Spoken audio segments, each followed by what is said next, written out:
Chapter 1151 The Out of Control 10 Tails. The two afterimages pulled back and forth in the lonely Kamiya space, entangled, and dragged out layers of afterimages, as if there were far more than two people fighting. Boom! At this time, accompanied by a roar, the airwaves surged, and a huge stone pillar in the God of Power space was smashed by the aftermath of the two people's fierce fight. In the debris, the two figures separated and jumped back onto a stone pillar. Hoo-hoo! Nagato, panting lightly, glanced at Obito in the distance, his face becoming more gloomy. For him, who has controlled the Akatsuki organization for many years and has the Samsara Eye, he has insight and experience, so he can see at a glance that the technique used by A to control Obito is not an ordinary ninjutsu such as illusion, but a higher level and more mysterious technique. Shinji was also panting lightly. Nagato's strength is stronger than imagined, but he also found that his own strength seems to be stronger than he thought, and it is much stronger. As for Obito, he didn't pay much attention to it, and seemed very sure that his technique could deal with Obito. This is indeed the case. After being hit by Shinji's Gojingu, Obito seemed to be frozen. Not to mention the body, even the pupils can't move at all. It's obvious. The technique called Gojingu that Shinji just activated is the space-time pupil technique contained in his pair of Samsara eyes. Unlike Sasuke's heavenly hand power and Uchiha Madara's Rinnegan, the technique of awakening his Samsara eyes focuses on time. Once Shinji activates Gojingu, the time flow rate in the area he selected will fall into a prohibited state, so Obito is not controlled by illusion or sealing technique, but simply because the time flow rate in the area is different from that of the outside world, he falls into a relative time stagnation. Of course, the consumption of space-time pupil technique is very large, and Shinji's Gojingu is no exception. In addition to the basic pupil power consumption of activating Gojingu, the size of the blocked area, the amount of chakra blocked in the area, and other factors will directly affect the consumption of the technique, so Shinji did not use it on Nagato, who has the three-tailed and the yang nine-tailed. After all, Nagato's strength is very close to Shinji's, and Nagato also has a pair of Samsara eyes. To a certain extent, there is a mutual restraint between the Samsara eyes.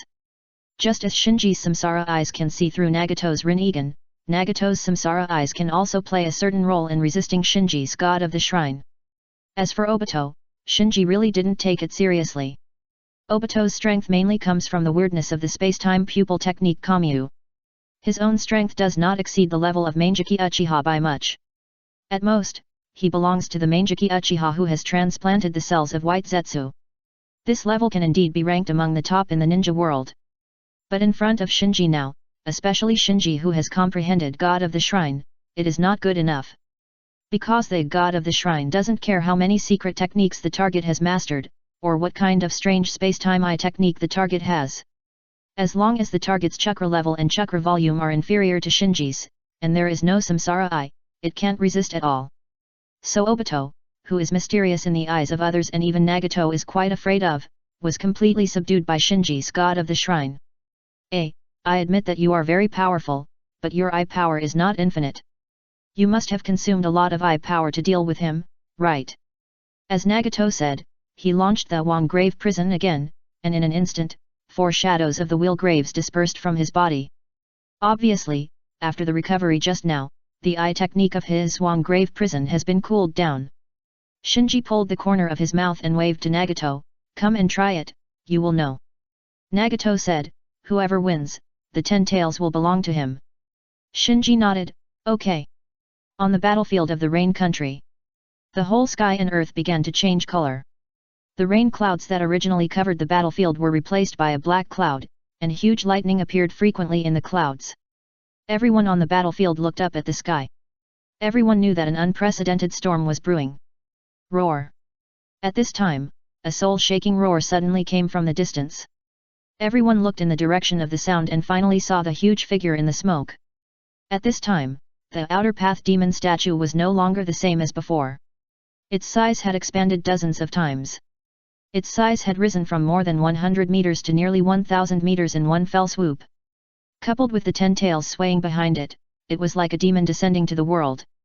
Hey, that guy is not the 10 tails that the Akatsuki organization is talking about resurrecting, right?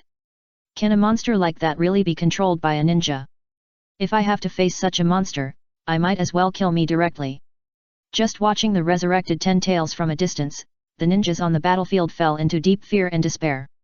If ordinary tailed beasts are considered monsters, then the 10 tails is a monster among monsters. Compared with the 10 tails in front of him, ordinary tailed beasts can be called cute. At the moment when everyone was desperate, Zetsu stared at the 10 tails in the smoke and murmured, "After 1,000 years, the 10 tails was finally resurrected by me." Then, he put away his joy, frowned gradually, and thought to himself, "Has Obito not succeeded yet? No one knows the harm of the 10 tails better than him. If no one comes out to control the 10 tails and become the 10 tails Jinchuriki, the 10 tails will become a natural disaster and completely destroy the ninja world. And to control the 10 tails, at least one samsara eye is needed. So even if it is Zetsu, he can't do anything with the 10 tails at this moment. He can only hope that Nagato and Obito will solve it as soon as possible, and then come out of the kamikaze space to subdue the 10 tails. It doesn't matter whether it's Nagato or Obito who becomes the 10 tails Jinchuriki in the end.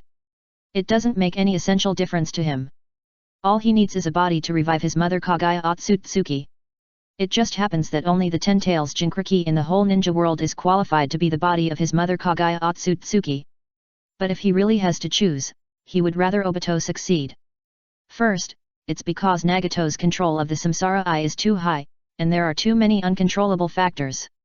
Second, Nagato has always been quite defensive against him, and it's difficult for him to find an opportunity to attack. Relatively speaking, Obito is much less defensive against him, and just regards him as Uchiha Madara's spy. Swish! Just when Zetsu was thinking about how to sneak attack Nagato or Obito later, with a sharp scream, a huge-tailed beast ball passed through the smoke and shot towards the fleeing ninjas in the distance. Ze's expression froze, realizing that the 10 tails was out of control. Here comes the first update. Chapter 1152 Let me try. Swoosh! The huge ball of light, wrapped in a sharp whistle, cut through the smoke and dust, flashed through the air, and attacked the crowd in the distance. Tailed beast ball. In an instant, whether it was those who saw the light or heard the sound, they all recognized the identity of the light ball. The tailed beast ball was not unfamiliar to everyone. After all, the initial raid of the Akatsuki organization was opened by the tailed beast ball. But when everyone saw it clearly, they opened their mouths and widened their eyes. Because the light ball that crossed the sky was completely different from the tailed beast ball they had seen before, and its size was unknown. Then everyone realized that this tailed beast ball should have been emitted by the resurrected 10 tails. It's over. Are we going to die here? I still can't escape.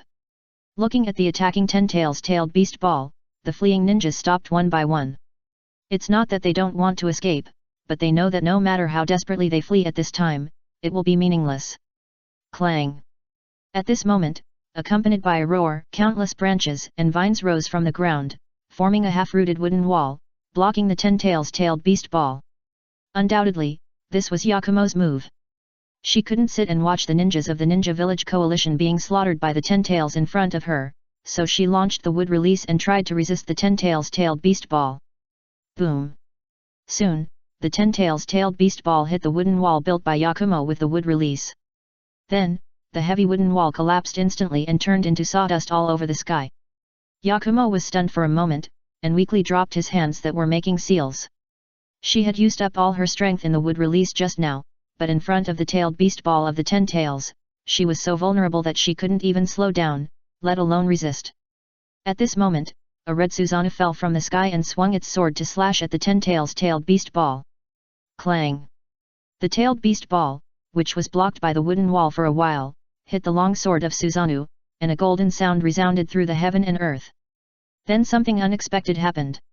After being slashed by the long sword of Susanoo, the powerful tailed beast ball actually deviated from its original trajectory and flew to one side.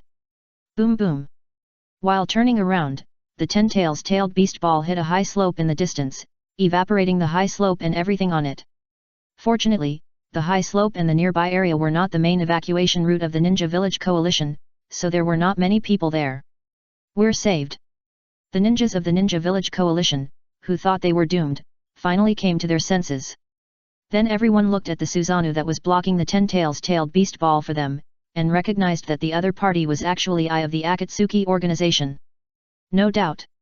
After Yakumo, it was Wuming who took action to block the tailed beast ball.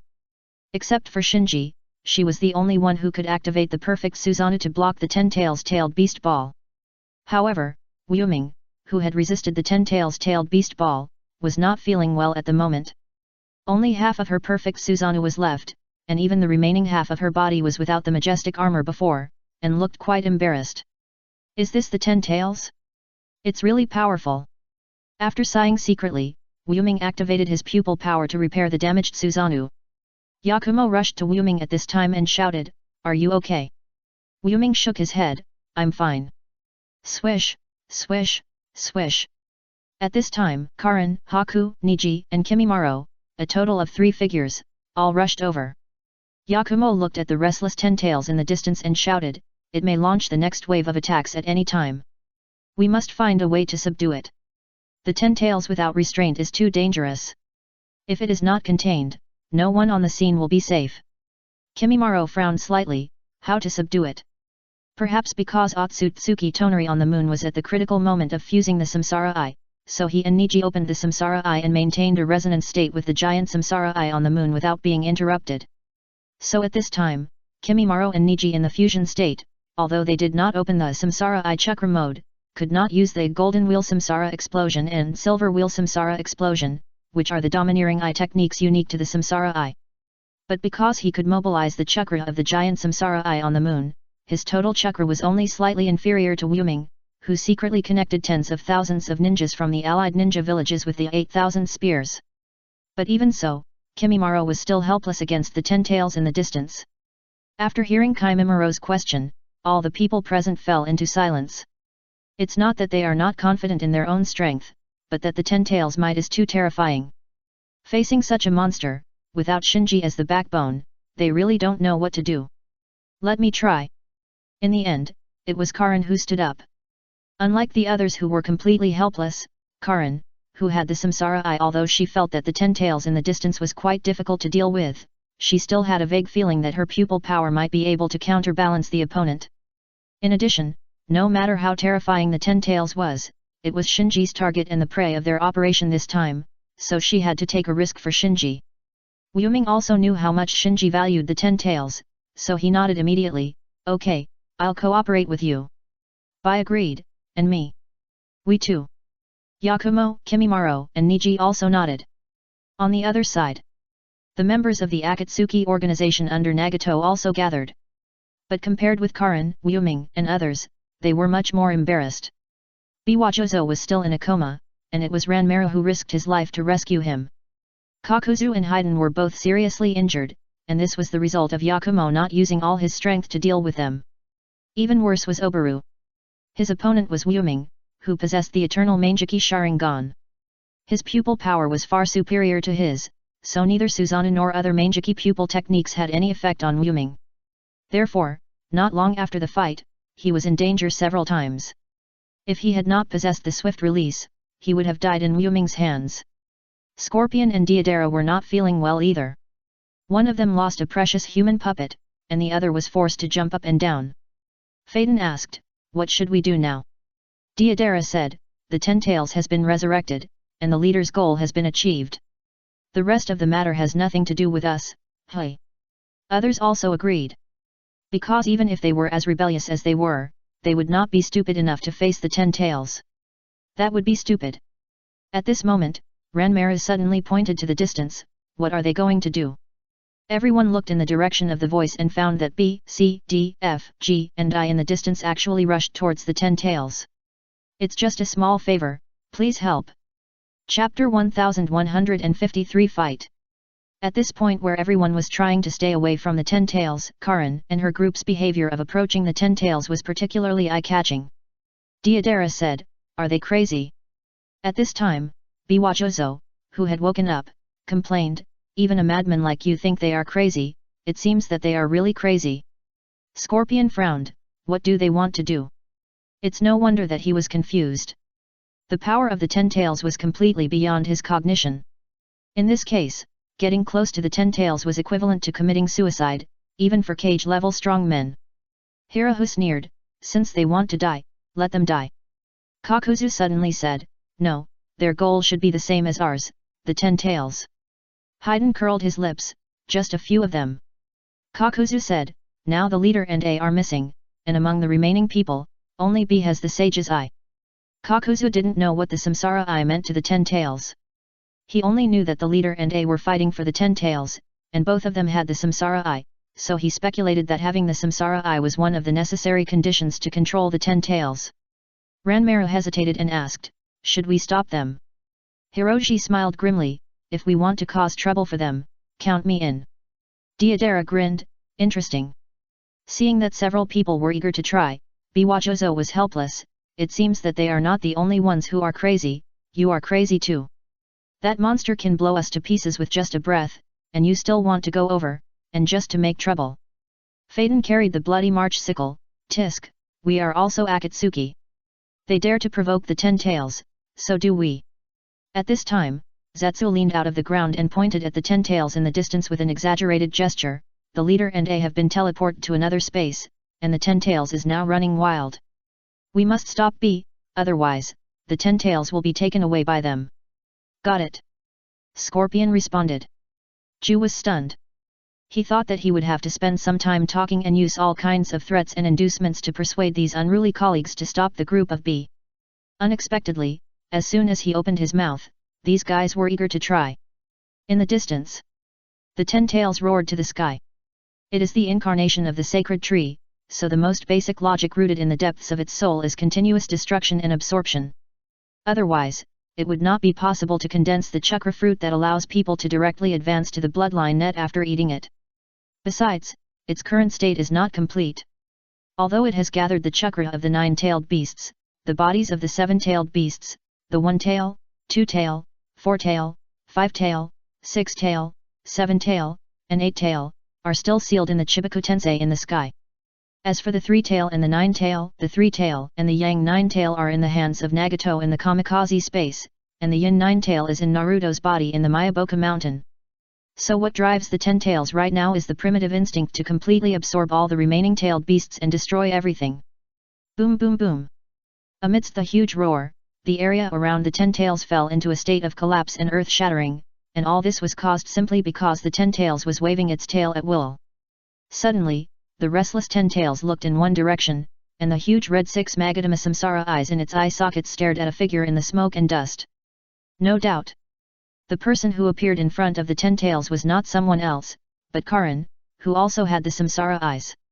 Unlike Shinji who had the 6 Magadama Samsara eyes and Nagato who had the 3 Magadama Samsara eyes, in Karin's eye sockets, there are just ordinary lavender Samsara eyes.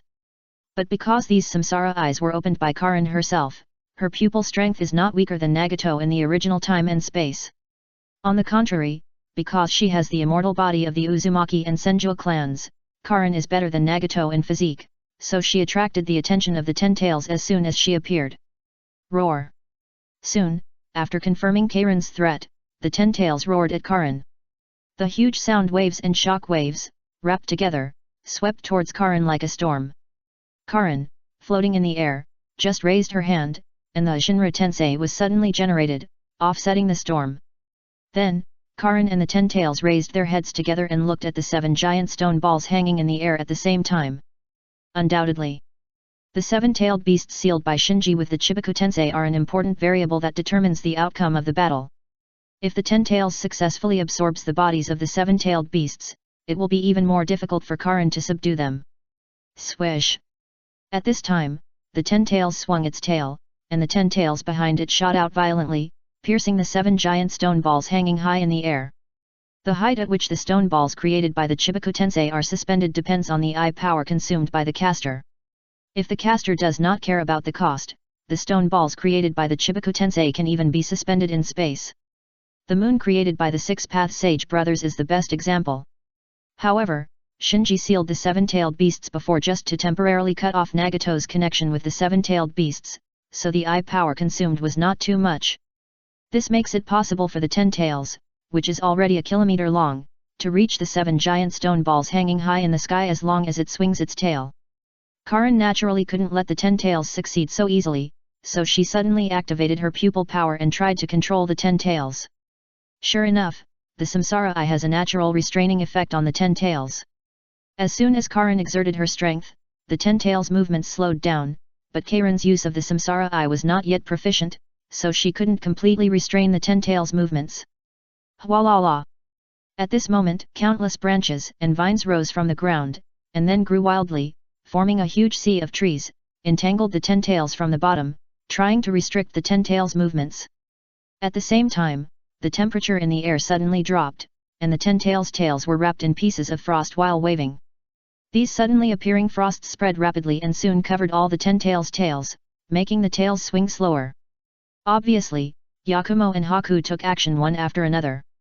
Karen used the Samsara Eye to interfere with the 10 tails, Yakumo used Wood Release to restrict the 10 tails movements, and Haku used Ice Release to slow down the 10 tails swinging tails. The three joined forces, and the terrifying 10 tails movements instantly slowed down a lot. However, even so, the 10 tails waving tails still swept towards the 7 giant stone balls in the air. With the power of these tails, once they hit the giant stone balls, these giant stone balls that were not injected with much pupil power by Shinji would inevitably fall from the air. Shua! At the critical moment, a figure flew high into the sky and launched a repulsive force against the 10 tails tail that was about to sweep the 7 giant stone balls. The first update is here. Chapter 1154 appears like a comet. Boom boom.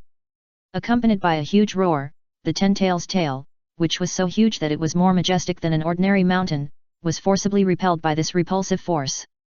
Then, the 10 tails stumbled and fell to the ground. The whole world shook again, and the culprit of all this was the 10 tails, who was tripped by the repulsive force, Ice Escape, and Wood Escape. In the air, H, who had not spoken a word but had been silently maintaining the combined state of Kimimaro and Niji, suddenly said, "It's almost the limit." No doubt. It was not someone else who used repulsion to repel the 10 tails at the last moment, but Kimimaro and Niji in the combined state.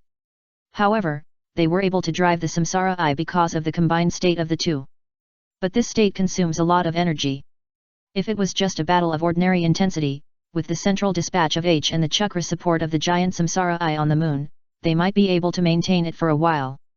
But after joining the battlefield this time, none of the opponents they faced were simple, especially the use of pupil power to repel the 10 tails just now, which consumed too much of their pupil power and chakra, making it difficult for them to maintain their combined state. It's not just Kimimaro and Niji who have this situation. Yakumo, who had just joined forces to launch the Wood Release, and Haku, who had launched the Ice Release, now had very little chakra left in their bodies. You have to know that the one they just tripped together was the 10 tails, which was over a kilometer in size. Whew! Karen was also panting. Her situation was better than the others. First, her own chakra amount far exceeded that of the others. Second, she used the Samsara Eye to deal with the 10 tails, which was a clever force instead of brute force like the others, so the consumption was less. After taking a breath, Karen observed the battlefield. Yakumo, Haku, Kimimaro, and Niji urgently needed to rest and recuperate. It was difficult for them to attack again in a short time. And Yuming was fighting 6 people alone, resisting the outside. The situation is very critical. Karen's eyes moved to the 10 tails, and she said to herself, "We must subdue it." At the moment, she is the only one who can deal with the 10 tails with the Samsara Eye. Others are either too exhausted or too busy, so she must take over. Boom boom boom. Accompanied by a tremor, the 10 tails climbed up from the ground. This natural disaster-like monster would cause a sound like the collapse of the sky and the crack of the earth with every move, which made people's scalps numb. "Stay still!" Karen roared angrily and launched the pupil technique on the 10 tails again. In the distance, Ze stretched out his body, holding his hands in front of him, resisting the waves of storms. From the gap between his arms, he observed the battlefield and thought to himself, "Nagato's strength is not weaker than A. With the help of Obito, who has retrieved another Mangeki Sharingan, A is definitely dead." He is still confident in Obito's strength. Space-time Eye technique is rare in the ninja world, not to mention that Obito's Kamyu is a rare offensive space-time Eye technique, so as long as Nagato can contain A and Obito waits for an opportunity to attack, A will be doomed. The only thing he is not sure about now is who will have the last laugh between Nagato and Obito after defeating A. You must know that the 10 tails has been resurrected, and now is the best time to become the 10 tails Jinchuriki. Whoever can walk out of the Kamyu space alive will be the new 10 tails Jinchuriki. Of course. The prerequisite is that it cannot be delayed too long, otherwise, after B subdues the 10 tails, everything will be uncertain. Hurry up. Zi was secretly anxious. Whether it was Nagato or Obito who won in the end, he could accept it. The only thing he couldn't accept was that B became the Ten Tails Jinchuriki. Because once B became the Ten Tails Jinchuriki, he wouldn't even have the chance to get close to B, let alone a sneak attack. The battle on the field was still going on. Karin and the Ten Tails were fighting. In order to give Karin a chance to attack, Mumming fought 1 against 6 and stopped 6 members of the Akatsuki organization. Although she had a pair of eternal Mangeki Sharingan and had transplanted the cells of the first generation, she was fighting 1 against 6, and they were the 6 official members of the Akatsuki organization, including Obaru, Ranmaru, Sasori, Deidara, Kakuzu, and Haiden, so it seemed very difficult. Watching all this, Ju was extremely anxious. A bunch of idiots, 6 sieges and unable to defeat 1, and usually they are arrogant, so incompetent. He hoped that the members of the Akatsuki organization would defeat Wuming and interfere with Karin, who was trying to suppress the Ten Tails, and he also hoped that one of Nagato or Obito would appear as soon as possible to end the fight for the Ten Tails. Boom! Just then, Karin, who was fighting against the Ten Tails in the air, was blown away. Karin obviously had not mastered the technique of suppressing the Ten Tails with the Samsara Eye, so she was obviously at a disadvantage in this round of confrontation. Great! Ju was overjoyed when he saw this. He vaguely guessed Karin's situation, and as long as Karin didn't know how to suppress the Ten Tails with the Samsara Eye, he only needed to wait patiently for Nagato or Obito to appear. As for A, he was already a dead man in his eyes. Swoosh! Suddenly, in the distant sky, an extremely brilliant light came from far away and flew rapidly towards the battlefield. Everyone on the battlefield was instantly attracted by the light and cast their eyes in unison. What is that? Such a strong chakra! So fast! Everyone exclaimed in unison. Because the chakra pressure emanating from the light was not weaker than the Ten Tails raging on the battlefield. And the speed of the light was extremely fast. From the moment it appeared on the horizon, it had already reached the battlefield in the blink of an eye. Before everyone could react, the light hit the Ten Tails head-on, and with a bang, it knocked the Ten Tails to the ground again. Then, the light drew an arc in the air and fell in front of Karin and others. Do you need help? X. Karin and others breathed a sigh of relief. The one who arrived at the battlefield like a comet was Shen, who had been in the abyss of the land of demons, trying to merge with the monster Wu Yang. After several weeks of hard work, Shen finally defeated Wu Yang and gained dominance, becoming the first Shrine Maiden of the demon country to obtain complete Shrine Maiden power after the split. Now, as Shinji had guessed before, she has reached the pinnacle below the 6 paths level, and is only 1 step away from the real 6 paths level. This is why when she appeared on the battlefield, everyone felt that the chakra she exuded was not weaker than the incomplete Ten Tails. The second update is here. Please recommend and vote for me. It's just a small favor, please help. Chapter 1155 Doubts and Speculations. In the distance. Looking at Shen rushing to the battlefield like a comet, all parties on the battlefield fell into a strange doubt. Whether it was the Ninja Village Alliance or the Akatsuki organization under Nagato, in their impression, the top strong men in the ninja world had basically appeared one after another, so they really couldn't think of the identity of this mysterious man who appeared so strongly. Kiano, who was hiding in a deep ditch, poked her head out and looked into the distance while muttering, "That person seems to have gone to be Longshi, is he an enemy? I don't know." Shaking his head, Longshi asked curiously, "Can you see clearly his look?" Chino looked carefully and said, "She seems to be wearing a hooded red cloud suit too." Unlike Ryaga, Chino is a ninja with a bloodline of eye technique after all, and her insight is much better than Ryaga, so although she couldn't see clearly due to the distance, she could still see the hooded red cloud suit on Shen. At this time, Suzuki said, "Don't guess blindly, she is X, and she is also one of us." The last time Demon Slayer World attacked Yubayashiki Ryohei, Suzuki and Shen participated, so Suzuki knew the existence of X. Chino said, "She is also one of us." Ryaga's face was happy, "Great." Even from a distance, Longshi could feel the strong chakra of X, so she was obviously very happy to have such a strong reinforcement. Sasuke's face darkened.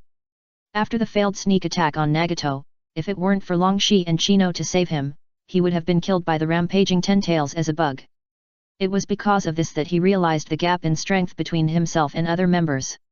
Watching other partners join forces to fight against the Ten Tails, while he could only hide in an inconspicuous ditch, the bitterness in his heart is hard to describe. On the other side, the 5 who gradually recovered, hid in a wall protected by the melting release of the Uegaku Jounin Tsukade and watched the battle in the distance. When they saw Shin rushing to the battlefield like a comet, the 5 were all stunned.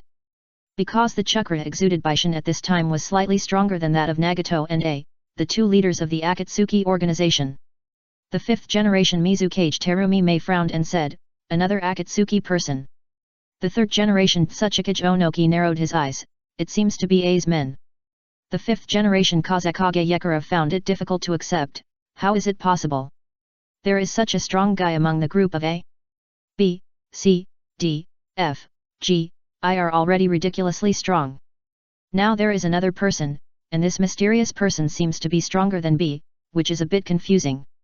You know, in the ninja world, a ninja with the strength of a Jonin is no longer an unknown person, so where did so many cage level or even super cage level strong men come from?" This has become the biggest question in her and even the 5's mind.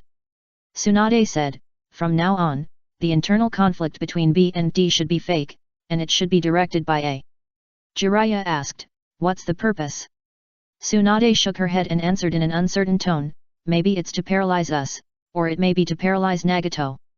When the Ninja Village Coalition decided to launch the Ninja World War, in addition to the confidential information of the Akatsuki organization sent by Itaki, there was also the consideration that A and his group in the Akatsuki organization were caught in internal strife.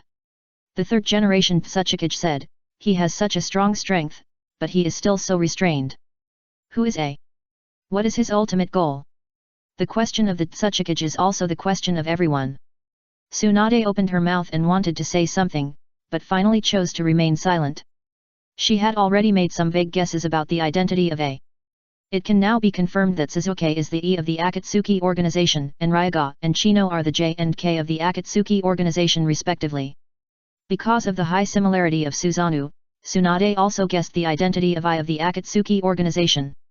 After all, not long ago, when resisting the attack of Orochimaru, Tsunade was also very close. When the village was attacked, the nameless of the Konoha police force had launched the Susanoo, and the scene at that time had been recorded by the intelligence team. Tsunade, as the Hokage, had already seen this surveillance picture. Judging from the color and details of the Susanoo, she felt that the eye of the Akatsuki organization was most likely the mysterious Mangekyo Uchiha named Nameless in the Konoha police force. Thinking of Suzuki, the Nameless is centered around one person, so the identity of A is about to be revealed. Could it be him? When Tsunade thought that the A that frightened the entire ninja world was someone she was familiar with, she was a little unbelievable. Swish! At this time, a ninja from the intelligence team rushed to the side of the 5 and reported, "More than half of the personnel have been evacuated." Mei Terumi asked, "How many ninjas are left on the battlefield now?" The intelligence team ninja showed an embarrassment on his face, and after a pause he replied, "Sorry, due to the chaos at the scene, we can't count the exact number. If it were normal, relying only on the remote perception of the perception team, the ninjas left on the battlefield could be accurately counted. However, the battlefield was full of violent chakra storms, and the perception ninjutsu had completely failed in this area, so it was almost impossible to accurately count the number of people left on the battlefield." Tsunade said, "Contact everyone you can contact and ask everyone to evacuate as soon as possible. This is no longer a place that ordinary ninjas can intervene." "Yes." The intelligence team ninja responded and disappeared on the spot. Yeking asked, "What should we do now? Should we leave or stay?" The 4th generation Raikage said angrily, "If you want to leave, go. I won't leave unless I rescue Killer B." The calm and experienced 3rd Tsuchikage was also confused at this moment. Tsunade said, "We are the 5 Even if we can't control who will get the 10 tails in the end, we should at least know who the 10 tails belongs to." Mei Terumi echoed, "Yes, others can retreat, but we can't." The 3rd Tsuchikage exhaled, "Then let us old guys of the old times witness the end of this battle." The land of hot springs.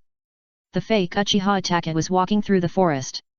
Over the past few weeks, because of the constant pursuit of Orochimaru, he has become familiar with the terrain of this area, so his speed is very fast. Just then, he suddenly stopped. Then he jumped onto the crown of a big tree, looked far away in the direction of the land of rain, and a strange puzzlement appeared on his indifferent face. The first update is here. Chapter 1156. It's over. On the battlefield. After a simple greeting, Shin officially joined the battle to besiege the Ten Tails as the ex of the Akatsuki organization. Shin is a priestess from the land of demons. Although she doesn't have the samsara eye that can suppress the Ten Tails, the sealing technique she is good at has a significant restraining effect on the Ten Tails. So with Shin's joining, the pressure on Karin was suddenly reduced by a lot. Roar. Another roar resounded through the world, and the clouds in the sky seemed to be stirred by this roar, forming one vortex after another. These huge vortices became more and more violent, accompanied by flashing lightning, and gradually evolved into tornadoes, which were rampant, torturing the earth. And in these tornadoes, the Ten Tails roared to the sky.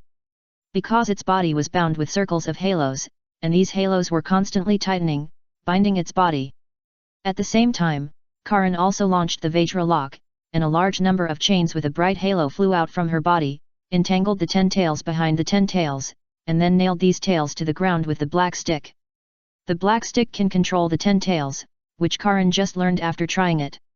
In fact, with the appearance of Shin and Karin's increasing familiarity with the ability of the Samsara Eye to suppress the Ten Tails, the situation began to turn in their favor. Direction tilted. As for the Akatsuki members such as Hirako, Wyoming first fought 1 against 6 and blocked them at the periphery of the battlefield. Afterwards, Bai, Yakumo, Kimimaro, and Niji, who had withdrawn from the battle, also joined the battle and quickly suppressed Hirako and others. In the distance, seeing that the Ten Tails was suppressed by B and X, and Hirako and others who were responsible for disrupting the situation were suppressed by I, C, D, F, and G, Zetsu was immediately anxious. Others may not know, but he who has been wandering in the ninja world for 1,000 years recognized at a glance that the one who had just arrived at the battlefield like a comet was the witch of the demon country. The demon country, the shrine maiden of the country, is one of the few indigenous strongmen in the ninja world. Before the Otsutsuki clan arrived in the ninja world, the shrine maiden had been shouldering the heavy responsibility of protecting the ninja world, but compared with Kagaya Otsutsuki and Ishaiki Otsutsuki, the shrine maiden's power was not enough to compete, so she failed to stop the Otsutsuki from planting the sacred tree in the ninja world. After retreating to the demon country, the shrine maiden became the current demon country shrine maiden. Even so, Zetsu was very afraid of the shrine maiden's power, worried that the shrine maiden would hinder him from resurrecting his mother Kagaya Otsutsuki, so he tried his best to lure the shrine maiden to separate his evil thoughts from his body, so that the shrine maiden's power was divided into two, and it became a situation where the shrine maiden and the monster were in opposition. In this way, all the attention of the shrine maiden was attracted by the monster, and she no longer had the energy and ability to hinder his plan. Now the shrine maiden suddenly appeared on the battlefield, and appeared in a complete form, which made him realize that there was a pair of invisible big hands constantly destroying his plan. Damn it, why haven't Nagato and Obito, those two rubbish, solved A yet? Ju couldn't help but curse. This time, the Ten Tails was resurrected, and he was closest to success in 1,000 years, so he didn't want to fail. In the Kamui space. Bang! With just one punch, an illusory shadow was knocked out by Shinji. There is no doubt that the shadow that was knocked out was a shadow of Nagato's wheel tomb. Not far away, Nagato's original expression was solemn. Because both sides have the Samsara Eye, many Samsara Eye pupil techniques do not work on each other, so in the end, physical skills are simpler and more direct. Nagato's physical skills are actually not weak. This can be seen from the fact that after he was resurrected in the form of immortal reincarnation in the original time and space, he easily suppressed Naruto, who opened the 9 Tails Chakra mode and the 8 Tails Jinchuriki Killer Bee with 1 against 2. But compared to Shinji, who has been perfecting the 12 zodiac signs, his physical skills are obviously weaker. Because Shinji knew that after reaching a certain level of strength, the effectiveness of ninjutsu and genjutsu would be weakened. Instead, the simplest and most plain taijutsu could become a means to defeat the enemy. So all along, he had put very little effort into ninjutsu and genjutsu, but was particularly serious about taijutsu. Shinji chuckled, "Is the time almost up?" Hearing this, Nagato's face became more gloomy. Without waiting for him to answer, the next moment, the 4 wheel tomb shadows he split with the wheel grave prison all returned to his body. Obviously, Shinji had seen through the duration of his wheel grave prison. Shoo! Seeing that the 4 wheel tomb shadows had all returned to Nagato's body, Shinji also, without further ado, taking advantage of this perfect opportunity, he instantly jumped in front of Nagato. Nagato gritted his teeth and rushed forward. With the assistance of the four-wheel tomb shadows, Nagato could barely tie with Shinji.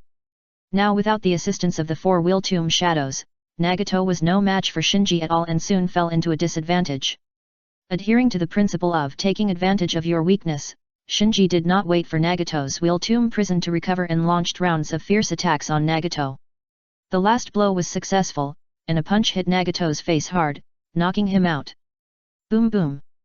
Nagato flew backwards and knocked down several stone pillars in a row. Only with the help of a stone pillar could he barely stabilize his body. However, before he could recover, countless rocks flew towards him and wrapped him up in the blink of an eye. Chibaku Tensei. Nagato, who was wrapped in pieces of rubble, immediately understood his situation. If he couldn't escape before the Chibaku Tensei was formed, then in his current state, there would be no chance of escape. At the moment, his pupil power and chakra were all consumed, and there was no way to break free from the opponent's Chibaku Tensei through pupil power, so he could only make up his mind and release the three-tailed beast and the yang nine-tailed beast on his body.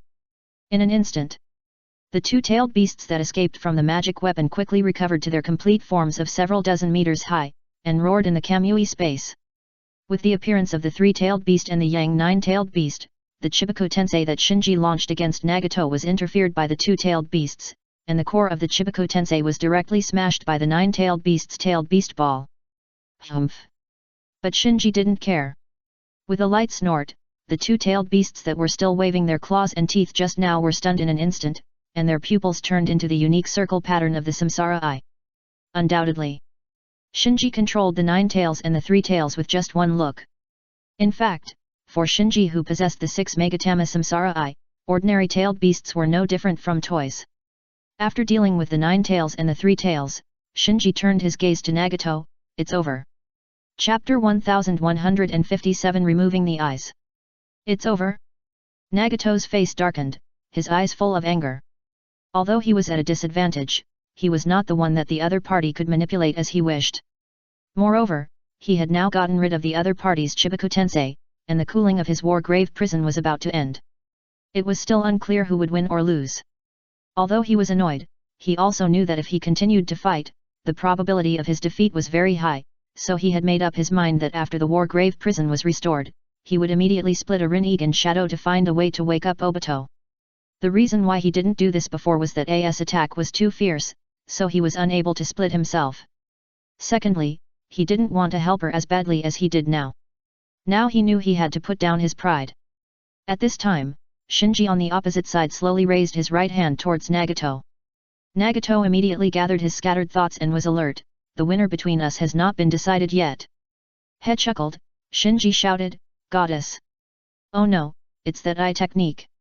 Instantly, an idea flashed through Nagato's mind, but this idea did not continue and stopped abruptly, as if all his thoughts were frozen at this moment.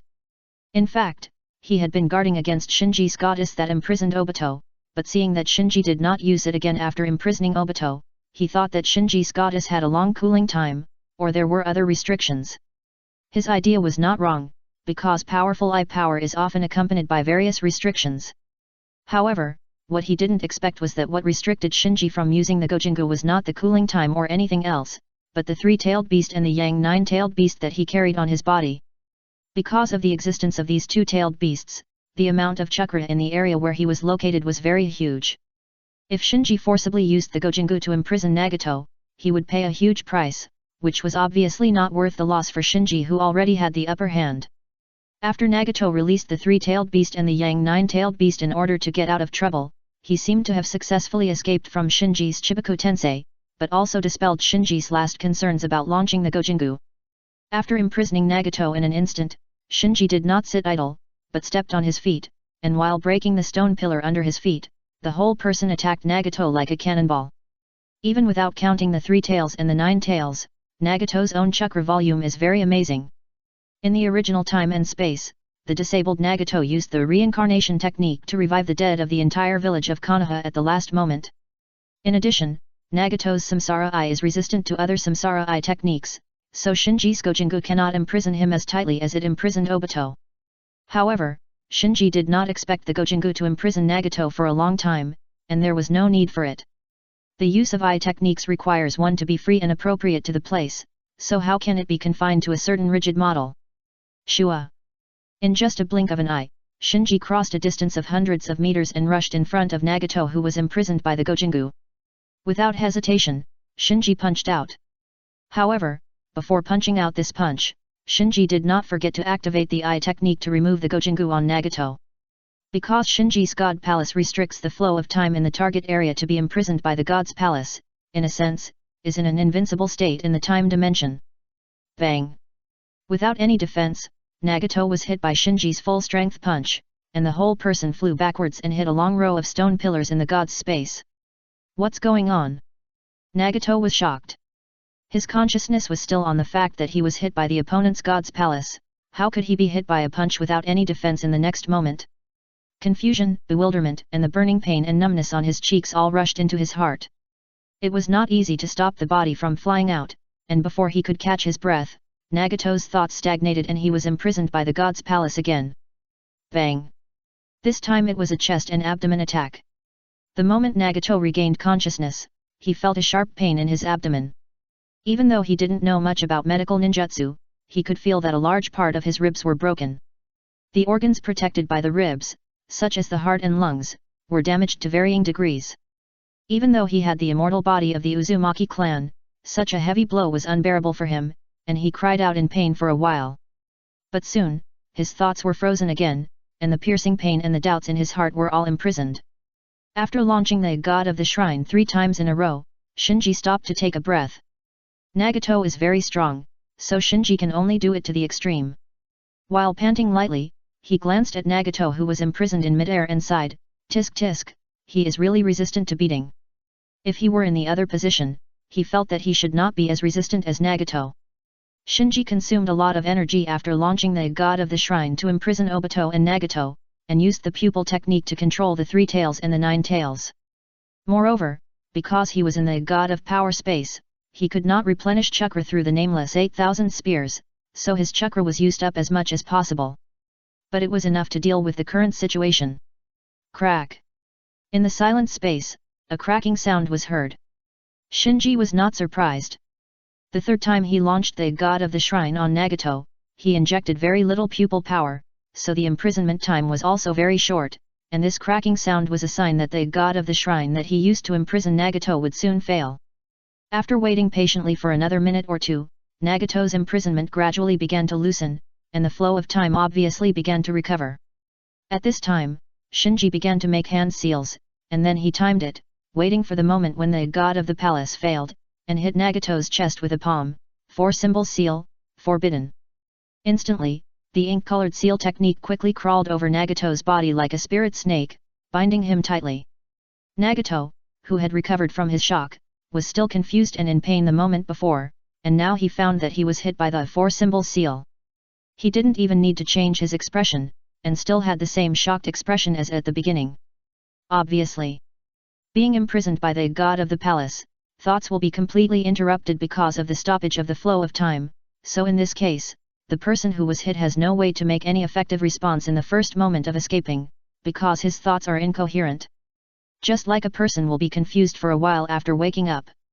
Swish! At this time, Shinji did not say a word, directly took out one of the Rinnegan in Nagato's eye socket, skillfully put it into the small nutrient tank at hand, and reached out to the other Rinnegan in Nagato's eye socket again. The first update is here. Chapter 1158 True and False Akatsuki Organization. As the pain in his eye socket came, Nagato realized that one of his Rinnegan was taken away by A. His anger reached its peak in an instant. However, when he tried to launch the Shinra Tensei to repel A, the effect of the 4-symbol seal suppressed his chakra again, making him unable to launch the pupil technique. So, at this moment, he could only watch A reach out to his Rinnegan again. Damn it! Nagato roared, and launched the sealing technique absorption seal regardless of everything. This technique is one of the important abilities of the Rinnegan. Once launched, Nagato can absorb all the ninjutsu that his body touches. Although the 4-symbol seal belongs to the sealing technique, it is also within the scope of ninjutsu, and its operating principle is to seal the target through a contact-type sealing technique, so this gives Nagato an opportunity, so he activates the sealing technique absorption seal, and the ink-colored sealing technique of the four-symbol seal imposed on him by Shinji begins to melt and deform rapidly. However, the speed at which the sealing technique absorption seal absorbs the four-symbol seal cannot be faster than Shinji's speed of digging out his eyes, not to mention that Shinji is a professional in this regard, so before Nagato solves the four-symbol seal, Shinji's hand has already reached in front of his eye socket. No. Finally, a look of fear appeared on Nagato's face. This pair of samsara eyes is his reliance on implementing his ideas and changing the ninja world. Once he loses this pair of samsara eyes, his ideal is over. Without any hesitation, Shinji took off the remaining samsara eye in Nagato's eye socket with a whoosh. After putting the two Rinnegan into the small nutrient tank, he spoke, "Nagato, you lose." Nagato sat down dejectedly, "Kill me." Having lost the outer path demon statue, the tailed beast, and now even the samsara eye, he is indeed defeated. "Kill you? Ha!" Shinji smiled. Not to mention that he and Nagato have no deep hatred, now that the victory and defeat have been decided and the 10 tails and the samsara eye have been taken, it doesn't matter whether Nagato is killed or not. Just at this critical moment when the Overlord invades the ninja world, the ninja world has one more strong man, and one more force. You know, even if Nagato doesn't have the tailed beast and the samsara eye, his own chakra amount is one of the top few in the ninja world. As long as he is alive, even if he does nothing, he is equivalent to a large chakra battery. Seeing that A doesn't seem to have any intention of killing him, Nagato angrily said, "You don't kill me, are you going to humiliate me?" "I'm not that boring." Shinji answered casually while putting away the samsara eye. Nagato looked puzzled, "Then why don't you kill me? Why don't you tell me why I should kill you?" After a pause, Shinji curled his lips, "You don't think you are a threat to me, do you?" Nagato fell silent. Indeed, even with the samsara eye, the outer path demon statue, and the 9-tailed beasts, he still lost to A. Now that he has lost everything, he is indeed no threat to A. Shinji turned and came to the 9 tails and 3 tails that he controlled. The tailed beasts, which are dozens of meters long, are nothing in Shinji's eyes now. He took out a sealing scroll from the ninja bag he carried with him, and then quickly formed a seal, sealing the yang 9 tails and 3 tails in front of him into the scroll one after another. With the huge chakra of the tailed beasts, it is naturally impossible to seal them for a long time with only the sealing scroll. However, Shinji does not need to seal the 2-tailed beasts for too long. As long as he subdues the 10 tails and becomes the 10 tails Jinkraki, everything will be solved. After dealing with Nagato, 9 tails and 3 tails, Shinji walked towards Obito who was imprisoned by his Gojingu. At this time, Nagato, who had lost his eyes, asked a question that had been lingering in his heart for a long time, "Who are you? With the strength of you and your subordinates, there is no need to wear the red cloud clothes and disguise yourself as us." "Disguised as you?" Shinji smiled and said, "Why do you say that I am disguising you? Instead of you disguising me?" Nagato said in a deep voice, "Akatsuki was established by Yahiko, me, and Konan." Shinji asked, "Is the Akatsuki under your control now the same Akatsuki that Yahiko established back then?" Nagato hesitated. He had never thought about the question asked by A before. Now he has nothing and no longer has the obsession of becoming a god. After thinking about it carefully, he found that the current Akatsuki has long deviated from Yahiko's original intention of creating the Akatsuki. Nagato whispered, "Am I wrong?" "You are wrong." After a pause, Shinji pointed at Obito in the distance, "You have been kept in the dark by him from the beginning to the end, and became his tool to revive the 10 tails." Although he could not see Shinji's gestures, Nagato knew that Shinji was referring to Obito, so he asked, "What do you mean?" Shinji explained, "The group of Akatsuki members who followed you and Yahiko at the beginning rushed to support you as soon as they learned that you were attacked, but they were all killed by him on the way. If Hanzo and Danzo destroyed the soul of Akatsuki, then he is the culprit who destroyed the body of Akatsuki." Nagato did not show any surprise, and he and Konan also had guesses about this. Shinji continued, "He and Zetsu just want to use you to revive the 10 tails, and then steal the 10 tails from you." Nagato whispered, "He is the mastermind behind everything." "The mastermind?" Shaking his head, Shinji smiled and said, "He is just like you, a poor tool, and the one who controls him from behind is the real Uchiha Madara." "What?" Nagato looked stern. Shinji said, "You don't think your Rinnegan belongs to you, do you?" The original owner of these eyes is Uchiha Madara. Before he died, Uchiha Madara transplanted these Rinnegan to Yu, who has the blood of the Uzumaki clan, and asked him to monitor and guide them. Nagato was a little unbelievable, so. My life has always been controlled by others. Shinji sighed, you can say that. Nagato asked again, what is the purpose of Uchiha Madara transplanting the Rinnegan to me? Shinji replied, have you forgotten the reincarnation natural technique? Uchiha Madara's purpose is to let you use this technique to revive him, and then return these Rinnegan that belonged to him, so that he can return to the ninja world in his prime. Said, Shinji came to Obito. Awakening the god of war gave him an almost invincible ability in one-on-one combat, but it also made his idea of mastering the ability to travel through space fall through. So if he wanted to leave the god of war space, he could only find a way to get rid of Obito, such as digging out Obito's Mangeki Sharingan. The second update is here. Please recommend and vote for me. It's just a small favor, please help me. Chapter 1159 Escape. In just a moment, Obito's consciousness, which had been forcibly imprisoned, was restored. However, what caught his eyes was not the scene of Nagato and A confronting each other a moment ago, but the face of A wearing a cat mask. Obito was stunned for a moment. 4-symbol seal. At this time, the voice sounded in his ears, and he quickly lowered his sight. He looked down and found that he had been hit by the other party's sealing technique. The ink-colored sealing technique burst out from the palm of A and moved around his body. How is this possible? When did he come to me? Is it a time-space pupil technique? Or am I hit by an illusion? Obito was immediately horrified, and questions arose in his mind one after another.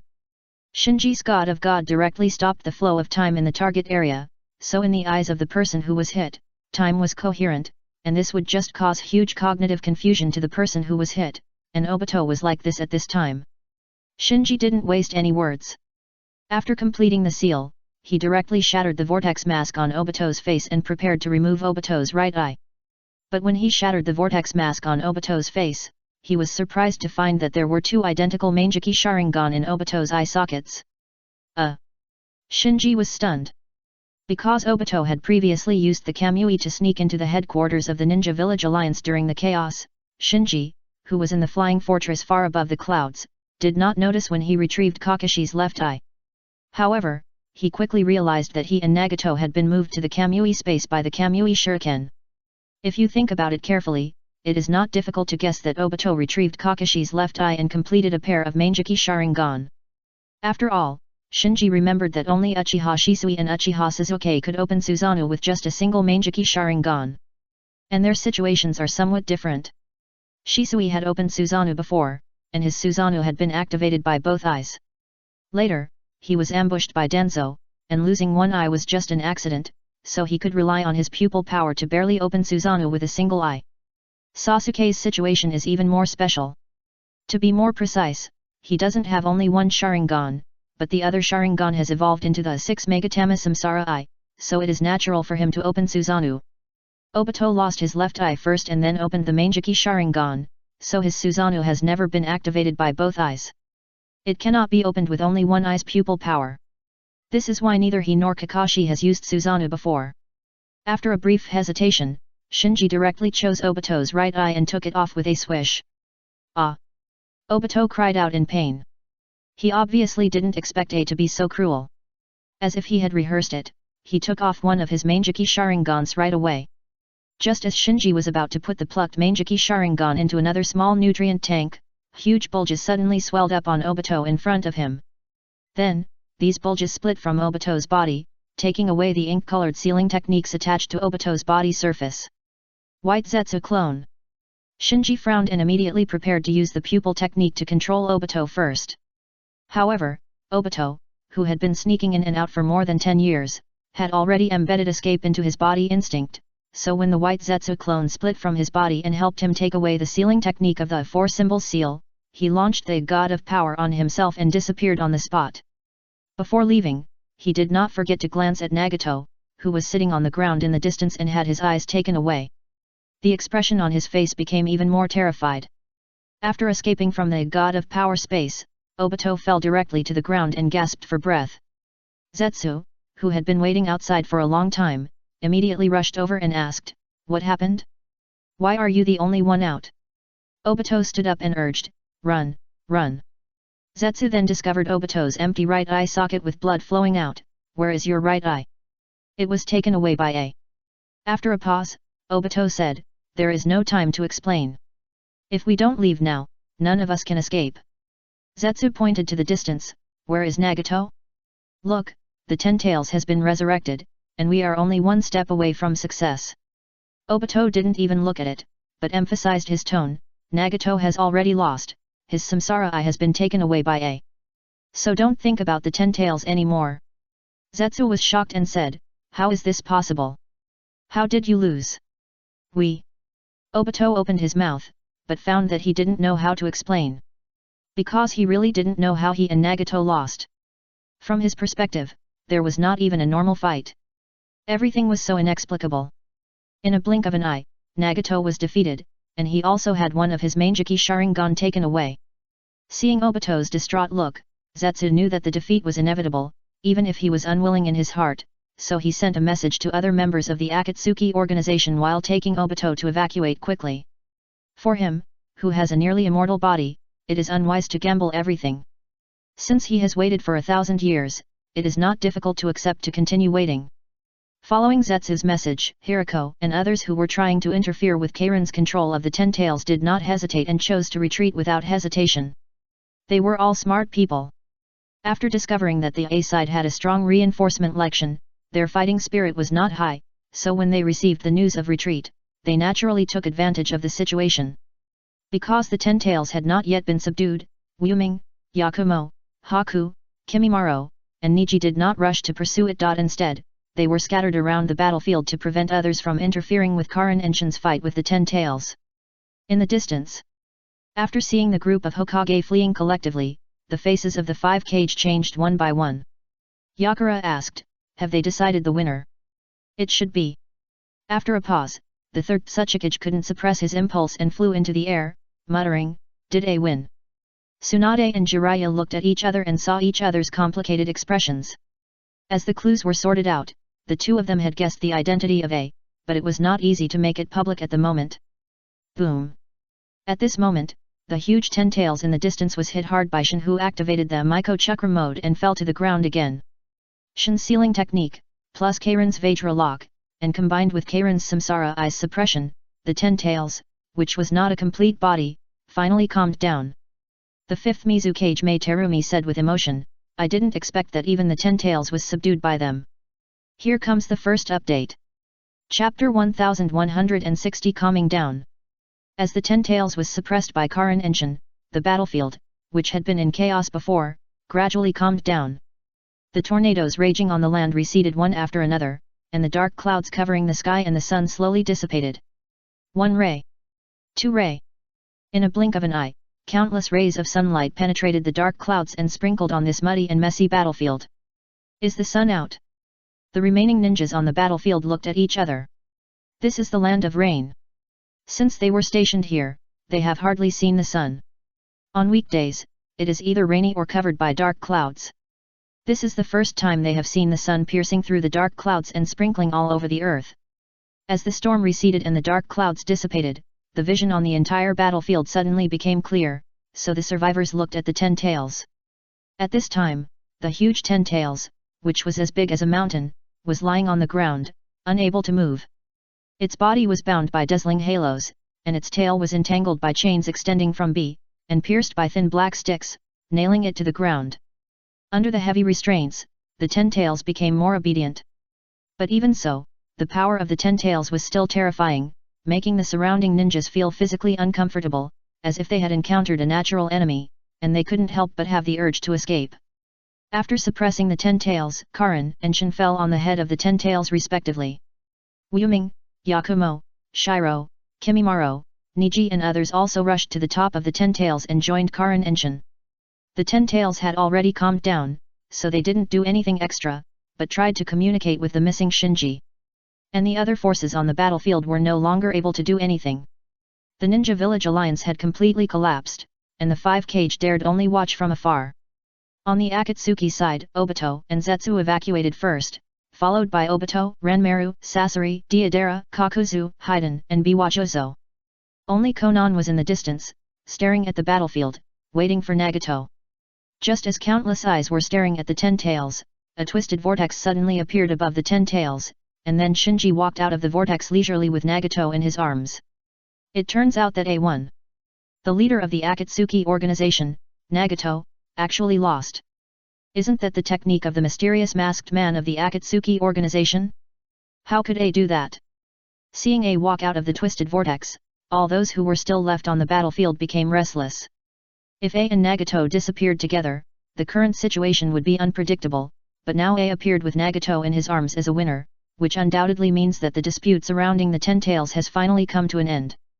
However, no one expected that the final winner was neither the Ninja Village Coalition that provoked the Fourth Shinobi World War, nor Nagato's Akatsuki organization that defeated the Ninja Village Coalition, but the Akatsuki organization of A that had been dormant before and even had rumors of internal strife.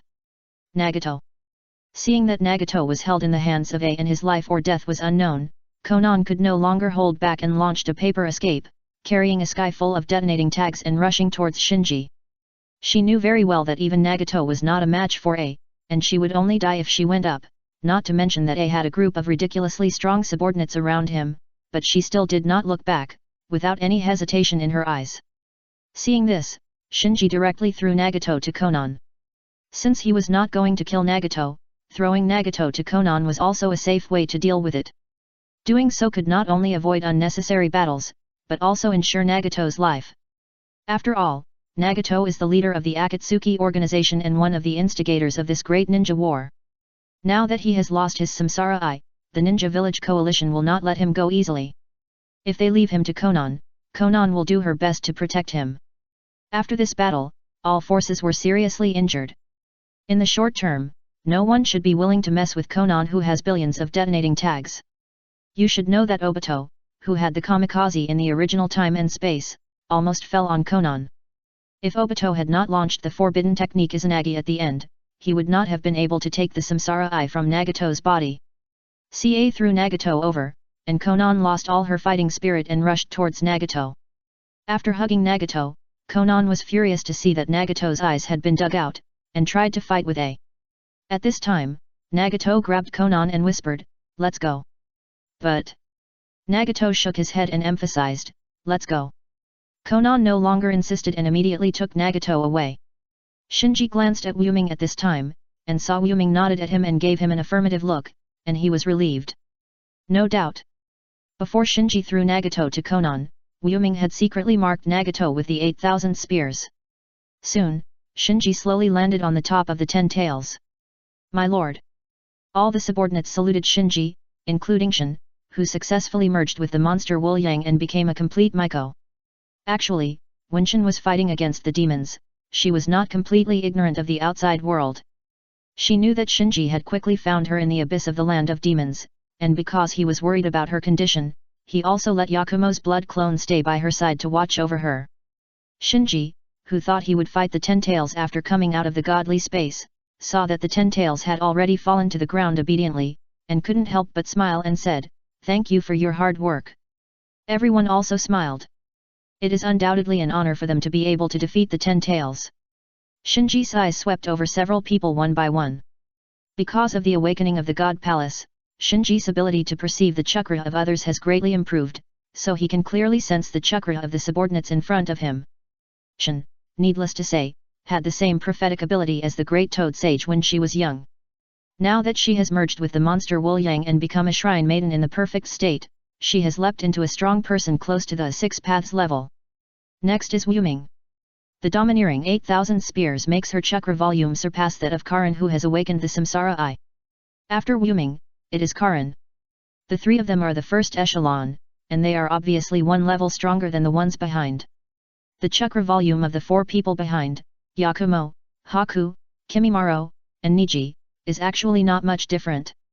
Compared with other ninjas, they are naturally ridiculously strong, but compared with the first 3, they are obviously inferior by a large margin. Especially Kimimaro and Niji, their chakra volume is not outstanding when they are not in the fusion state. If God of the Shrine is used, Yakumo, Haku, Kimimaro, Niji, and others can be easily imprisoned by Shinji. But if the target is Karin, Shinji will have a hard time. As for Shin and Momei, targets with this amount of chakra are no longer suitable for using the Gojingu to fight against them. The second update is here. Please recommend and vote for me. It's just a small favor, please help me. Chapter 1161 Sealing the 10 Tails. After checking the strength of his subordinates, Shinji's eyes did not stop, and soon cast his eyes on the 10 tails under his feet. As if feeling Shinji's gaze and the glittering 6 Megatama Samsara eyes in Shinji's eyes, the restless 10 tails suddenly became much more obedient. Hat.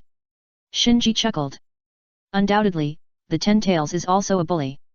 In front of the real Otsutsuki clan, the 10 tails is just a tool to devour the energy of the planet, a well-behaved pet. Also finding that the 10 tails has calmed down, Karin asked hurriedly, "Sir, how do we deal with it?" Shinji pondered. The 7 giant stone balls he had created with the Chibaku Tensei were still hanging in the air. Together with the 3 tails and Yang 9 tails sealed in his seal scroll, this meant that the current 10 tails was not in its complete form. It was not difficult for Shinji to seal the 10 tails into his body at this time, but it was hard to say how much effect such a hasty promotion to the 10 tails Jinchuriki would have on his own strength. After all, according to common sense, the best situation was to let the 10 tails completely devour all the tailed beasts and reach its peak state, and then Shinji would seal the strongest 10 tails into his body and be promoted to the 10 tails Jinchuriki in one fell swoop. If there was no threat from the overlord, the 10 tails could be dealt with in any way.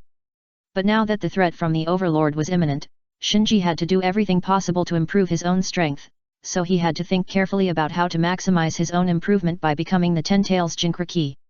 At this point, Shinji gave up the idea of being promoted to the 10 tails Jinchuriki immediately in front of everyone. Anyway, the incomplete 10 tails and the other 9-tailed beasts are now in his hands. He can be promoted to the 10 tails Jinchuriki anytime and anywhere, so instead of acting hastily, it is better to take a good rest and start after everything is ready. Having made up his mind, Shinji shouted at the 7 giant stone balls hanging in the air, "Release!" Clatter! As Shinji released the Chibaku Tensei, the 7 giant stone balls in the sky quickly collapsed in an instant, and the broken stones fell in pieces. In the distance, seeing the figure of the 8 tails Jinchuriki Killer Bee emerging from the giant stone ball, the 4th Raikage immediately shouted, "Killer Bee!" Tsunade and Jiraiya quickly stopped the 4th Raikage. "Raikage, don't be impulsive." The 4th Raikage's eyes were red with anger. "Do you want me to watch them kill Killer Bee?" The 3rd Tsuchikage also stopped in front of the 4th Raikage and advised, "You have seen their strength, you can go over now. It's a suicide, no one can save it." The 5th Mizukage Mei Terumi said, "That's right. And A has not shown any ill will towards our 5 major ninja villages yet. Now we should try to avoid conflicts, otherwise." Although she hid the following words, the meaning was already very clear. After defeating Nagato and taking the 10 tails, A is already the undisputed strongest in the current ninja world. In addition, A has B, I, X and other ridiculously powerful subordinates around him. So the question now is not what the 5 major ninja villages will do to A, but whether A will do something to the 5 major ninja villages. Because as long as A is willing, the 5 major ninja villages that dominate the ninja world may become history at any time. The 5th Kazekage Yekara nodded in agreement. "There are not too many old grudges between us and A, so there is a possibility of reconciliation." The 4th Raikage widened his eyes. "Reconciliation?" Onaki shook his head. "The situation is stronger than people. If we don't seek reconciliation, do you think our village can withstand the rampage of the 10 tails?" The 4th Raikage said angrily, "Are you going to give up the tailed beasts?" Yakura smiled bitterly. "The 10 tails has been resurrected, what's the point of entangled with the tailed beasts now?" Before, the 5 major ninja villages refused to give up the tailed beasts because the tailed beasts were the nuclear weapons of the ninja world, an important weight for the balance between villages, and a symbol of the hegemony of the 5 major ninja villages in the ninja world. Now that everyone has seen the strength of A and the 10 tails, ordinary tailed beasts are like toys in front of them, so the hegemony of the 5 major ninja villages has collapsed. This is an irrefutable fact, so continuing to cling to the tailed beasts is a bit of a waste of time. Face and hegemony are important, but compared to survival, these can be put aside. Seeing that the Tsuchikage, Mizukage, and Kazekage have reached a consensus, the 4th Raikage turned to Tsunade, "Don't forget, your village still has a 9 tails Jinchuriki. A is coming for the 10 tails this time, and he will not let you go." Tsunade and Jiraiya's faces froze. This was what they were most worried about. "Naruto, who was training in Miyaboku Mountain, was regarded as their hope. If A forced them to hand over Naruto, they really didn't know how to deal with it. However, considering the identity of A, Konoha was obviously the party with the most room for maneuver, so if Tsunade stood on the side of Tsuchikage, Mizukage, and Kazekage, and said to the fourth Raikage, "Look around, going to war with A now is suicide, I won't give such an order." The fourth Raikage looked around after hearing this, and the anger on his face subsided a lot. Not to mention the potholes and mess of the battlefield that covered more than dozens of kilometers, how shocking it was, just the survivors on the battlefield who were like zombies. He knew that even if he wanted to go to war with A, he might not be able to organize enough troops. The series of fierce battles has greatly eroded the confidence and will of the Ninja Village Coalition. XXXX. As the 7 giant stone balls in the air collapsed, Nagato's 6 paths of pain, which were sealed in the center of the stone balls, and Killer B, the 8 tails Jinchuriki, fell to the ground one after another. Shinji was not polite either, and directly sealed them one by one into the sealing scroll and kept them close to his body. Then he looked at the 10 tails under his feet. There was no way to seal this big guy into the sealing scroll, because there was no sealing scroll that could withstand the huge chakra of the 10 tails, even if it was just a temporary seal. Immediately, Shinji looked at Shin. "Is there a way to seal it temporarily?" Shin nodded, "But it needs to be completely suppressed, so I can be sure to seal it." "Okay." Shinji responded and immediately activated his pupil power. In an instant, the 10 tails was completely suppressed by Shinji's pupil power, fell into a standby state, and stopped all restlessness and resistance. Demon Coffin. Shin immediately took action, using the sealing technique used by the Miko to seal the monsters and goblins, and temporarily sealed the 10 tails into a black box. The first update is here. Chapter 1162 Aftermath and Thunder. After temporarily sealing all the spoils, Shinji glanced at the battlefield. Obito had long disappeared at this time. However, without his usual defensive right eye Kamyu, his ability to sneak in and attack was undoubtedly greatly reduced. At least, he could no longer rely on the hollow state to wander around without scruples, and surprise attacks could not be done. But he also has an offensive left eye Kamyu, which will increase his attack ability by a lot. And Obito is the original owner of this Mangeki Sharingan, and he has also transplanted white Zetsu cells, so he can restore his pupil power by himself, so the left eye Kamyu, the performance of Kamikaze in his hands is definitely much better than in Kakashi's hands. Considering that the long-range Kamikaze can even penetrate the Seeking Truth ball, the threat of Obito has not been reduced, and he still needs to be vigilant. Of course. The right eye Kamikaze is now in his hands, so Obito poses no threat to him personally. As for the other members of the Akatsuki organization, Obito has escaped without a trace, and the others must have received the news and retreated in advance. Shinji is not going to deal with these Akatsuki organizations under Nagato for the time being. First of all, they are also part of the ninja world, and they don't know what the Overlord will do. Before the invasion of the ninja world, any behavior that weakens the ninja world is irrational. Secondly, time is precious now, and he has no energy to deal with these problematic characters. There are actually sporadic coalition ninjas on the messy battlefield, and the most conspicuous ones are undoubtedly the 5 Kage and Jiraiya in the distance. However, they are obviously afraid of Shinji's power. When Shinji sealed the Jinchuriki, they just observed from a distance, did not act rashly, and seemed very restrained. This is the best. Now is not the time to conflict with the Ninja Village Coalition. And many of his subordinates are Ninja Village ninjas, such as Yakumo, Bai, Niji, Suzuki, Ryaga, etc. If there is a fierce conflict with the Ninja Village Coalition now, there may be contradictions and cracks in his organization, and it will also waste the power of the ninja world. Just looking at the panic of the 5 Kage who dared not to come forward because of fear of him, Shinji felt very comfortable. Soon, Shinji calmed down his thoughts and said, "Let's go." Yes. All his subordinates nodded in unison. Suzuki, Ryaga, and Chino, who were in the distance, also rushed to Shinji when he just sealed the Jinchuriki and the 10 tails. Shinji said no more and directly activated the eye technique, slowly rising into the air with his subordinates around him. The whistling wind made the hooded red cloud suits on everyone's body rustle. And Shinji and his group looked down at the earth indifferently, rising higher and higher in the air, and finally sank into the clouds above their heads, gradually disappearing from everyone's sight. Watching A take the lead, leading his 10 subordinates B, C, D, E, F, G, I, J, K, X to rise to the sky, and finally disappear in the clouds. The expressions of the 5 kage relaxed one after another. Finally gone. Onoki sighed. A's pressure was so great that he felt like a thorn in his back. Mei Terumi still looked up. I didn't expect them to evacuate in this way. Could their base be in the air? She laughed after she finished speaking, and shook her head repeatedly to get rid of this absurd idea. Yakura breathed a sigh of relief. It seems that A's target is only the 10 tails and the tailed beasts, and they don't have much ill will towards our 5 major ninja villages. Not bad. Mei Terumi nodded slightly. Tsunade said, let's discuss how to deal with the current situation.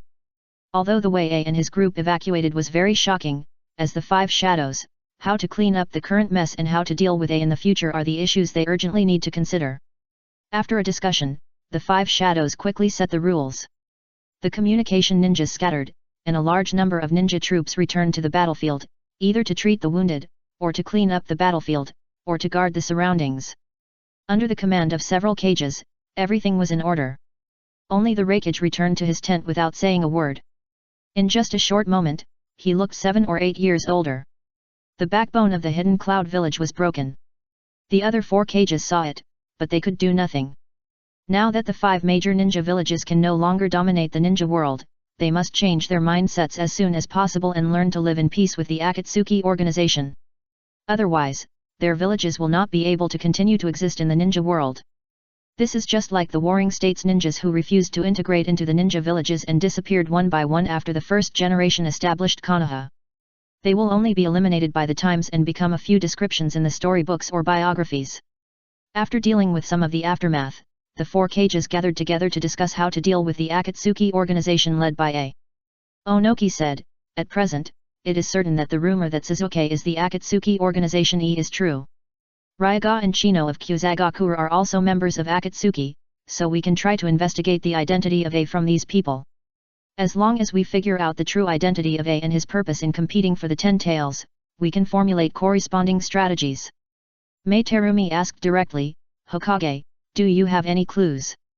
Tsunade shook her head, I don't have any clues for the time being. It's not that she doesn't want to confess, but she is afraid that revealing the identity of A will cause trouble to Konoha. At present, the 5 major ninja villages still need to work together. Yeking asked at this time, how to deal with Nagato's group of Akatsuki? Although they were defeated by A, their main force was not damaged. Do we need to continue to hunt them down? Several shadows fell into deep thought. The land of fire. Swish. A ghostly figure flashed by, causing passers-by along the way to look sideways. There is no doubt that the figure flying rapidly towards the rain country is not someone else, but the fake Uchiha Itachi who has been chasing Orochimaru. Suddenly, he stopped and looked in the direction of the rain country. His eyebrows were squeezed and a trace of doubt appeared on his face. Originally, he was chasing Orochimaru in the hot spring country, but he was attracted by the breath of the 10 tails and turned around to rush to the rain country. Because in his perception, the resurrected 10 tails has the ability to threaten him. However, halfway through the attack, the breath of the 10 tails suddenly disappeared, which made him feel a little confused. Boom! Just then, a thunder exploded in the sky, as if something pierced the sky and fell with thunder. The fake Uchiha Itachi in doubt was suddenly startled, as if he had received some instructions, and the doubts in his eyes were swept away. He sensed it slightly, then turned around and rushed to the most densely populated place nearby, Konoha village. Obviously. The overlord who covets the ninja world is not satisfied with the efficiency of the fear projection of Uchiha Itachi. It's just a small favor, please help. Chapter 1163 Will you kill Naruto? After returning to the flying fortress, Shinji immediately urged the flying fortress to fly westward in the direction of the demon country. He needs an undisturbed environment to be promoted to the 10 tails Jinchuriki. At present, the fake Uchiha Itachi projected by the overlord is near the U country in the east of the ninja world, so he went west to the demon country at the other end of the ninja world to achieve the 10 tails Jinchuriki. In short, it is not wrong to overestimate the overlord as much as possible. And as Shinji's strength increases, his vision and cognition are constantly improving, so he is more and more certain that the overlord who can swallow one world after another is definitely stronger than the Chakra ancestor Kagaya Otsutsuki. In other words, it is absolutely beyond the ordinary Otsutsuki clan. Because the Otsutsuki clan plunders the energy of the planet, they not only need to plant the sacred tree, but also spend a lot of time guarding the sacred tree, waiting for the sacred tree to steal the energy of the planet bit by bit, slowly mature, and bear fruit. As long as the Overlord sets his eyes on a certain world, that world will quickly enter the countdown, and finally be swallowed by the Overlord without leaving any residue. One is to steal little by little from the sacred tree, and the other is to swallow it directly. The difference between the two is self-evident. However, no matter how cautious they are, now that the 10 tails is in their hands, there is no need to hide it from the inside, so Shinji summoned all his subordinates to the conference hall of the fortress. After taking his seat, Shinji took off the cat-faced mask on his face. Some of you already know my identity, and some may not be sure yet. Now I will be frank and tell you the purpose of my secret establishment of the Akatsuki organization. Looking at Shinji taking off the mask, the people in the conference room were not surprised. Karin, Shin, Momei, Yakumo, Haku, Ryaga, and Chino had known Shinji's identity for a long time. Kimimaro, Niji, and Suzuki didn't know it before, but after experiencing this war, they guessed that Shinji was through Momei's identity, so they all accepted it calmly. Then Suzuki was the first to stand up and asked, "Master Shin, has my Mangeki Sharingan's power recovered?" In this crucial battle with Dark Dawn for the 10 tails, he became a spectator, which made Suzuki, who had a strong self-esteem, difficult to accept, so he asked about his Mangeki Sharingan right away, because without this pair of Mangeki Sharingan, his strength would be one level lower than that of other colleagues present. Shinji replied, "Don't worry, I'll explain this to you later." "Got it." Suzuki sat back. After Shinji looked around at everyone, he slowly told them in detail about the Overlord's surging arrival and the fact that the entire ninja world was in danger. Many people present had been to the Demon Slayer world before its destruction, and had some guesses in their hearts. Now, after listening to Shinji's story, they understood why Shinji recruited them privately and secretly planned the 10 tails.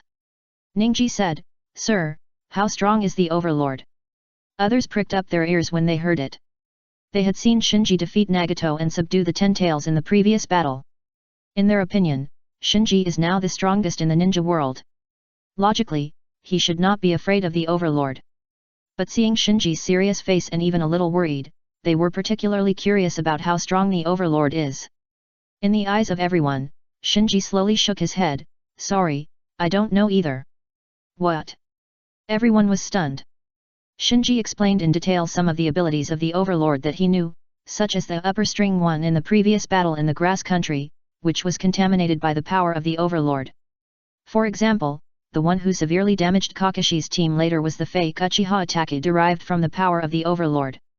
After learning all this, Yakumo whispered, "It turns out that the previous upper string one was contaminated by the power of the Overlord, no wonder it was so weird." Everyone present had heard about the record of the upper string one fighting against 8 official members of the Dark Akatsuki and thousands of Ninja Village coalition forces alone. This was just contaminated by the power of the Overlord. It can be seen how terrifying and weird the power of the Overlord is.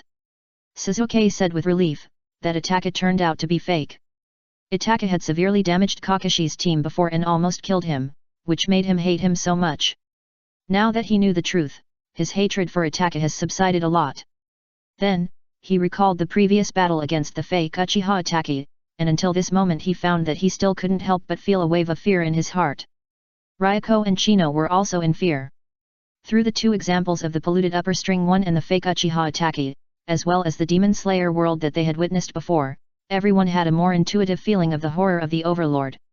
The Overlord's strength obviously exceeded the traditional sense of strength, so the complacency of everyone who had just defeated Dark Dawn and captured the 10 tails was also completely wiped out because of the threat of the Overlord. After letting everyone know what they were going to face next, Shinji dismissed the others and kept Suzuki. Shinji got straight to the point, "I have given your Mangeki Sharingan to Itaka." Suzuki was shocked. "What?" Shinji simply told Suzuki the cause and effect of the night of the Uchiha clan extermination, and finally emphasized, "I am not defending Uchiha Itaka. I almost died in his hands back then, and there is still a score between him and me that has not been settled. But anyone can hate him, except you. You don't have the right to do so." Suzuki was dissatisfied. "Why?" "He killed my father and mother." Shinji said indifferently, "Because these are the conditions of exchange, the conditions for your survival. Otherwise, why do you think that the entire Uchiha clan will die, but you can escape?" Suzuki sat back in his seat dejectedly, his eyes dull, then who should I blame for the revenge of my parents and the people of the clan? Shinji said coldly, it was Danzo who planned the Uchiha clan extermination incident, and he was also the biggest promoter of the village's high-level officials against the Uchiha clan, and the third generation acquiesced to all this happening. Sasuke raised his head suddenly and looked at Shinji. At this moment, he finally understood why Shinji wanted to humiliate Danzo like that. It was not a personal grudge at all, but he wanted to avenge the Uchiha clan. As for the death of the third generation, Sasuke also had a guess.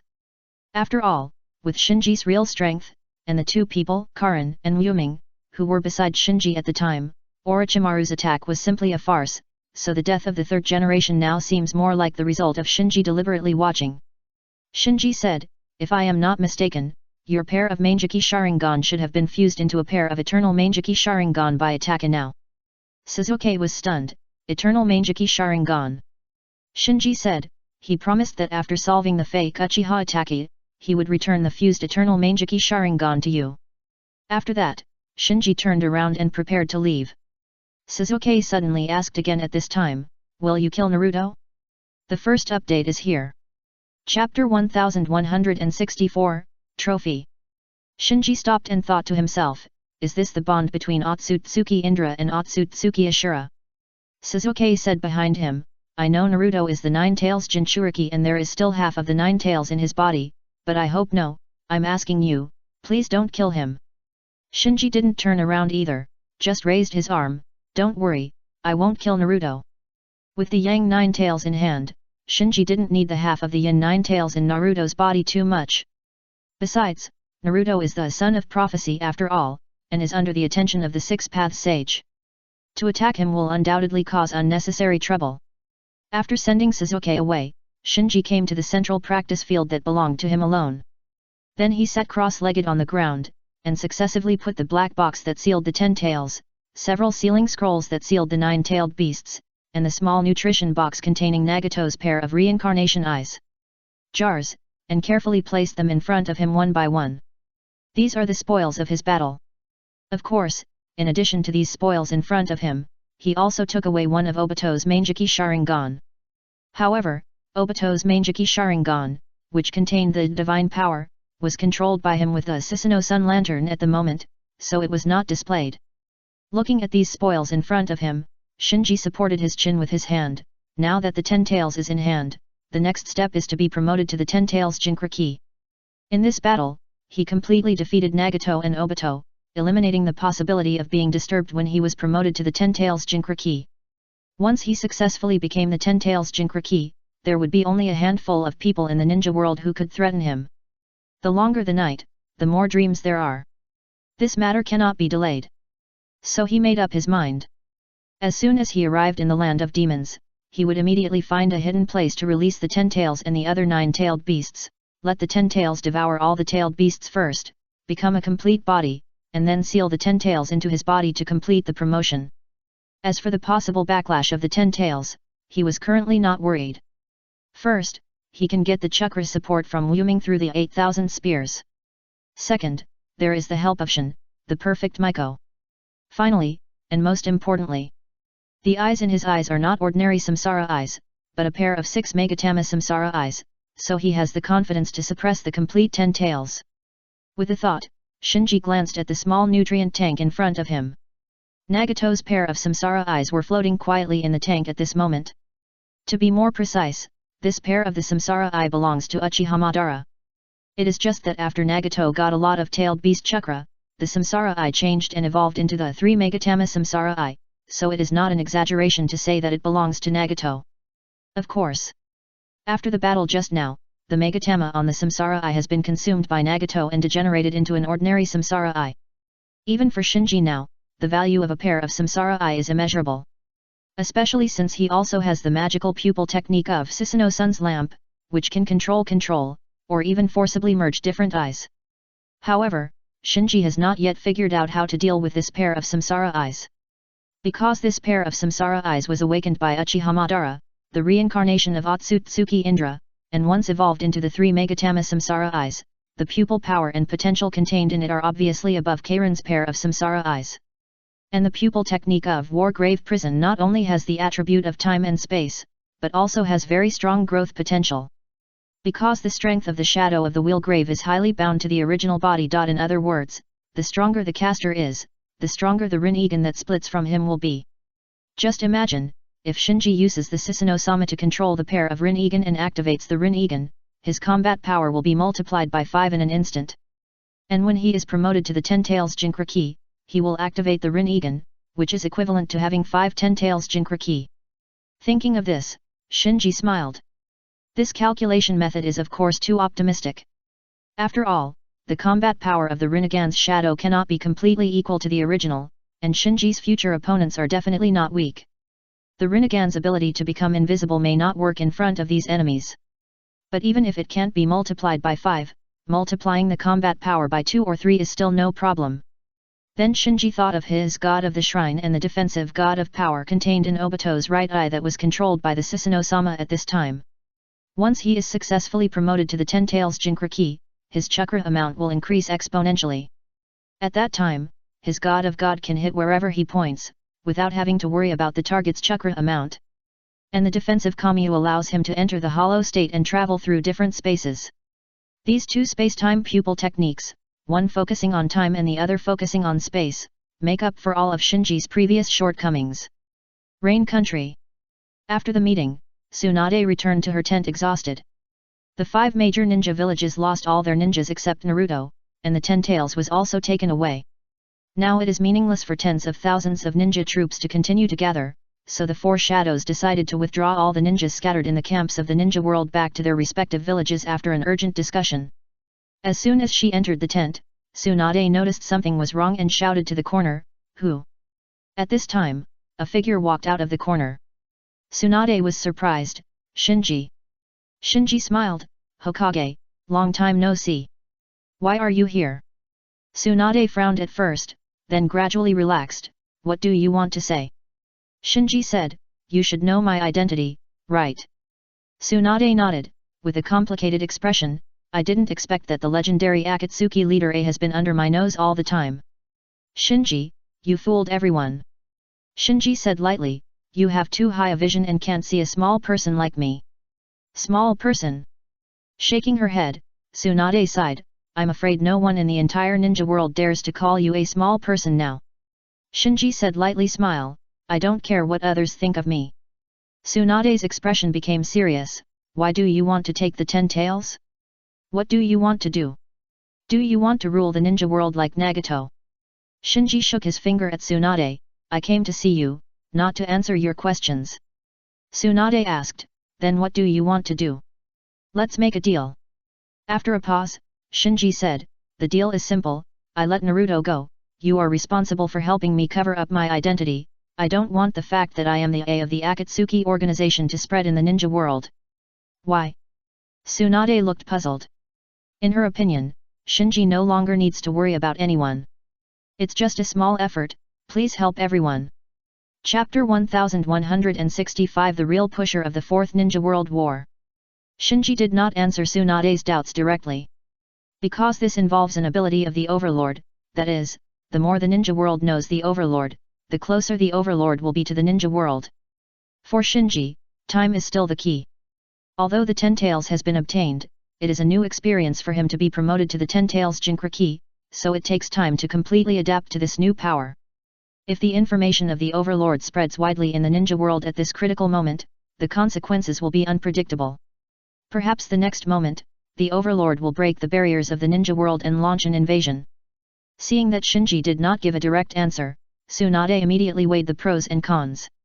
At present, Konoha, or the entire Ninja Village Alliance, has no confidence to talk to Shinji, so she has no ability to change the conditions of the deal proposed by Shinji, and can only make a choice between agreeing and rejecting. If she agrees, the price she pays is just to help Shinji cover up his identity, without too much substantial loss. And rejecting means going to war. Although she felt aggrieved, her reason told her that she could only agree now, so she nodded and said, "Okay, I can agree to it. But if you or your subordinates attack the 5 major ninja villages without reason, I will regard it as you giving up the agreement between us." "Okay." Shinji agreed immediately. Seeing that Shinji seemed to be ready to leave, Tsunade hurriedly stopped him. Tell me, was Yakumo also recruited into your organization by you? Shinji thought about it, then nodded and said, yes, she is D. Sure enough. Tsunade breathed a sigh of relief. After the war, Yakumo disappeared, which made her very worried. Later, she calmed down and thought about it, and found some clues. Now she asked Shinji for confirmation, just for peace of mind. After confirming the safety of her apprentice, Tsunade asked with a complicated expression, how did you convince her? Tsunade asked herself that she had given everything to Yakumo, so she didn't understand why Yakumo would join Shinji's army without telling her. I think you misunderstood. Shinji shook his head and said slowly, she was recruited by me first, and then chosen by you as a disciple. Tsunade was stunned. I see. Immediately, all the doubts that had been weighing on her mind were swept away. The most crucial point for Yakumo, who was too weak to continue being a ninja, to being chosen as a disciple by her, the three ninjas of Konoha, was that Yakumo awakened the Red Dragon Eye pupil technique blood limit that seemed to have never appeared in the ninja world before. Now that I think about it, the so-called awakening of the Red Dragon Eye by Yakumo should also be the work of Shinji.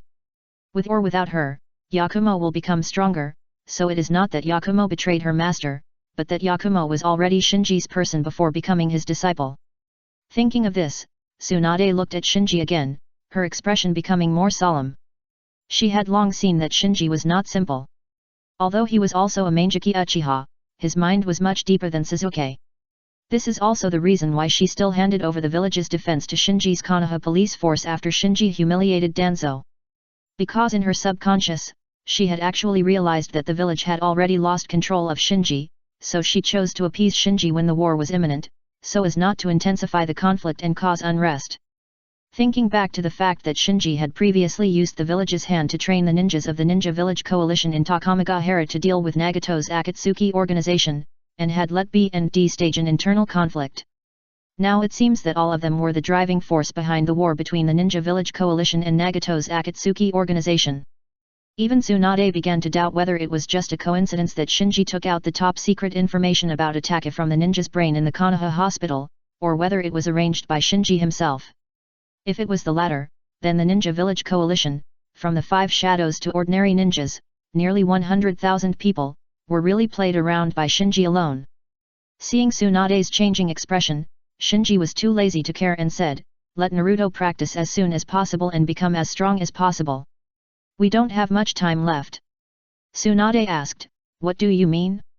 Shinji waved his hand, you just need to convey it. Shua. Just then, a ninja from the communication squad landed outside the tent and reported anxiously, Hokage-sama, we just received an urgent request for help from the village. Uchiha Itaki attacked the village. What? Tsunade was startled and opened the curtain of the tent and walked out. The ninja from the communication squad wiped his sweat. The village has already gathered troops to encircle Uchiha Itaki, but Uchiha Itaki is very powerful, and our casualties are heavy. Tsunade suppressed her anger and asked, are you sure it's Itaki? Only him. The ninja from the communication squad quickly replied, yes, it has been confirmed that the attacker is Uchiha Itaki, and no other accomplices have been found so far. Notify the other 4 shadows and Jiraiya to hold an emergency meeting immediately. Tsunade gave an order to the ninja of the communication class, and then returned to the tent and said to Shinji, Uchiha Itaki attacked the village. This matter has nothing to do with you, right? Shinji shook his head. Tsunade wondered, why did he attack the village at this time? Could it be that Nagato's group still wanted to kidnap Naruto and take away the half of the 9 tails in Naruto's body? Shinji also thought about it. Obviously, the one who attacked Konoha could not be the real Uchiha Itaki. He should have just merged the eternal Mangeki Sharingan. With his cautious style, he should be adapting to the power, collecting intelligence and preparing for the next step. So it goes without saying who the attacker is. But Shinji was a little puzzled. The fake Uchiha Itaki had been chasing Orochimaru all this time, so why did he suddenly change his target and attack Konoha? Did the Overlord realize something, so he changed the behavior logic of the fake Uchiha Itaki? Then why did he attack Konoha? Want to force me to show up by killing me? Shinji didn't dare to deny this possibility now, because the fake Uchiha Itaki had all the abilities of Uchiha Itaki. Considering the destructive power of Susanoo, if the fake Uchiha Itaki was determined to kill, the destructive power would definitely not be inferior to the runaway tailed beast. Seeing that Shinji really didn't know, Tsunade said, "Since Uchiha Taki is not your man, then we won't be polite." Her words were full of murderous intent. The 5 Kage couldn't afford to offend and they couldn't deal with you, Uchiha Taki. The ninja village coalition had just suffered a great defeat, the base camp was breached, all the Jinkriki were lost, and the personnel losses were heavy. If the provocative behavior of Ataki was allowed at this time, the 5 major ninja villages would soon become the laughingstock of the entire ninja world, and Shinji wouldn't need to take action afterwards. The 5 major ninja villages might not be able to survive. The first update is here. Chapter 1166 Sealing the 10 Tails.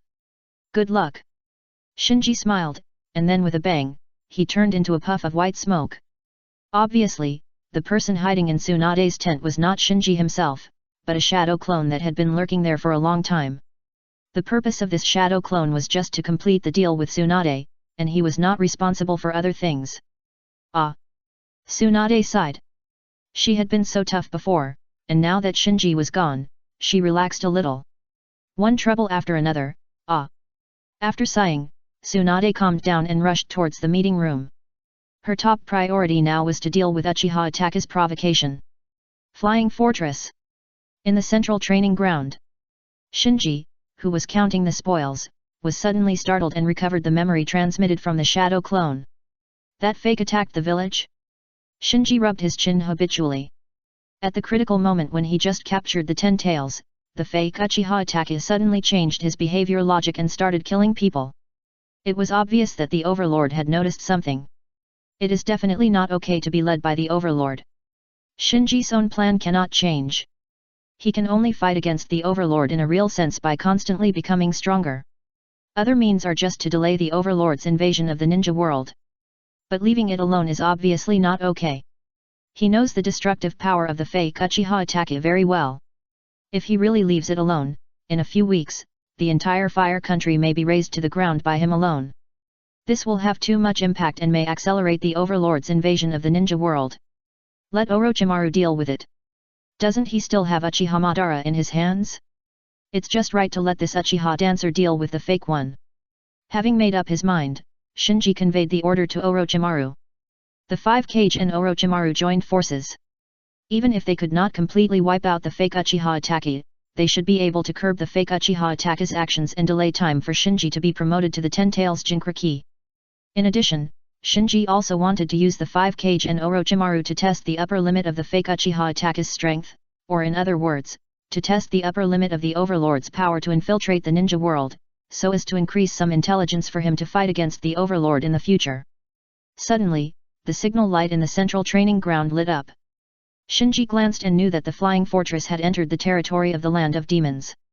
The Land of Rain and the Land of Demons, although there are 2 countries, Bird Country and Bear Country, in between, both are small countries with small land areas. In addition, the flying fortress has a very fast flight speed, which is several times faster than the foot speed of ninjas walking on the ground. Therefore, the flying fortress only takes half a day to reach the destination, which usually takes several days. Spreading a map of the demon country on the ground, Shinji selected the venue for the promotion of the 10 Tails Jinchuriki. In terms of concealment, the abyss where Shin fused the monster is undoubtedly the best choice, but the 10 Tails is too large, and even that abyss cannot completely accommodate the 10 Tails, so Shinji can only choose another place. Then let's go here. Finally, Shinji chose a snowfield on the border between the Land of Demons and the Land of Snow. The snowfield has a harsh geographical environment and is rarely visited by people. Even if the 10 Tails causes some damage, it will not hurt innocent people. A few hours later, Shinji came to the outer platform of the flying fortress. Because he had arrived at the snowfield, everything was white, and the platform was even more cold and snowflakes were flying. Karin, Mome, Shin, Yakumo, Haku, Suzuki, Niji, Kimimaro, Ryaga, and Chino also came to the platform at this time. Shinji said lightly, "I am going to seal the 10 Tails here and become the 10 Tails Jinkriki." Everyone was startled, knowing that the critical moment had come. After a pause, Shinji said, "The power of the complete 10 Tails is far beyond the reach of ordinary tailed beasts, so there are still many variables in this operation." Karin asked hurriedly, "My lord, is there anything we need to do?" Others also looked at Shinji, waiting for his orders. Shinji began to make arrangements. Karin, you are responsible for the east. Yakumo, you are responsible for the west. Shin, you are responsible for the south. Niji, Kimimaro, you and H are responsible for the north. I need you to make sure that when I seal the 10 tails, I block any possible troublemakers for me. Yes. Karin, Shin, Yakumo, Niji, and Kimimaro responded in unison. Let's move. Shinji waved his hand. Swish, swish, swish. Accompanied by bursts of breaking wind, several people flew in different directions. After Karin and others left, Shinji said to Wuming, I am worried that the 10 tails will be attacked back when it is sealed. You stay in the fortress and be ready to support me at any time. Don't worry. Wuming nodded heavily. Her 8,000 spears has now collected a huge amount of chakra. Even if it is not as good as the complete 10 tails, it is still a force that cannot be underestimated. It is enough to provide chakra support for Shinji to fight against the 10 tails when the 10 tails counterattacks. Suzuki couldn't wait any longer and asked, what about me? What is my mission? Shinji glanced at Suzuki and Bai, Longshi and Chino beside him, and said, you are mobile forces, stay in the fortress, if any direction needs support, you go to support. Understood. Suzuki, Bai, Longshi and Chino all nodded. After everything was arranged, Shinji took the black box that sealed the 10 tails, jumped down from the outer platform of the flying fortress, and flew to the ground with a whistling sound. Bang! After landing steadily on the ice field, Shinji opened the black box without hesitation and released the incomplete 10 tails sealed inside. Roar! In just a blink of an eye, this behemoth with a body size of more than a kilometer appeared on the ice field and let out a roar like a storm. Looking at the behemoth below that could almost touch the flying fortress as long as he raised his head, Suzuki and others on the fortress all changed color. Bai asked, should we retreat, a little further away? Wuming nodded. Her 8,000 spears has a very large range. Moving the fortress back a little does not affect her use of the 8,000 spears to support Shinji. Suzuki looked at the 10 tails below with a sullen face. When he thought that he was terrified just by looking at the 10 tails from a distance, and Shinji was about to surrender and seal the 10 tails, he was angry at his cowardice. On the ground. After the 10 tails was released, Shinji flew to the top of the 10 tails and stomped his feet lightly, be good, come and see the snacks I prepared for you. As he said that, Shinji unsealed Nagato's 6 paths of pain, the 8 tails Jinchuriki Killer Bee, and the 3 tails and the 9 tails Yang one by one and placed them in front of the 10 tails. As if sensing something, the 10 tails instantly became agitated. The second update is here. There are only 2 days left this month. Students who still have monthly tickets, please support us. Thank you. Chapter 1167 Lock Core. Roar. The 10 tails became restless again, and even Karin and others who were far away from Shinji in the east, west, south, and north could clearly feel the 10 tails' excitement. The instinct of aggregation. Shinji, who stood on top of the 10 tails, thought to himself. The 10 tails under his feet was undoubtedly the technical core of the Otsutsuki clan's plundering of planetary energy. It could be a war weapon like the 10 tails, an energy collector like the sacred tree, and could also be divided into outer path demon statue and ordinary tailed beasts. Compared with the 10 tails, the secret techniques and forbidden techniques developed by the ninja world are indeed much inferior. This is also the reason why Shinji must seize the 10 tails.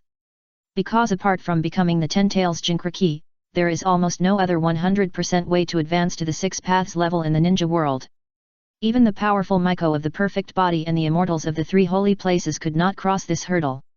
It can be said that the ninja world has all the 6 paths strong men who have appeared before, without exception, have more or less the bloodline of the Otsutsuki clan.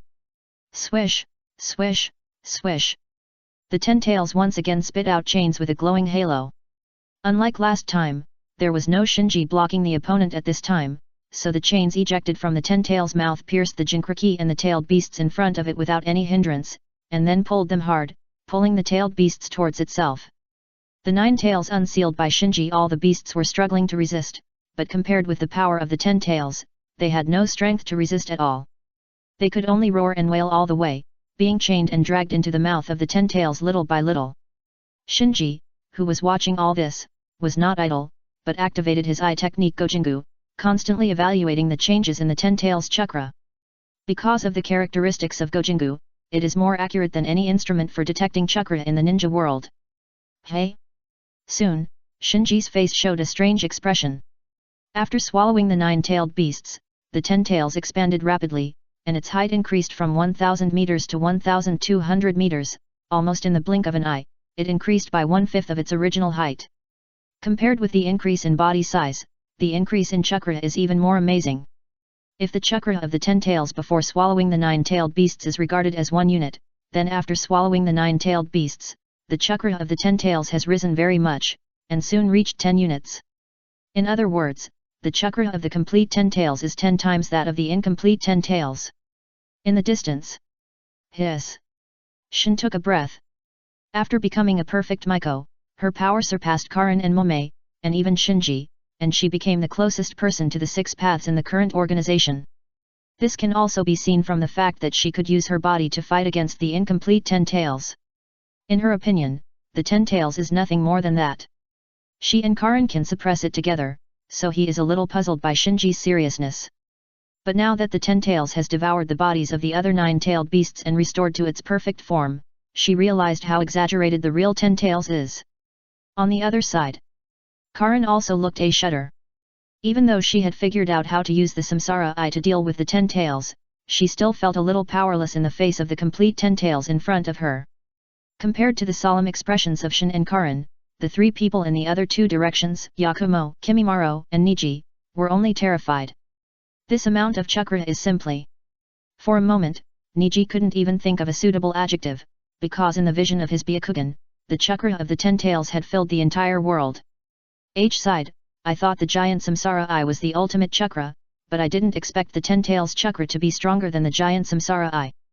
No wonder the adults would target the 10 tails. On the flying fortress, Suzuki, Haku, Ryaga, and Chino looked at the 10 tails that had recovered to its full form. Their faces changed drastically, and they froze in place. Faced with such a monster, they simply couldn't imagine how to fight it. Wu Ming's face also turned a little paler. Before, she was still confident that the chakra she collected with her 8,000 spears would be enough to help Shinji suppress all disobedience. But after seeing the complete 10 tails after she had devoured the 10 tails, she felt that even if she collected the chakra of tens of thousands of ninjas, she would still find it difficult to compete with the 10 tails. Because right above the 10 tails, Shinji was hit much harder than the others. And he knew very well that even the 10 tails in this state could not be called a perfect form in the full sense, because it still lacked the yin 9 tails in Naruto's body. So swallowing the tailed beast is not a 1+1 increase for the 10 tails, but a qualitative change after the fusion of properties. Shinji felt benefited greatly just by observing the process of the 10 tails becoming a perfect form. He even felt that his vision and pattern were completely opened up as the 10 tails became a perfect form. At this moment, he suddenly woke up and realized that his previous assessments of the Overlord might have great deviations. Just imagine, if even the 10 tails, whose intelligence far exceeded that of the Overlord, could have such a big deviation in his assessment, let alone the Overlord. Besides, it is arrogant and ridiculous for a creature living on a planet to evaluate a cosmic overlord that can span the multidimensional universe and devour worlds. After figuring this out, Shinji gradually suppressed the pride that surged in his heart after defeating Nagato and taking the 10 tails. Only by staying humble and actively exploring can we become stronger. After secretly waking himself up, Shinji cast his eyes on the 10 tails that had descended. As the 10 tails swallowed the 9-tailed beasts, it had recovered to its full form, enough to be sealed into Shinji's body, so Shinji's next step was to seal the 10 tails and officially become the 10 tails Jinchuriki. However, before that, he had to confirm the situation around him one last time, so he activated the Naobi to contact Karin and others scattered in 4 directions. After repeatedly confirming that there were no troublemakers, he launched the eye technique on the 10 tails under his feet. In an instant, the 10 tails seemed to have lost its soul and stayed where it was. Shinji began to make seals. The sealing technique he chose was the double-layer 4-symbol seal, also known as the 8-trigram seal. The reason why he chose this technique was because the 8-trigram seal did not exclude other techniques, so he planned to embed his pupil technique God of the Palace into the seal, and as the core of the 8-trigram seal, it would lock the 10 tails like a lock core to prevent the 10 tails from backlashing. The first update is here. Chapter 1168 The Peeps. The reason why Shinji was still so cautious after possessing the 6 Megatama Samsara Eye was because he knew that the 10 Tails backlash would be serious. With his current vision and knowledge, it is not difficult to see that the reason why Black Zetsu could easily subdue Uchiha Madara, who had become the 10 Tails Jinchuriki and promoted to the 6 Paths level, in the original time and space was not only because of the power left to him by Kagaya, but also because he pried open the backlash of the 10 Tails in Uchiha Madara's body, making it difficult for the 6 Paths level Uchiha Madara to take care of both ends and could only watch Kagaya Otsutsuki use his body to revive. So the 10 Tails is both a treasure and a time bomb buried in the body.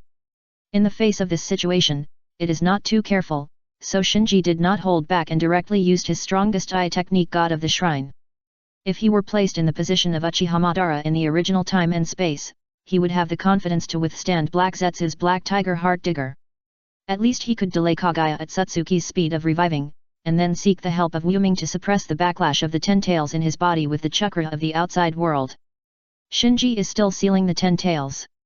Because the 10 Tails has too much chakra, and Shinji is very cautious, he did not seal the 10 Tails into his body in a sloppy manner like Obito and Uchiha Madara in the original time and space, but took every step and every detail into consideration, striving to suppress the 10 Tails to death. In the distance, swish! A figure rushed to the snowfield from the south. After seeing the complete form of the Mycoshin stationed in the south, who had entered the Myco Chakra mode, he stopped helplessly, then jumped onto the crown of a big tree. Looking far away, looking at the majestic figure of the 10 Tails that connected the sky and the earth, a trace of complex emotions flashed in his eyes. The 10 Tails reappeared. No doubt. He was the Otsutsuki Ishiki who arrived in the ninja realm with Otsutsuki Kagaya, and was then plotted against by Otsutsuki Kagaya, wandering in the ninja realm for 1,000 years in the form of a wedge. Of course, now he can only be called Jijin. For any Otsutsuki, the perfect 10 Tails is a very important strategic resource. This can be seen from the attitude of Otsutsuki Momoshiki towards the 9 Tails in Naruto's body in the original time and space, so if possible, Jijin hopes to recover this 10 Tails. However, facing Shin who has activated the Shrine Maiden Chakra mode, he feels that with the power of Jijin's vessel, the chances of winning are not great. And the Shrine Maiden is obviously only the first level, and he will have to face the rumored A later, so he can only choose to stay. Jijin's face is gloomy. We must choose a new vessel as soon as possible. The power of the Otsutsuki is too strong, so Otsutsuki Ishiki has been living in Jijin's body in the form of a wedge for thousands of years. This is not because he likes to live in this way, but simply because he can't find a vessel that can accommodate all his power. If he can find a suitable vessel, he will have enough confidence to defeat A and take back the perfect 10 Tails. After all, in his opinion, no matter how good A is, it is just an Otsutsuki. The descendant of Kagaya's bloodline, whose mastery of power is still at the level of a ninja. But he is a real Otsutsuki. As long as he finds a device that can fully exert his power, he can sweep across the ninja world and take back everything that belongs to him. Outside Konoha village. Almost at the same time when the 10 Tails devoured the 9-tailed beasts and became a complete form, the fake Uchiha Itachi who was killing people in Konoha seemed to sense something, and a rare expression of surprise appeared on his face. Obviously, the power of the complete 10 Tails made the product projected by the Overlord's power feel incredible. Boom boom. After urging Susanoo to sweep across the large group of Konoha ninjas in front of him, the fake Uchiha Itachi put away Susanoo, jumped up, and rushed towards the direction of the land of demons. Bang! At this moment, a flash of lightning flashed, followed by a muffled sound, and then the Konoha ninjas saw Uchiha Itachi who was about to leave was repelled back. Swish, swish, swish. Then, accompanied by a sound of breaking wind, figures arrived at the battlefield. Everyone looked in the direction of the sound and found that the timely reinforcements were not others, but an elite ninja army led by the 5 Kage. The figure who just repelled Uchiha Itachi was the 4th Raikage who activated the lightning chakra mode. Tsunade jumped out of the crowd and asked Uchiha Itachi, why did you attack Konoha? Without waiting for Itachi to answer, the 5th Mizukage Mei Terumi asked, tell me the truth, did you provide us with information before to deliberately lure us into a war with Nagato? Facing the aggressive 5 Kage, Uchiha Itachi did not defend himself, but just looked at him coldly. You won't say it. With a snort, the 5th Kazekage Yekara said, in that case, let's not waste words, let's take him down first. The 3rd Tsuchikage Onoki nodded and said, let's do it. The 5 cages were holding back their anger, and now that Uchiha Itachi had bumped into them, they naturally wouldn't be polite. Seeing the 5 cages rushing up, Uchiha Itachi immediately went up to meet them. Itachi's physical skills could fight against Naruto in 9 Tails Chakra Mode and Killer Bee, the 8 Tails Jinchuriki, while the physical strength and chakra of the fake Uchiha Itachi were all locked in the peak state by the power of the Overlord, and even faintly surpassed. So, there was a strange scene where Uchiha Itachi used physical skills to fight against the 4th Raikage, Tsunade, Meiterumi, and Yekara, and was not at all inferior. As soon as they started fighting, the 4 cages felt something was wrong. Obviously, in their opinion, Itachi's strength was a bit too strong. This is because they underestimated Itachi, and secondly, the fake Uchiha Itachi was already very strong. Get out of the way! At this time, Onoki, who was floating in the air, shouted. Because he wanted to capture Uchiha Itachi alive, he was not going to take action. Now that Itachi was so difficult, he was going to use dust release to injure Itachi first, and then find a way to capture him alive. Hearing Onoki's warning, the 4 shadows who were fighting against Uchiha Itachi in physical skills dispersed in all directions at the same time. Shua! At the moment when the 4 shadows dispersed, a bright column inspired by dust release shot down and hit Uchiha Itachi. Of course, in order to capture him alive, Onoki deliberately reduced the size of the dust release column, thinking that he would only injure but not kill. However, feeling threatened, Uchiha Itachi did not dodge, but activated Susanoo without hesitation, and instantly activated Yata Mirror to block himself. The second update is here. It's the last day of this month. Students who still have monthly tickets must not forget to vote, because after tomorrow, the monthly tickets will be refreshed. Thank you. Chapter 1169 Promoted to 10 Tails Jinchuriki. The dust release column blasted down from the air and landed directly on Uchiha Itachi's Susanoo. Pop! With a light sound like a bubble breaking, the dust release column dissipated. Didn't hit? How is it possible? This. Everyone's face suddenly changed when they saw this. Because the dust release of the 3rd Tsuchikage did not penetrate Itachi's Susanoo as everyone expected, but dissipated directly in front of the shield held by Susanoo. If it weren't for the fact that the left arm of Itachi's Susanoo holding the shield was wiped off by the dust release, everyone would have thought that the Tsuchikage's dust release missed. It's that shield. Onoki, floating in the air, was the first to react, and his eyes immediately focused on the 8-foot mirror held by Itachi's Susanoo. The other 4 cages also realized the excellence of the 8-foot mirror. In fact, after Kakashi's elite team was defeated by the fake Uchiha Itachi, Tsunade learned some information about the fake Uchiha Itachi from the battle report. But she didn't expect that the opponent was much stronger than she expected. Because he was attracted by the perfect 10 tails, the fake Uchiha Itachi did not choose to fight with the 5 cage, but urged the Susanoo to launch a wave of attacks on the 5 cage. After forcing the 5 cage back, he passed by the crowd and flew towards the direction of the land of demons. Seeing Uchiha Itachi leave, the 5 cage looked at each other. Yakura asked, "Chase him." Tsunade frowned, "If we let him go, I'm afraid anyone will dare to attack our 5 major ninja villages in the future." The 4 Raikage nodded in agreement, "That's right." The 3rd Tsuchikage slowly fell from the sky, his face livid, "There's something wrong with this Uchiha Itachi. We must arrest him and investigate thoroughly."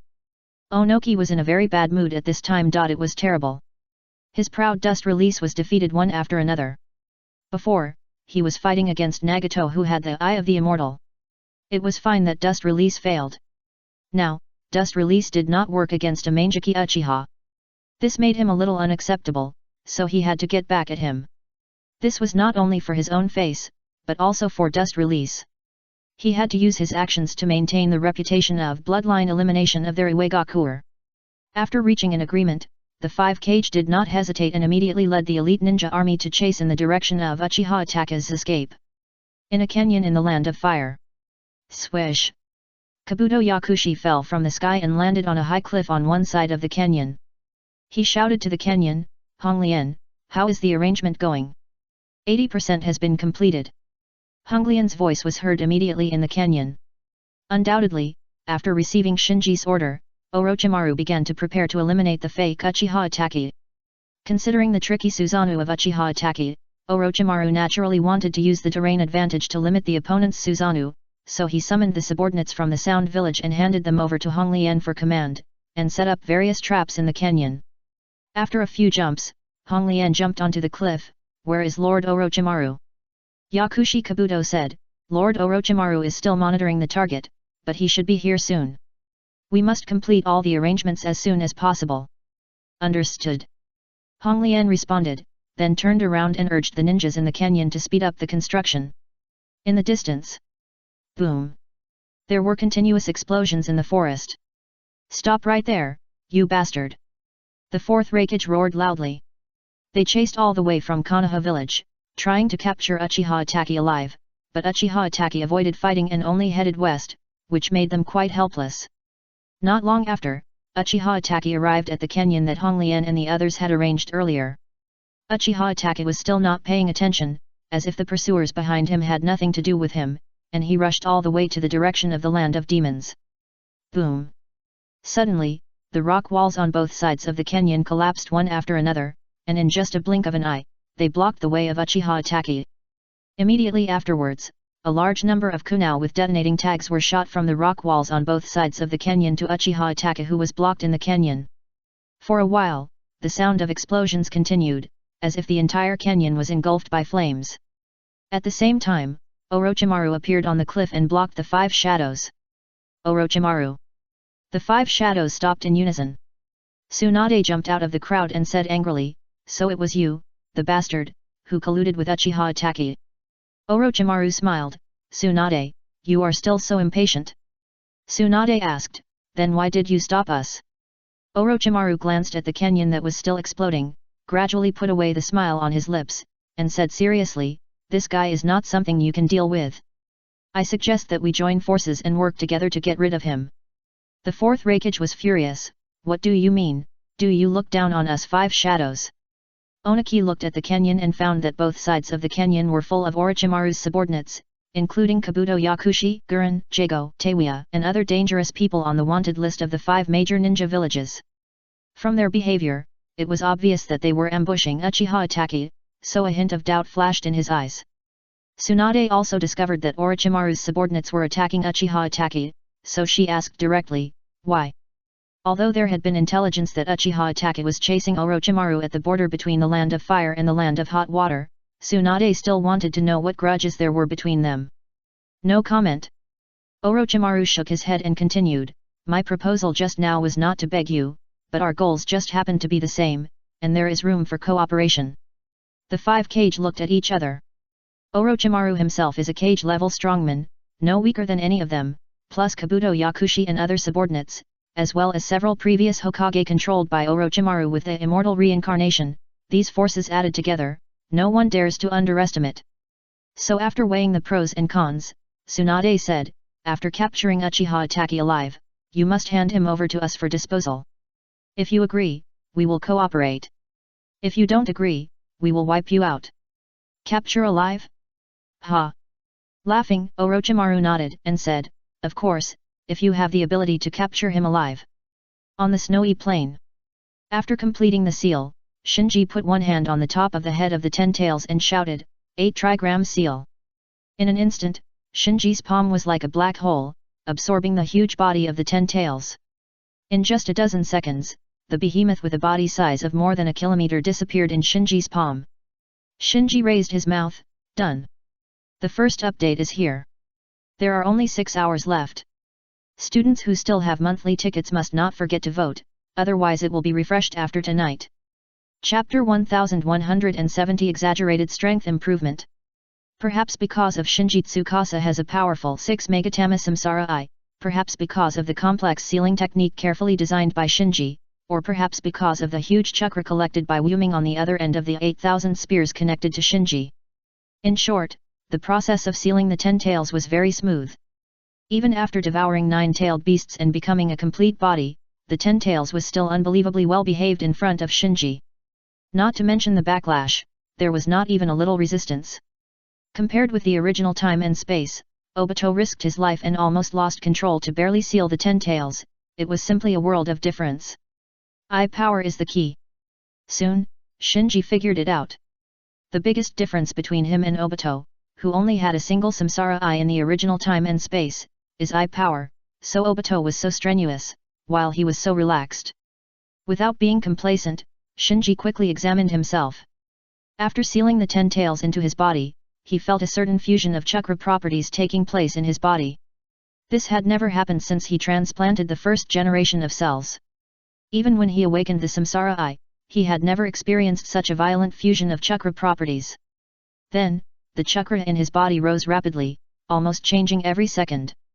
The endless sense of fullness of this power made him lose himself for a time, and he couldn't wait to find an opponent to try. But he soon woke up and gave up the idea. Slowly falling to the ground from 1,000 meters high, Shinji sat cross-legged and felt the changes in his body more carefully. First of all, chakra. Shinji is currently unable to quantify how much the quality of his own chakra has improved, because this has entered the blind spot of his previous knowledge and requires him to explore again.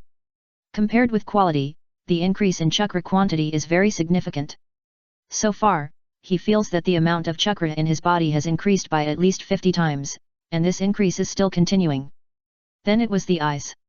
He was surprised to find that the 6 Megatama Samsara eye in his eye sockets gradually changed from light purple to dark red. At first glance, it looked like a Sharingan with Samsara eye patterns. It actually became the same as the Samsara eye of the 10 tails. The change in the color of the 6 Megatama Samsara eye was only the most superficial. The deeper changes in pupil power and pupil technique were what Shinji cared about the most, and this did not disappoint him. Although the improvement of his pupil power was not as much as the increase of dozens of times in chakra, it was also very significant. At this time, he estimated that his pupil power was at least 5 times stronger than before he was promoted to the 10 tails Jinchuriki. You should know that it is very difficult to improve pupil power. For example, Sasuke in the original time and space, after the final battle with Naruto in the Valley of the End, until his daughter Sarada grew up, his pupil power did not improve significantly in the past 10 years. Even because of the loss of the tailed beast chakra, he became a little weaker, and his pupil power would be exhausted at any time, making it difficult to continue. Therefore, the 5-fold increase in pupil power was so exaggerated that it exceeded Shinji's previous expectations, which surprised him. Is this the 10 tails Jinchuriki? After calming down, he did not feel happy or proud because of the significant increase in strength. On the contrary, this made him have an unprecedented strong doubt about his previous assessment of the Overlord's strength. The error is too big. The previous assessment was completely looking at the moon in the well. He shook his head and sighed. For a short moment, he even felt that he was a frog in the well before. When the power of the two is too different, the weak's assessment of the strong is simply absurd and ridiculous. However, just like he restrained his arrogance before, Shinji quickly suppressed the frustration that surged in his heart. Self-humility does not mean self-deprecation. He has come to this day step by step and has achieved many results. Even if he was a frog in the well before, now he has jumped out of the well that restricted his vision and knowledge with his continuous efforts. As long as I can keep getting stronger and keep learning, I will definitely find a way to defeat the Overlord. Shinji stopped letting his thoughts run wild and started checking the changes in his eye skills. Now, not counting the time-space eye skills Kamiya contained in his Susanoo Tou that controls Obito's right eye, he has mastered a total of more than a dozen eye skills, namely Gojingu, Susanoo Tou, Naobi, Hakyujin, Takamaji Ehara, Susanoo, Shinra Tensei, Tensho Tenhai, Chibaku Tensei, Ryan Tensei no Jutsu, etc. After he successfully became the 10 tails Jinchuriki, all of these eye skills underwent some changes without exception. Some of these skills have been enhanced in strength, such as Gojingu, Shinra Tensei, Tensho Tenhai, Chibaku Tensei, Susanoo, and their basic power has been greatly improved. Some techniques have improved their effective ranges, such as Naobi, Hwajin, Ryan no Tenjutsu, etc. Their effective ranges have doubled. Take Naobi as an example, its effective range has reached thousands of kilometers, which can basically cover several countries. The last type is the improvement of the functionality of the technique, and the representative pupil technique is Shinji's Susanoo Tou-Zan. With the improvement of Shinji's pupil power, the ability of Susanoo Tou-Zan has also been significantly improved several times. Take the eyes he controls as an example. At first, his Susanoo Tou-Zan could only control 1 extra pair of eyes in addition to his own eyes, and then he could control 2 extra pairs. Now, the Susanoo Tum can now control 5 additional pairs of eyes. In other words, his Susanoo now has 6 pairs of eye sockets. Of course, these 6 pairs of eye sockets are not squeezed on one face. Shinji activated the Susanoo and observed that the head of his Susanoo now has 3 faces, one in the middle and one on each side. The 6 pairs of eye sockets are evenly distributed on the 3 faces, and each face has 2 pairs of eye sockets on the upper and lower sides. Tisk tisk, this looks really ferocious. Shinji couldn't help but joked. Because he found that his Susanoo not only grew 3 faces, but it seemed that as long as he wanted, he could also extend 6 arms, which could be regarded as 3 heads and 6 arms. The improvement of other techniques was actually within Shinji's expectations. He just didn't expect that his Susanoo tomb could be improved. Now he can control 5 additional pairs of eyes at once, which gives him a lot more choices to control. After all, he has collected a lot of eyes now, which is enough for him to pick and choose. The second update is here. In another hour, it will be a new January. I beg you to support me with the minimum monthly ticket. Please. Chapter 1171 Black Eye. Not counting his own 6 Megatama Samsara Eye, he has 2 pairs of Samsara Eye in his hands, including the eyes that can be mobilized, namely Uchiha Madara's Samsara Eye and Keirin's Samsara Eye, a pair of Reincarnation Eyes, a pair of Red Dragon Eyes, a pair of Eternal Mangeki Sharingan, 1 Mangeki Sharingan of Shisui, and 1 Mangeki Sharingan of Obito. These are all pupil skills with blood limit at least at the level of Mangeki Sharingan. The 3 Megatama Sharingan and Blood Dragon Eyes are not included in Shinji's calculation. Among these eyes, the strongest pupil power belongs to Uchiha Madara's pair of Reincarnation Eye and the pair of Reincarnation Eye on Niji and Kimimaro. In terms of single unit strength, the eyes of Uchiha Madara that once evolved into the 3 Megatama Samsara Eyes are undoubtedly the strongest. But the Samsara Eyes of Niji and Kimimaro are somewhat special, because they have the ability to resonate with the giant Samsara Eye on the moon, and once they enter the resonance state, their eye power will instantly surpass Uchiha Madara's Samsara Eyes. The eye power of Keirin's Samsara Eyes is also extremely strong, but it is slightly insufficient in development, and the time-space eye technique contained in it has not yet awakened, so in terms of eye power, it is a little weaker than Uchiha Madara's Samsara Eyes. Next, it is Wuming's pair of Eternal Mangeki Sharingan. However, since Wuming has transplanted the first generation of cells, the power of all things is being continuously refined in his body, so the state of the Eternal Mangeki Sharingan is obviously not her end point, and she is expected to impact the Samsara Eye. Then there is Yakumo's Red Dragon Eye. Red Dragon Eye is a new eye technique bloodline limit forcibly fused by Shinji using his own Susanoo tomb, based on Red Eye and Blood Dragon Eye. Compared with ordinary eye technique bloodline limits, Red Dragon Eye can naturally crush them easily. But compared with the eye technique bloodline limits of the Rinnegan and Tensagen levels, Red Dragon Eye is obviously inferior. In fact, Yakumo's Red Dragon Eye, in terms of eye power level alone, should be above the Eternal Mangeki Sharingan. It's just that Wuming is too special. Her eye technique 8000 Spears greatly raises the upper limit of her pair of Eternal Mangeki Sharingan's eye power, making Yakumo's Red Dragon Eye inferior to it. And Shisui's Sharingan containing Kota Amatsukami and Obito's Sharingan containing Kamiku are both authentic Mangeki Sharingan. After going through these eyes one by one in his mind, Shinji thought about how to maximize the effect of the Susanoo Lantern. The use of the control ability of the Susanoo Lantern can actually be divided into 2 ideas. The first idea is to focus on pupil skills. For example, using the Susanoo Lantern to control Obito's Mangeki Sharingan will only increase the pupil power slightly, but it can be used to gain the domineering space-time pupil skill Kamyu. The second idea is to focus on pupil power. The pair of eyes with stronger pupil power will be controlled first, and everything is based on piling up pupil power. At present, it is difficult to distinguish between the advantages and disadvantages of these 2 ideas. Because sometimes, having a suitable pupil skill is enough to change the situation of the battle. But pupil power is the foundation of all pupil skills, and the pursuit of pupil power is endless. Thinking, Shinji suppressed the urge to try to control various eyes immediately. At present, he is still in the wilderness. The ceiling of the 10 Tails just now made a lot of noise. It is hard to say whether it will attract unknown peepers, so it is obviously inappropriate to try the control effect of the Susanoo tomb now. In addition to the Ijutsu bloodline limits he collected himself, there are actually many high-level Ijutsu bloodline limits in the ninja world. The first thing Shinji thought of was the reincarnation eye that Otsutsuki Tonari was fusing on the moon. Once this pair of eyes is successfully fused, it may immediately become the top Ijutsu bloodline limit second only to his 6 Megatama Samsara Eye. The reason is still the same. The reincarnation eye has the ability to resonate with the giant reincarnation eye, so it has a unique advantage. Secondly, Uchiha Ataka's pair of eternal Manjiki Sharingan that may have completed the fusion, Obito's pair of Manjiki Sharingan, and Ranmara's pair of super red eyes strengthened by the bloodline fusion ceremony are all very excellent Ijutsu bloodline limits. If the scope is expanded a little more, if the real Otsutsuki are included, the selection range of eyes will be even larger. Otsutsuki is Heike. At this time, Shinji suddenly thought of a person. The reason why he thought of Otsutsuki is Heike, who was hidden in the ninja world, was mainly because Otsutsuki is Heike had a very rare black eye, that is, a special eye technique bloodline limit with a rice-shaped pupil pattern. This black eye contains two very powerful eye techniques, namely Xiaoming Tetsu Pasha and Daiko Kyuden. In the original time and space, Otsutsuki is Heike used these two eye techniques to beat Naruto and Sasuke. He should still be living in Jijin's body in the form of a wedge, and his strength has not recovered. Shinji started to think.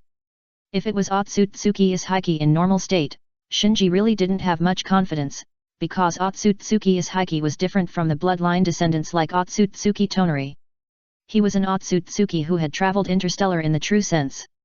In addition, is Heike Otsutsuki's position in the Otsutsuki clan seems to be higher than Kagaya Otsutsuki, so under normal circumstances, his strength is at least at the peak of the Six Paths level.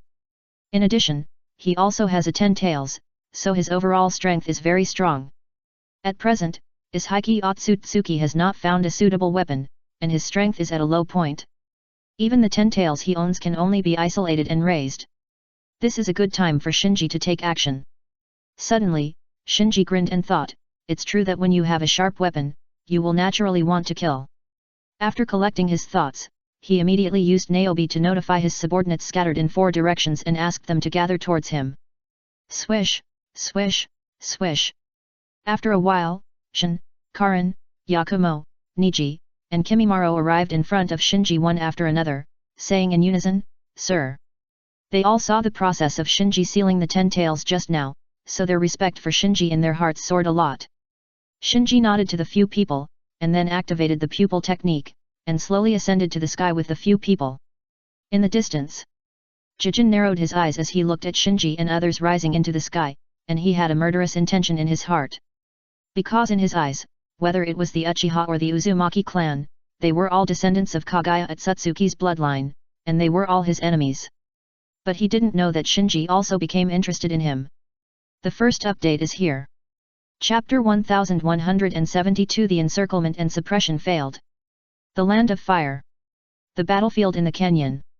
The smoke almost covered the entire battlefield, the ground cracked inch by inch, and the high cliffs on both sides of the canyon collapsed in large areas. Damn it! The third Tsuchikage floating in the air had an extremely ugly look on his face.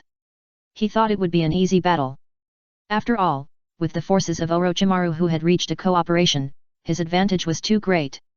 As a result, after a big battle, not only did he fail to capture Uchiha Itachi, but his side also suffered heavy losses. The first to be injured was the 4th Raikage. Relying on the speed and defense of the Lightning Chakra mode, the 4th Raikage was the first among the 5 cages to launch an offensive against Uchiha Itachi. As a result, he was swept away by Uchiha Itachi's Susanoo, and his fist was hit by an Amaterasu. If he hadn't cut off his arm in time, he would have been killed by Amaterasu. The 5th Mizukage Mei Terumi and 5th Kazekage Yekara, who tried to launch a sneak attack, were both hit by Uchiha Itachi's Tsukuyomi and lost their fighting power after just one encounter. If it weren't for the ninjas from Kirigakure and Sand Village who risked their lives to rescue them, they would have been smashed into pulp by Susanoo. Orochimaru's side was not much better. The carefully arranged canyon trap had no other effect at all. After a fierce battle, his subordinates suffered heavy losses. Jago was directly crushed by Susanoo and punched into the rock wall.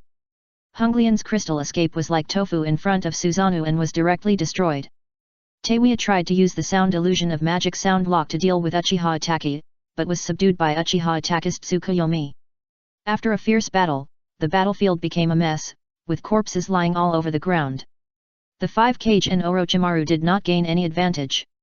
The Uchiha Itachi surrounded in the center was still full of energy, with no signs of exhaustion. Tsunade panted and stared at Uchiha Itachi. Something is wrong with him. Since the beginning of the battle, Tsunade secretly calculated that the opponent had used Amaterasu 3 times and Tsukuyomi 7 times, not counting the Susanoo that the opponent had been maintaining. You should know that when Sasuke starts the Susanoo battle, he will be exhausted in just a moment. Moreover, Sasuke's Susanoo is in the form of a skeleton most of the time, while the Uchiha Itachi in front of him almost always maintains the armored state. Let alone the Mangeki Sharingan, even if the opponent has the eternal Mangeki Sharingan that can restore pupil power, it is impossible to use Tsukuyomi, Amaterasu, and other Mangeki level pupil techniques like this for free. Orochimaru snorted coldly, you just found out. His face was not looking good. I thought that by cooperating with the 5 cage, I could easily get rid of Uchiha Itachi, but I didn't expect that's right. Ignoring Orochimaru's ridicule, Tsunade said, the message for help has been sent out, Jiraiya will be here soon. It's too late. Orochimaru shook his head and continued, that guy is going to escape again. Sure enough, after breaking through the pit created by Kabuto Yakushi with inorganic reincarnation, Uchiha Itachi urged Susanoo to rush all the way, once again breaking through the siege and rushing towards the direction of the land of demons. However, just when everyone thought that this siege would fail, Uchiha Itachi suddenly stopped, as if the target that attracted him before had disappeared. There is no doubt that just now, Shinji in the land of demons had successfully sealed the 10 tails and was promoted to the 10 tails Jinchuriki, so Uchiha Itachi lost his sense of the 10 tails. Hey! Orochimaru exclaimed softly. Tsunade asked, what's going on? He's not running away. At this time, Uchiha Itachi slowly turned around and looked at Orochimaru with a cold gaze. Orochimaru couldn't help but shiver, and his heart suddenly shuddered. The feeling of being hunted down before came back again, and he knew that he had become the target of this Uchiha Itachi again. Tsunade on the side also suddenly felt creepy. Orochimaru, what's going on? I'm being targeted. Orochimaru slowly raised his arms and prepared to seal. Tsunade's face sank, damn it, you actually used this technique in front of me. Now is not the time to hold back. If I don't go all out, I might really be killed. After explaining coldly, Orochimaru completed the seal, summoning technique. Snap! As Orochimaru put his hands together, 4 coffins slowly stretched out from the ground. Then, the lids of the 4 coffins fell, and the impure world forms of the 1st, 2nd, 3rd, and 4th generations of Hokage slowly walked out of the coffins. Seeing the impure world form of the 3rd generation, Tsunade's face became more gloomy. Damn it, you didn't even let the teacher go. Orochimaru no longer paid attention to Tsunade's accusations, and used hand seals to unlock the restrictions of the 4 Hokage's impure world forms, allowing the 4 Hokage's impure world forms to regain their intelligence. The 3rd generation, who was summoned repeatedly, said angrily, it's the battlefield again. Orochimaru, is your ambition endless? Orochimaru said, this is none of my business. If you helped me get rid of this guy last time, these ninjas on the ground wouldn't have to die. The 2nd generation looked at the opposite side Uchiha Itachi and asked in confusion, why is it still that Uchiha kid? The 1st generation asked, what's going on? Because the 1st generation's impure world body collapsed when dealing with the upper string 1 contaminated by the Overlord, he didn't know that Uchiha Itachi was chasing Orochimaru. Now after several weeks of rest, Orochimaru has found a sacrifice for the 1st generation again, so the 1st generation once again returned to the ninja world in the form of an impure world body. The 4th generation explained it to the 1st generation at this time. The 1st generation looked at the Uchiha boy under the Susanoo opposite, and sighed, the Uchiha clan has countless geniuses. Orochimaru said, ladies and gentlemen, now is not the time to chat. The guy opposite attacked Konoha village not long ago. If he is not solved this time, Konoha will not be at peace. The 3rd generation did not trust Orochimaru, so he looked at Tsunade. Itachi attacked the village. Tsunade nodded slightly, and then said, but I always feel that this Uchiha Itachi is a little bit wrong. If it weren't for the fact that other people couldn't imitate the Mangekyo-I techniques such as Susanoo, Amaterasu, and Tsukuyomi, she would even doubt whether the person in front of her was really Uchiha Itachi. The 1st generation smiled, little Tsunade has grown up. Tsunade pouted, I am now a Hokage. Just as they were chatting, the opposite Uchiha Itachi couldn't hold back and directly urged Susanoo to attack. The 2nd update is here. At the beginning of the month, I would like to ask for your guaranteed monthly tickets. Thank you. Chapter 1173 Control Value. In the Flying Fortress. Shinji, who was successfully promoted to the 10 Tails Jinchuriki, accepted the congratulations of his subordinates, issued an order to rush to the land of fire, and then return to the central training ground alone. After becoming the 10 Tails Jinkriki, the changes in him are still continuing, so he needs some time to carefully examine this series of changes. Coming to the mirror, Shinji looked at himself. The most obvious change in appearance is that 2 small protrusions like horns have grown on his forehead. He reached out and touched it, muttering, "It is indeed bone." He was not surprised by this change.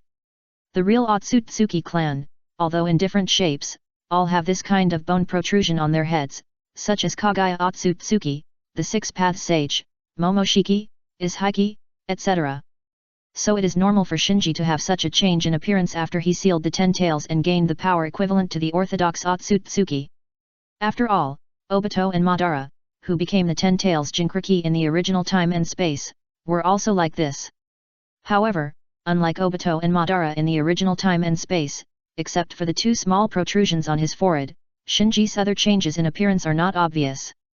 If there is any change, it is probably that his skin has become slightly whiter.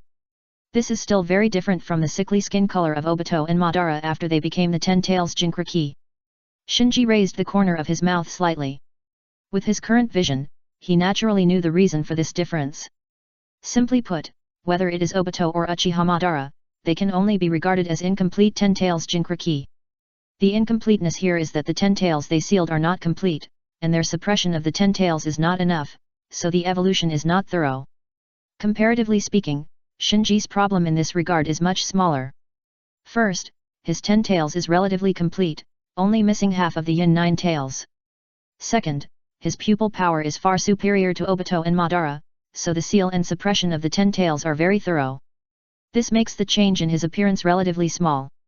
Twisting his hair, Shinji covered the 2 small corners on his forehead with his bangs, and at this moment, his fingers accidentally touched his eyebrows. "Hey!" With a light exclamation, Shinji hurriedly looked at the mirror. In the mirror, his eyebrows were extremely smooth, but the touch of his fingertips told him that something was brewing in his eyebrows. Soon, Shinji thought of the 9 Megatama Samsara Eye at the center of the eyebrows where Uchiha Madara launched the infinite Tsukuyomi in the original time and space. Could it be the one from the 10 tails? Shinji slowly closed his eyes, and the next moment, when he opened his eyes, a crack appeared at the center of his eyebrows, revealing a red 6 Megatama Samsara Eye.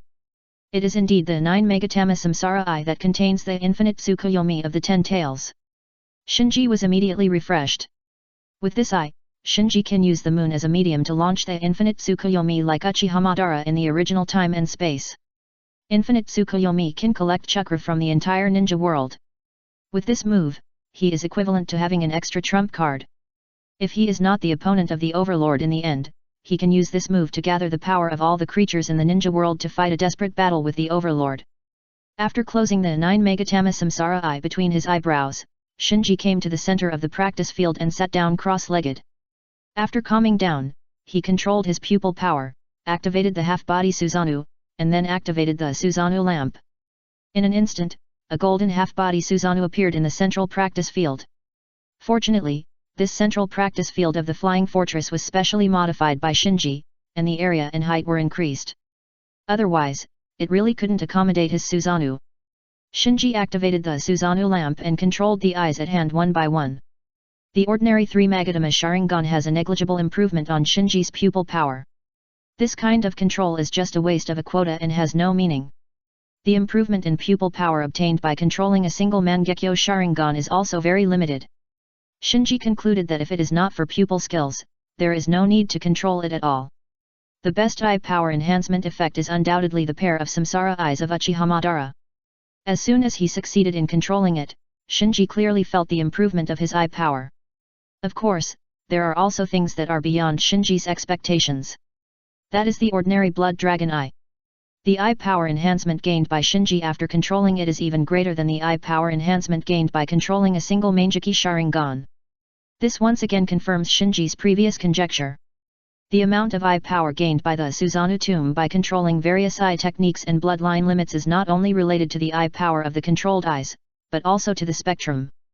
Because Shinji's own 6 Megatama Samsara Eye is a fusion of the pupil power of the Sharingan and the Samsara Eye, so when he controls the eye techniques and bloodline limits of the Sharingan or Samsara Eye system, the eye power that the Susanoo tomb can gain will be greatly reduced due to the excessive overlap of the spectrum. In comparison, although the Blood Dragon Eye is also a mutated eye technique bloodline limit of the descendants of Kagaya Otsutsuki's bloodline, it is obviously different from the Sharingan and the Samsara Eye, and there are differences in ability, so the eye power gained by the Susanoo Sun Tou lantern from controlling it is not discounted. Shinji thought to himself, if you calculate it this way, Yakumo's Red Dragon Eye may be more valuable to control than Keiran's Samsara Eye. Although Yakumo's Red Dragon Eye is inferior to Keiran's Samsara Eye in eye power, in terms of power spectrum, the Red Dragon Eye is obviously farther away from Shinji's own 6 Megatama Samsara Eye. Similarly, Niji, Kimimaro and their Reincarnation Eye are also more valuable to control than Keiran's Samsara Eye. Thinking of this, Shinji shook his head again and analyzed, it should not be that all Samsara Eyes will have reduced pupil power when controlling them. Only the Samsara Eyes of Kagaya Otsutsuki have this problem, because my own 6 Megatama Samsara Eyes is already the strongest among the Samsara Eyes of Kagaya Otsutsuki. In other words, when Shinji controls other golden Samsara Eyes and blue Samsara Eyes of other bloodlines with the Susanoo Shin, the pupil power increase he obtains will most likely not be reduced. By the way, there is also the Black Eye. This reminds Shinji of his Heiki Otsutsuki's Black Eye. Because most of the other pupil skills in the current ninja world are from Kagaya Otsutsuki, such as the Eternal Mangeki Sharingan that Ataka may have already merged, and the Mangeki Sharingan that Obito has strengthened through the ritual, etc., Shinji's pupil power will inevitably be reduced when controlling them. But Otsutsuki's Heiki's Black Eyes are different. They are neither from Otsutsuki Kagaya's line nor from the Sharingan. And Samsara Eye, so its control value should not be inferior to the Rinnegan with the highest control value in Shinji's hand. The first update is here. Chapter 1174 Awakening. Of course, Ranmara's Super Red Eyes strengthened by the Bloodline Fusion Ritual should also have a good control value. However, Shinji has not yet obtained Otsutsuki's Heiki's Black Eyes or Ranmara's Red Eyes, so these are just Shinji's own speculations. In addition to control, another ability of the Susanoo Sun Tou-chan has also been strengthened, that is, the ability to forcibly fuse the eye technique bloodline limit. Yakumo's Red Dragon Eye was created using this ability. However, Shinji's Susanoo Sun Tou-chan had limited capabilities at the time, with a total of 3 pairs of empty eye sockets, and his own eyes had to occupy 1 pair, so he could only control 2 pairs of eyes at most, so he could only fuse 2 pairs of eyes at a time. Now, after several upgrades, his Susanoo Sun Tou-chan has 6 pairs of empty eye sockets. Apart from the one he occupies, he still has 5 pairs of empty eye sockets, which can control 5 pairs of eyes at the same time. This means that he can use the Susanoo Sun Tou-chan to fuse 5 different pairs of eyes at the same time. That is to say, if he can't collect enough powerful and special Ijutsu bloodline limits, he can try the fusion ability of the Susanoo Sun Tou-chan, just like making the Red Dragon Eye, and create a new Ijutsu bloodline limit himself. Shinji sorted out his thoughts and was about to think about how to better use the fusion ability of the Susanoo Sun Tou-chan when his eyebrows suddenly raised. By connecting to Orochimaru's Hwajin, he sensed that Orochimaru seemed to be in trouble. Getting up and leaving the central practice field, Shinji came to the main control room of the Flying Fortress. Because Bai was responsible for the renovation of the Flying Fortress, Bai usually controlled the Flying Fortress in the main control room. Seeing Shinji coming, Bai quickly stood up. "Sir, what do you want me to do? Don't be so reserved, I'm still me." Shinji waved his hand and asked, "How long will it take to reach the Land of Fire?" Bai bowed slightly. "Please wait, I'll calculate." Although the Land of Ghosts and the Land of Fire are separated by the Land of Bears, the Land of Birds, and the Land of Rain, the straight line distance is not far, just equivalent to crossing the Land of Earth. Soon, Bai had an answer. "If you don't hesitate to fly at full speed with Chakra, it will take about 1 hour and 3 minutes. "But?" Shinji asked casually, "But what?" "Long-term overload operation may cause the fortress's power reactor to melt. And if the speed is too fast, the effect of the barrier on the fortress will be greatly weakened, and we may be detected by the perception-type ninjas on the ground." Bai said the hidden danger. Shinji weighed the pros and cons for a moment, then ordered, "We can't care about so much right now, rush to the Land of Fire at full speed." He is not afraid of being exposed now. As for the power reactor, the technology has been mastered anyway. If it is destroyed, it is destroyed. Just build another one. After the Flying Fortress entered the overload mode, the interior was no longer stable, and there would be bumps from time to time. Everyone who noticed the abnormality came to the power room one after another. Shinji explained, the fake Uchiha attack seems to have caused some trouble again. We must go over and take a look immediately. Knowing that the fake Uchiha attack was a product of the power of the Overlord, everyone's expression was a little serious when they heard it. Shin asked, do we need to take action? Shinji shook his head, the 5 Kage are hunting him down, and I have arranged Orochimaru to deal with him. For the time being, we should not need to take direct action.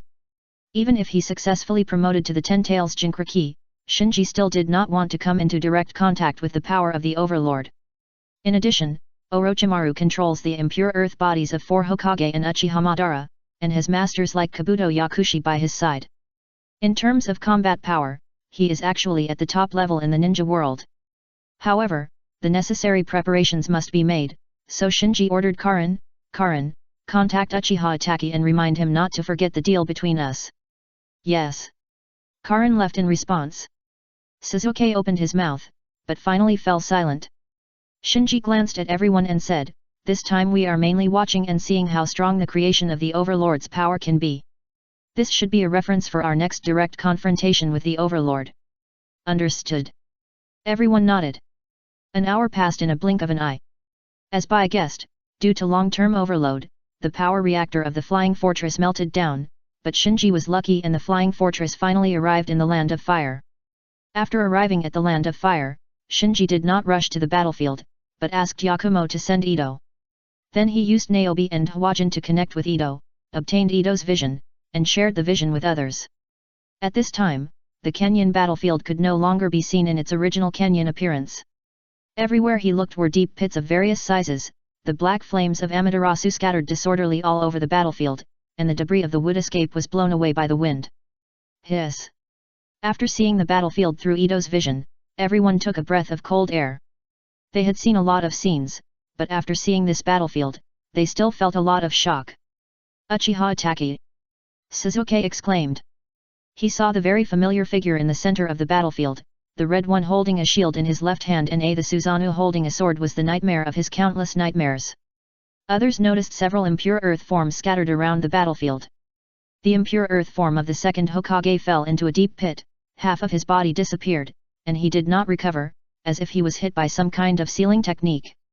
The impure earth form of the third Hokage fell in a corner, covered by the black flames of Amaterasu, alternating between recovery and burning. Only the first and fourth Hokage were on each side, confronting Uchiha Itachi in the center of the battlefield.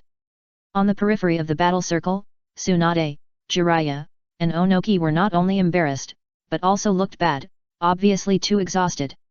Orochimaru and Kabuto Yakushi hid on the other side, and the situation did not look good either. So powerful. By side. Facing such an encirclement and suppression lineup, the fake Uchiha Itachi not only stood firm, but also caused such a huge loss to the party participating in the encirclement and suppression, which was incredible. He could see that if there hadn't been the first generation's impure earth body on the field, the situation might have been even worse. Shinji was also surprised. The performance of the fake Uchiha Itachi was obviously beyond his expectations, so he directly ordered Orochimaru to summon Uchiha Madara's impure earth body through Naobi. On the battlefield, Orochimaru sighed after receiving the order, and then raised his hands. If possible, he was unwilling to awaken Uchiha Madara's impure earth body because he clearly felt that he could not control the other party. It's just a small favor, please help. Chapter 1175 Uchiha Madara. Orochimaru completed the seal and clasped his hands together. Boom boom boom. In an instant, another coffin rose from the ground on the battlefield. Just as everyone on the field focused their attention, waiting for the coffin lid to fall and reveal the identity of the immortal body in the coffin, there was a bang sound, and the coffin lid did not fall normally, but was kicked out from the inside. Because Orochimaru was facing the fake Uchiha Itachi, the coffin lid that was kicked out also flew straight to Uchiha Itachi in the center of the battlefield. Boom! Uchiha Itachi activated Susanoo and slashed out a 10-fist sword, smashing the attacking coffin lid to pieces. Humph! At this time, accompanied by a light snort, the immortal body in the coffin walked out by itself. This? Is it him? How is it possible? Looking at the immortal body who walked out of the coffin, wearing a Warring States-style armor and holding his chest. Everyone on the battlefield was shocked. Uchiha Madara. Finally, the third Tsuchikage Onoki solemnly revealed the identity of this impure world body. Tsunade and Jiraiya looked at each other in bewilderment. They had never expected that Orochimaru not only resurrected all the previous Hokage, but also Uchiha Madara. For a moment, they didn't even know whether to scold Orochimaru for being crazy or to praise him for being well prepared. The Hokage in the impure world body state on the battlefield had different expressions when they saw Uchiha Madara in the impure world body state. The first generation was stunned for a moment, with a somewhat complicated expression. The second and third generations looked gloomy. The fourth generation, who had not dealt with Uchiha Madara directly, was relatively calmer, but just by the domineering way Uchiha Madara appeared, he knew that the opponent was very strong and Orochimaru, the caster, might not be able to control him. As expected, as Uchiha Madara was awakened, Orochimaru immediately found that he had lost the ability to control him, and his face darkened. Swish, swish, swish. As bursts of steam like white smoke came out of Uchiha Madara's immortal body, he directly bypassed Orochimaru's control and regained his spiritual wisdom. Looking down at his hands, he whispered, "Immortal reincarnation? It seems that the plan has gone wrong." On the flying fortress, Shin asked, "Who is he?" Yakumo shook his head, "I don't know him, but I always feel that he looks familiar, as if I have seen him somewhere." Bai said, "He actually kicked the coffin cover away with one foot. This is too weird. Could he be out of Orochimaru's control?" Just when everyone was puzzled, Wu-Ming said firmly, "He should be a member of our Uchiha clan." Everyone looked at Wu-Ming. Wu-Ming explained, "The armor he wears is the unique armor of our clan during the Warring States period, and it is a fine armor that only the clan leader or elders are qualified to wear." Sasuke frowned, "Uchiha clan?" Yakumo seemed to remember something. "I remember, he is the stone statue standing opposite the first generation in the Valley of the End." Bai reacted, "Uchiha Madara." Everyone changed color. Uchiha Madara's experience is as legendary as the first generation. He is the most dazzling figure in the era when the ninja village was first established. So even though decades have passed, his legend is still circulating in the village. Wu-Ming was a little curious, "Who is this Uchiha Madara?" Shinji spoke at the right time. He was once the clan leader of the Uchiha clan, and the first Uchiha clan member to open the reincarnation eye. Then, Shinji briefly told the story of Uchiha Madara. After learning that Nagato's Rinnegan was Uchiha Madara's and that the cause of this ninja world war was also Uchiha Madara's plan, everyone realized how strong the man who just walked out of the coffin was. On the field. After taking a glance at the battlefield, Uchiha Madara's eyes fell on the first generation, and he said with a smile, "Hashirama, you are really in a mess. Is a junior Uchiha giving you such a headache?" The first generation said with a gloomy face, "He is a little bit wrong." Wrong. Uchiha Madara glanced at Uchiha Itachi in the center of the battlefield, grinning, "For the level of the Manjiki Sharingan, your Susanoo is not bad. Hey, Ten-Fist Sword and Yata Mirror, you even collected such things. It seems that you are really not an ordinary kid." To others, the two artifacts Ten-Fist Sword and Yata Mirror are very unfamiliar, but to Uchiha Madara, the former patriarch of the Uchiha clan, these two artifacts are not mysterious, because there are relevant records in the clan. Otherwise, Itachi would not have been able to collect these two artifacts. Orochimaru behind him said at this time, "Please help me deal with the enemy in front of me." Uchiha Madara did not turn around. "Are you the caster?" Orochimaru looked a little unnatural. "Yes. Let me deal with Uchiha." With a sneer, Uchiha Madara jumped up, retreated to a distance, and then sat on the ground to watch the excitement. Obviously, Uchiha Madara did not want to obey Orochimaru's instructions, which once again confirmed everyone's speculation that Orochimaru, the caster of immortal reincarnation, had no restraint on Uchiha Madara. The fake Uchiha Itachi soon launched an offensive again. In order to deal with the offensive of Uchiha Itachi, the first generation could only use wood release to fight back. So, the battlefield became chaotic again. Uchiha Madara, who was watching the fun, initially teased the first generation, but after Uchiha Itachi's Susanoo defeated the first generation's wood style again and again, he felt something was wrong. When the pupil power is at its peak, Susanoo can indeed match wood style, but with consumption and tug of war, Susanoo will soon fall into disadvantage, which has been repeatedly verified in countless battles between him and the first generation. Even if the strength of the first generation's wood style was greatly weakened in the state of the impure world body, Uchiha Itachi Susanoo should not be so brave. Soon, Tsunade, Jiraiya, Onoki, Kabuto Yakushi and other ninjas also joined the battle. Various ninjutsu including dust style were thrown at Uchiha Itachi in the field as if they were free, and Uchiha Itachi's Susanoo was broken several times. However, no matter how severe the blow was, the Susanoo of Uchiha Itachi on the field could instantly recover to its best condition. Hey! Uchiha Madara, who had retreated to a distance to watch the excitement, uttered a light "ha" and stood up unconsciously. There is no doubt that Uchiha Itachi on the field attracted his attention. The first update is here. Chapter 1176 Something is wrong. Interesting. With a smile, Uchiha Madara began to walk towards the battlefield. Then his pace became faster and faster, slowly turning into a sprint. In a blink of an eye, the whole person was like a conspicuous red, thrown into the battlefield. After entering the battlefield, Uchiha Madara shouted, "Get out of the way!" Others saw this and dodged.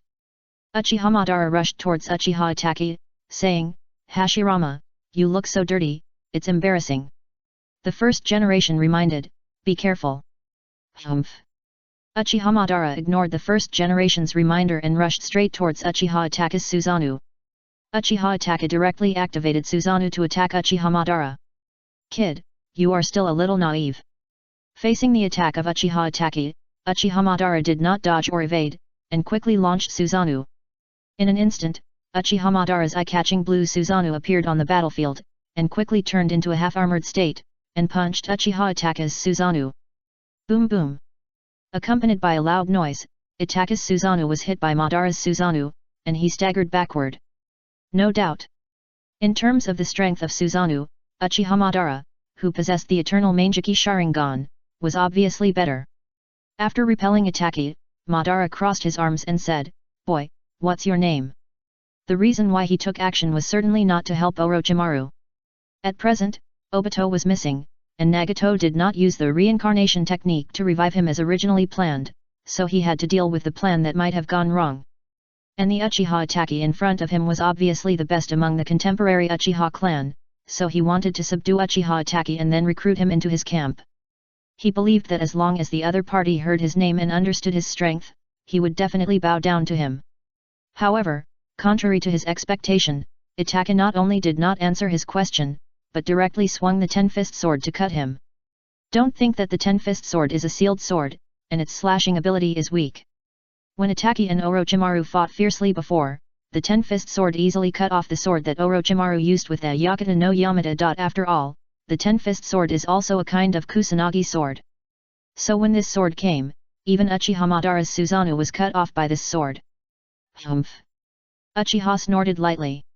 Immediately, his Susanoo that was cut off by the Ten-Fist Sword was infused with pupil power and quickly recovered. Not only that, his blue Susanoo also changed from a half-armored state to a complete state with a height of nearly 100 meters in an instant. In the diamond-shaped area between the eyebrows of his complete Susanoo, Uchiha Madara still folded his hands and looked down at the Itachi below, with a smile on his lips. "Not bad, there is a bit of my shadow in the past. In this case, I will defeat you and teach you how to use Susanoo." On the flying fortress. Such a strong pupil power! Sasuke exclaimed.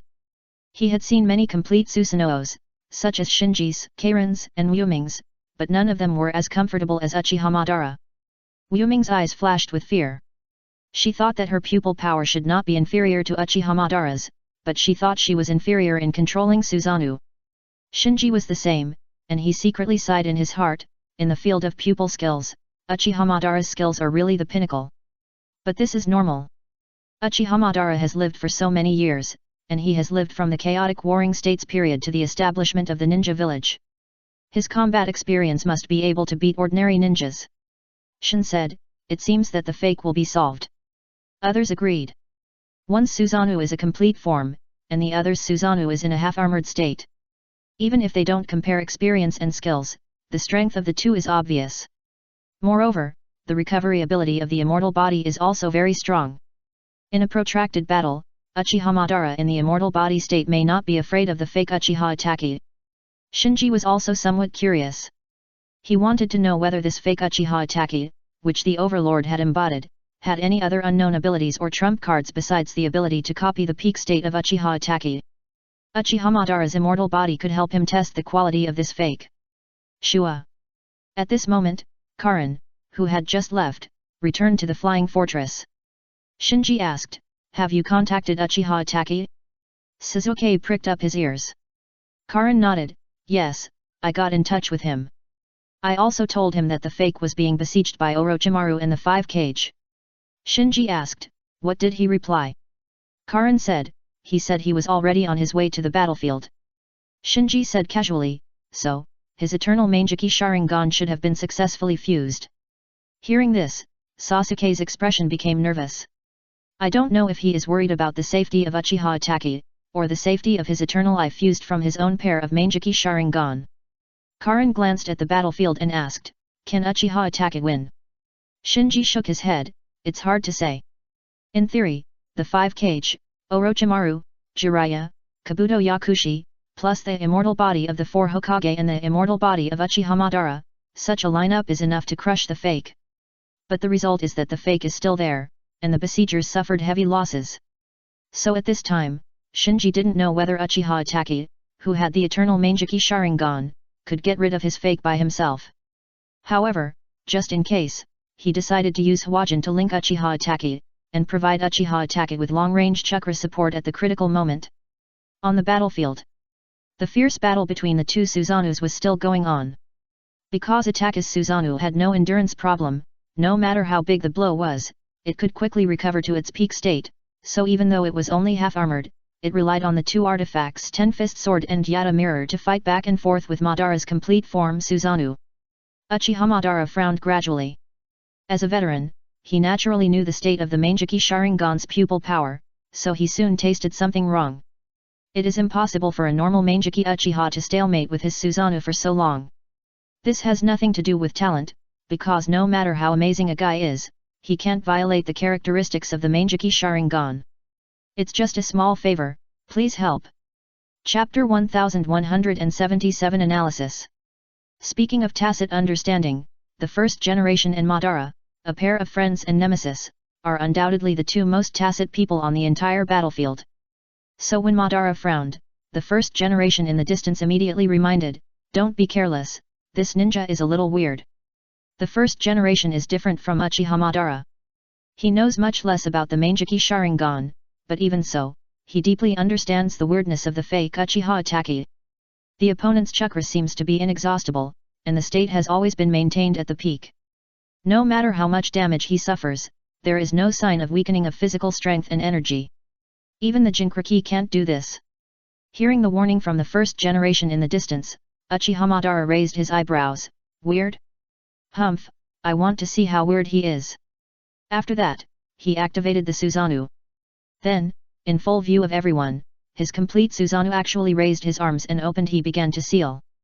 Instantly, his Susanoo grew 2 more pairs of arms. "Kid, you're still young." Uchiha Madara snorted and immediately launched an attack on Ataki on the opposite side. Not long after, the 2 Susanos fought fiercely again, making deafening roars.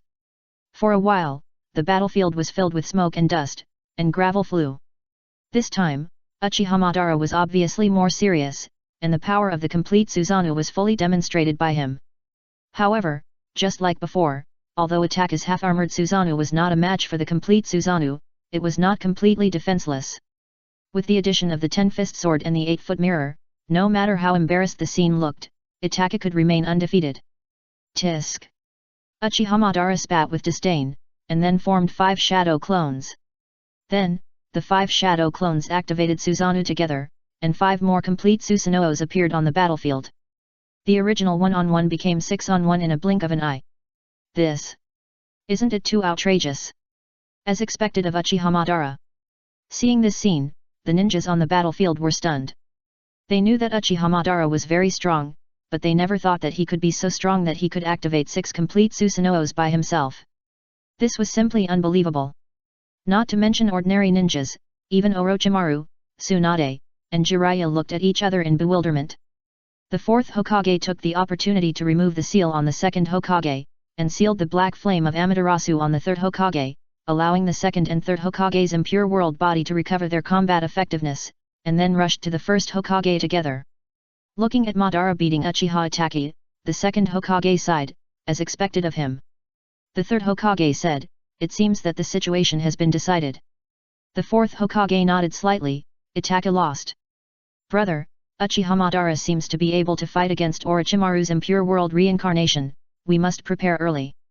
The second Hokage even began to consider fighting against Uchiha Madara in the future. Because once Uchiha Madara gets rid of Orochimaru's control, the situation will be complicated. In his opinion, the strength of the 5 Kage is not enough to fight against Uchiha Madara. Even the 5 Kage are like this, and it is even more impossible for other people in the current ninja world to stop Uchiha Madara. Therefore, he can't imagine how much trouble Uchiha Madara, who relies on the convenience of the immortal body, can cause in the ninja world. The first generation shook his head, his expression solemn, "Things may not be that simple." The second generation was stunned, "Brother, what do you mean?" The first generation said, "Pay attention to your bodies." The second generation, the third generation, and the fourth generation hurriedly checked their immortal body upon hearing this, and then a bit of strangeness and confusion appeared on their faces. The first generation slowly said, "This Uchiha is the same as the upper string one we fought before. He has an inexplicable power that can corrode our immortal body. The last time he fought against the upper string one, the first generation's immortal body collapsed once due to the heavy load. The first generation initially thought that his power was too strong, and the quality of the sacrifice of the impure earth body was not enough to bear it.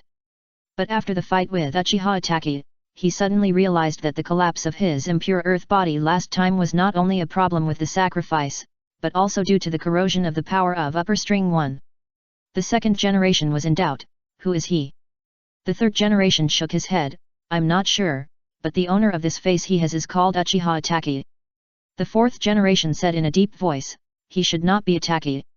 The fourth generation was actually very sure that it was not Uchiha Itachi on the battlefield, but the other party launched the eye techniques of Susanoo, Amaterasu, Tsukuyomi, etc., so he still added a should when he spoke. The first generation sighed, no matter what he is, we must get rid of him as soon as possible. The second generation said, brother, are you worrying too much? Uchiha Madara should have no problem taking him down. The first generation shook his head gently, I can sense that his power is polluting our chakra. The longer we delay, the smaller our chances of winning will be. The fourth generation, who also mastered the fairy technique, nodded and said, I also felt something was wrong. I thought it was just my illusion. It seems that the opponent's power is indeed problematic. On the flying fortress, Sasuke exclaimed, I didn't expect that Susanoo can be used like this. Wyoming glanced at him, don't even think about it. Even if the skills are proficient enough, your pupil power can't support it. Sasuke's face darkened. He wanted to refute, but found that he couldn't refute the other party at all. Yakumo said, he seems to be like the upper string one, and can also absorb the fear in the hearts of people around him. Shin's expression became more serious, he is polluting the surroundings. Karin nodded, yeah, I feel it too. In Karen's Kagura heart, in addition to the violent surging chakra on the battlefield, there is also a black smoke that is gradually spreading. Shiro, who has entered the transparent world, said, the Hokage's impure world body seems to have been contaminated by him. Uchiha Madara's situation is better, but he seems to be contaminated as well. Listening to the analysis of several people, Sasuke became more and more uneasy. Shinji was also silently analyzing the ability of the fake Uchiha Itachi. This fake Uchiha Itachi obviously also has the same ability as Tanjiro, who was contaminated by the power of the Overlord before. He can absorb the fear of the people around him to nourish himself, and can also contaminate the other party through contact. Shinji thought, it seems that against this fake, more people is a burden. The first update is here. Chapter 1178 Prayer. The Overlord is counterintuitive. The Overlord or the monster derived from the Overlord's power will not only fail to outnumber the Overlord, but will also become a blood bag that nourishes the opponent, making the opponent stronger and stronger. Just like on the battlefield at this time, Orochimaru and the 5 Kage each brought a lot of subordinates. Some of these ninjas have died in battle and turned into corpses, while others were injured and fell on the battlefield wailing. And more of them retreated to the periphery, watching the battlefield in fear. These ninjas who have lost their courage are not only not helpful, but also a burden. In fact, not only those ordinary ninjas, but also the 5 Kage, Jiraiya, Orochimaru, and Kabuto Yakushi, are they not afraid? As long as there is fear, even a trace of it will be absorbed by the fake Uchiha Itaki and finally become the nourishment to nourish the opponent. It's tricky. Shinji sighed secretly. Fear is the instinct of living things. When facing a powerful enemy, any living thing will instinctively feel fear, and even he cannot avoid it. Coincidentally, the Overlord is the most powerful enemy in the entire universe. Facing the Overlord of fear, no one can be completely free of fear, and as long as fear is generated, then there is only a trace, and this seed called fear will take root and sprout in the heart, and finally devour itself. But even if you know this, there is nothing you can do. The reason why instinct is called instinct is because it is extremely difficult to resist. On the battlefield, Itaki, who was suppressed by Uchiha Madara throughout the whole process, suddenly urged his Susanoo to swing a sweep. Boom boom boom. In an instant, the 10-fist sword drew an arc and chopped the 6 Susanoo surrounding Uchiha Madara into pieces. Uchiha Madara's face was stern, and for the first time, there was a look of doubt in his eyes. There is no doubt. In the long-term confrontation, Uchiha Madara consumed too much pupil power, and even the immortal body could not completely make up for the consumption. The fake Uchiha Itaka's state was almost constant, always at the peak, and the constant fear from all around flowed into his body, nourishing him and pushing his peak limit all the way up, so with the increase and decrease of one, Uchiha Itaki reversed the situation in one fell swoop. Susanoo Uchiha Madara was entangled after his who was broken and fell to the ground from the air. This was obviously not the limit of his strength, but the thought of having to use the power of the Samsara Eye to deal with a junior Uchiha made him a little embarrassed, so he hesitated for a while. At this moment, a black crow came out of the mouth of the fake Uchiha Itaki. Unlike ordinary ninja crows, the eyes of this black crow were not black, but a red eye that could capture people's hearts. Uchiha Madara was stunned, Mangekyo Sharingan. In this short moment of stunned, accompanied by the sound of crows, Uchiha Madara seemed to be in an illusion and froze in place. How is it possible? The first generation in the distance was shocked. Uchiha Madara was actually in an illusion, and it was an illusion of the Sharingan, which made him feel inexplicably terrified. On the flying fortress. What is it? In an illusion? How is it possible? Everyone was amazed to see that Uchiha Madara, the former top Uchiha, had been fooled by a fake illusion. Especially Wuming and Suzuki, whose faces were full of surprise. Shinji frowned slightly and thought, even the objects were perfectly copied? No doubt about it. The Mangeki Sharingan on the ninja crow that flew out of Uchiha Itaka's mouth was the Mangeki Sharingan containing Kota Amatsukami that Shisui gave to Itaki. Ordinary Sharingan illusions really can't do anything to Uchiha Madara. But if it's Kota Amatsukami, which is known as the strongest illusion, plus the illusion launched by the fake Uchiha Itaki, who perfectly copied Uchiha Itaka's amazing illusion talent, and possessed a monster with pupil power that surpassed Uchiha Itaki, the result would be different. On the battlefield.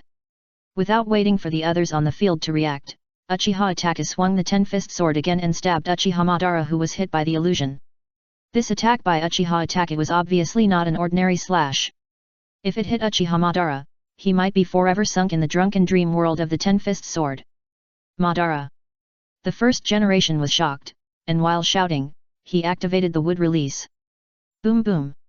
Instantly, countless branches rose from the ground and entangled Uchiha Itaki's Susanoo, making it impossible for him to stab the sword smoothly. Seeing that more and more branches were entangled, Uchiha Itaki did not put away his sword, and directly activated Amaterasu on his Susanoo. In an instant, the originally red Susanoo turned into a flaming giant, and all the branches entangled on it were all on the Amaterasu. Itaki did not master Kagutsuki no Mikoto, so the fake Uchiha Itaki did not know Kagutsuki no Mikoto, and could not control the form change of Amaterasu's black flame. Therefore, when the black flame of Amaterasu spread all over Susanoo, it was not only the first generation's wood release that was burning, but even Itaki's own Susanoo was also burned by the black flame of Amaterasu. If it were a normal Uchiha, the two eye techniques would consume each other, and the enemy would not need to take action, and he would die from the exhaustion of his eye power in just a moment. But for the fake Uchiha Itaki, this consumption was nothing at all. Even after clearing the interference of the first generation's wood release, he did not extinguish the black flame of Amaterasu on his body, and let it burn his own Susanoo. Clang! Just when Itaka's 10-fist sword was about to pierce Uchiha Madara, a 10-fist sword identical to it suddenly pierced out from the diagonal side and blocked the sword. Everyone on the field looked at it together, and saw that at some point, another Uchiha Itaka who launched Susanoo appeared on the battlefield. Under the deafening sound of golden ringing, Uchiha Itaka who had just appeared suddenly stood up and bullied in front of Uchiha Itaki, and the 10-fist sword in his hand suddenly stabbed into the opponent's Susanoo, and then slashed it diagonally, breaking a gap. Swish! Instantly, Itaki rushed into the fake Susanoo from the broken gap, pressed one hand on the opponent's body, and then in a twisted vortex, the two disappeared together. And with the disappearance of the two identical Susanoo also dissipated on the spot. In the divine power space, Itaki, who dragged the fake into the Kamui space, heard Shinji's voice, "If you need any eye techniques, you can ask me for them. The second update is here. Please recommend and vote for me. It's just a small favor, please help me." Chapter 1179 Chess Pieces and Chess Players. Everyone on the battlefield was stunned when they saw two identical Susanoos flying away in the wind. What's going on? Was that Uchiha Itaki? How could there be two Uchiha Itakis? The ninjas looked at each other in bewilderment. It's no wonder they were surprised. The ninjutsu, physical techniques, illusion techniques, and eye techniques displayed by the fake Uchiha Itaka were all at the top level in the ninja world. As a result, even if they vaguely felt that the other party's identity was problematic, they did not dare to be sure that the other party was a fake. When another Uchiha Itaki appeared, especially when the other Uchiha Itaki also showed the same Susanoo and the same artifact 10-fisted sword, everyone knew that one of the two must be a fake. Then the question is, how can it be so fake? Uniki looked at Tsunade, what's going on? Which one is the real one? Tsunade's confusion was no less than that of others. She shook her head, I can't tell either. Jiraiya whispered, the one who just appeared also knows Susanoo, and even the color and style are exactly the same, and he also has the 10-fisted sword, which is too weird. Ninjas are good at disguise and infiltration, so they have developed a variety of transformation techniques, but no transformation technique can achieve perfect disguise, not to mention that the issue of the real Uchiha Itaki also involves the pupil technique of the Mangeki Sharingan, which is not fake at all. So in theory, there can be no perfect disguise, unless everyone present is blinded by illusion. Onoki suddenly said, by the way, isn't the technique used by Uchiha Itaka just now the space-time ninjutsu mastered by the masked man of Akatsuki? Tsunade nodded, yes, it's that technique. Onoki frowned, who is the real one? On the other side, Yakushi Kabuto came to Orochimaru, Lord Orochimaru, what should we do now? Stay here. Orochimaru shook his head, since Uchiha Itaka has taken action personally, the rest has nothing to do with us. Understood. Yakushi Kabuto responded and quietly retreated. When they were dealing with the fake Uchiha Itaki just now, they were allies with the Ninja Village Coalition. Now that the fake Uchiha Itaka was taken away by the real Uchiha Itaka using space-time ninjutsu, their relationship with the Ninja Village Coalition has become subtle. In the Shinwei space, listening to Shinji's voice, the usually calm Uchiha Itaka could not help but be slightly moved. The pupil technique can actually be bestowed. And this is not just an empty talk. The time-space pupil technique Shinwei that he just dragged the fake imitating him into here was bestowed by the other party. No doubt. After successfully sealing the 10 tails and being promoted to the 6 paths level, Shinji's Naobi and Hwajin were also improved.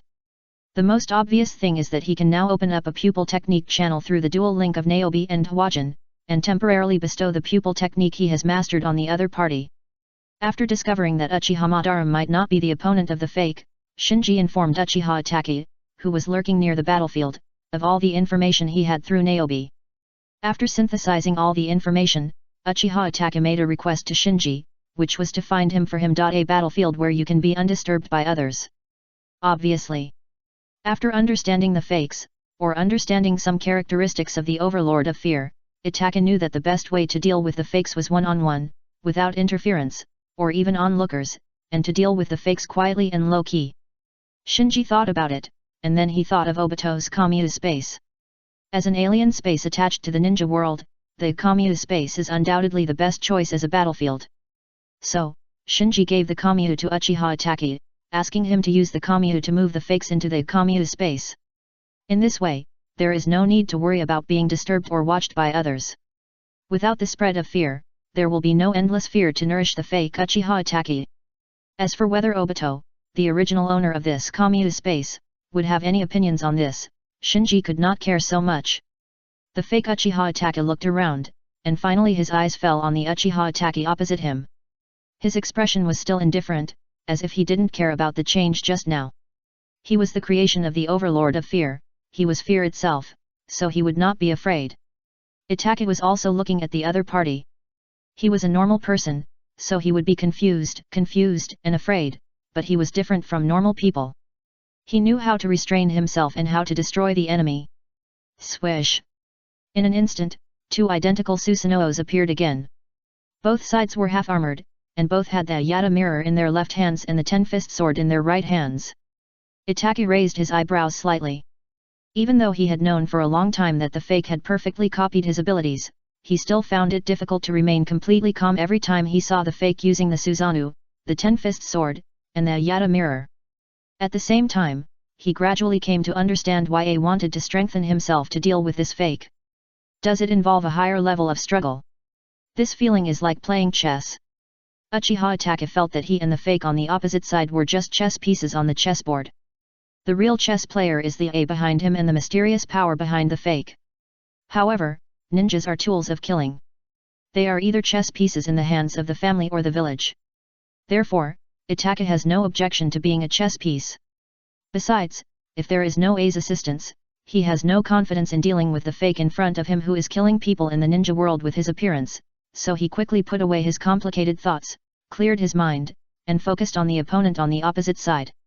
Since A wants him to be a chess piece, he must show the value of a chess piece. Only in this way can he ensure that his eternal Mangeki Sharingan will eventually fall into the hands of his younger brother Sasuke. On the flying fortress, Sasuke was surprised and asked, "Where did they go?" Itake appeared and left with the fake in just a moment, so let alone the terrified ninjas on the battlefield, even Sasuke and others who were at ease in the flying fortress were also surprised. Shinji did not explain. He now knew that the best way to deal with the creation of the Overlord was to destroy one immediately after discovering it, and it must be destroyed quietly without bystanders. Only in this way can we ensure that fear will not spread. The first update is here. Chapter 1180. The winner has been decided. Boom boom boom. The huge roar resounded continuously in the silent god of power space, and one stone pillar after another was smashed and broken. And in this roar, there would occasionally be a few roars of Susanoo and the golden sound of the ten-fist sword. Unlike most Uchiha, Itake was a person who was very good at judging the situation. This makes his arrogance deeply hidden in humility, but his blood is still Uchiha. Otherwise, he would not make such a ridiculous decision to personally destroy the Uchiha clan for the stability of the village. Because no matter what his original intention was, it is arrogant to decide the lives of his clan members and even his parents with his own will. But Itake hid this arrogance very well, so he would not be ambushed by Danzo like Shisui and lose a Mangeki Sharingan. He would not be ambushed by Black Zetsu like Uchiha Madara, and his newly promoted Six Paths body would be resurrected by Kagaya Otsutsuki. Itake is Itake. He will calmly examine, carefully test, and carefully analyze, and then give the opponent a fatal blow. Boom! With another roar, Itake was blown away, and the Susanoo that enveloped him had degenerated into a half-skeleton state. There is no doubt that even if he has the eternal Mangeki Sharingan that can restore his pupil power, he cannot withstand such consumption. Itake frowned slightly. He still needs to continue to test and collect more information to formulate the most appropriate tactics, but his chakra and pupil power are already a little unsustainable. Continue. Just then, Itake's ears rang again with Shinji's voice. At the same time, a strong chakra crossed from the void and poured into his body. In just a moment, his chakra and pupil power returned to their peak state, just like the fake one on the opposite side that can maintain a constant state. And as his pupil power recovered, the Susanoo that enveloped him also changed from a skeleton state to an armored state. Flying Fortress. Central practice inside the field. Shinji, sitting cross-legged on the ground, supported his cheek with his hand and smiled. With his current strength as the Ten-Tails Jinchuriki, he wanted to help Itake maintain his condition. Although he couldn't do it as easily as the Overlord of Fear, it would only take a little more effort. This also made Shinji feel a little involved. Or, it was this battle between the real and fake Uchiha Itake that made Shinji fight with the Overlord of Fear in a real sense. The rest area of the fortress. Sasuke, with an anxious look on his face, asked the others, where did they go? Aren't you curious at all? After Itachi dragged the fake into the God of Power space, Shinji let his subordinates move freely, but Sasuke was obviously not idle. Wuming shook his head and turned away. Sasuke called Wuming, where are you going? Wuming said, my current strength is not enough. I need to awaken the Samsara Eye as soon as possible. I don't have time to delay here. You. Sasuke was speechless for a moment. I'm still a little unfamiliar with the control of the Samsara Eye, so I'm going to practice. After saying that, Karin turned and left.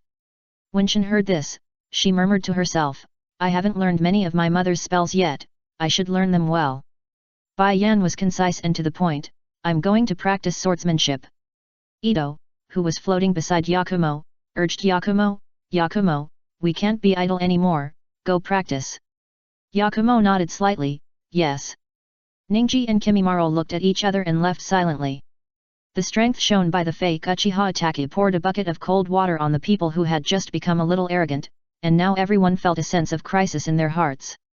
Just imagine, if they can't even deal with one of the Overlord's creations, then what ability do they have to help Shinji resist the Overlord? Seeing everyone scattering, Sasuke stood there in a daze, are you really not curious at all? At this time, Longshi came up and gently patted Sasuke on the shoulder. Sasuke looked at Longshi and said, the result of this battle is of great importance, how can everyone be so indifferent?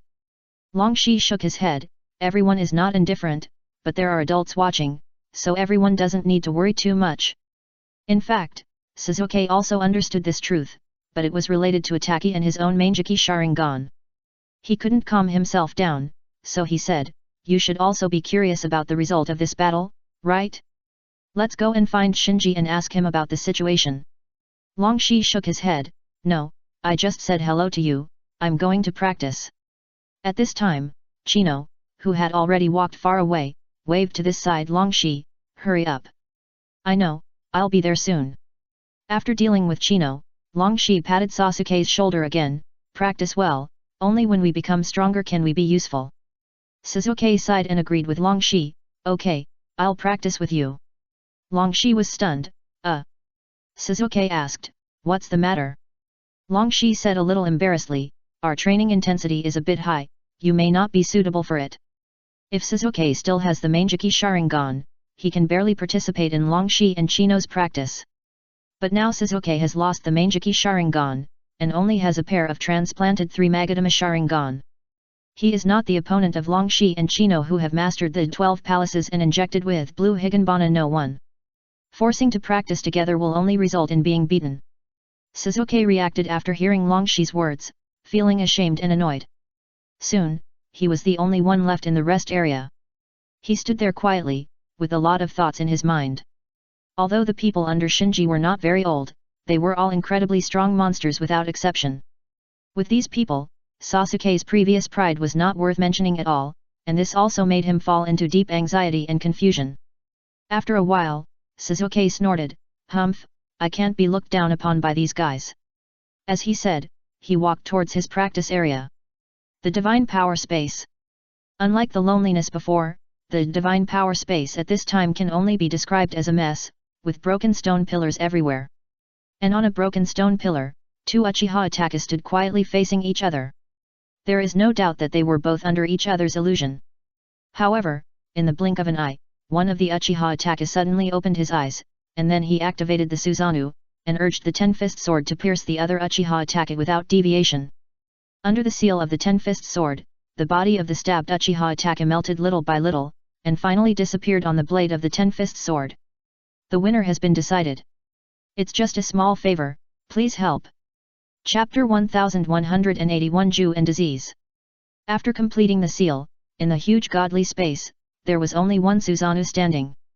Under the Susanoo, Itachi slowly exhaled. No doubt.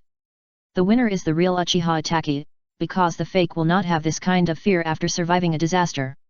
It turns out that he is afraid too. Paying attention to all this, Shinji chuckled. After winning, Itachi could no longer hide his human instincts. He would be afraid and terrified. But during the battle, he suppressed all these emotions.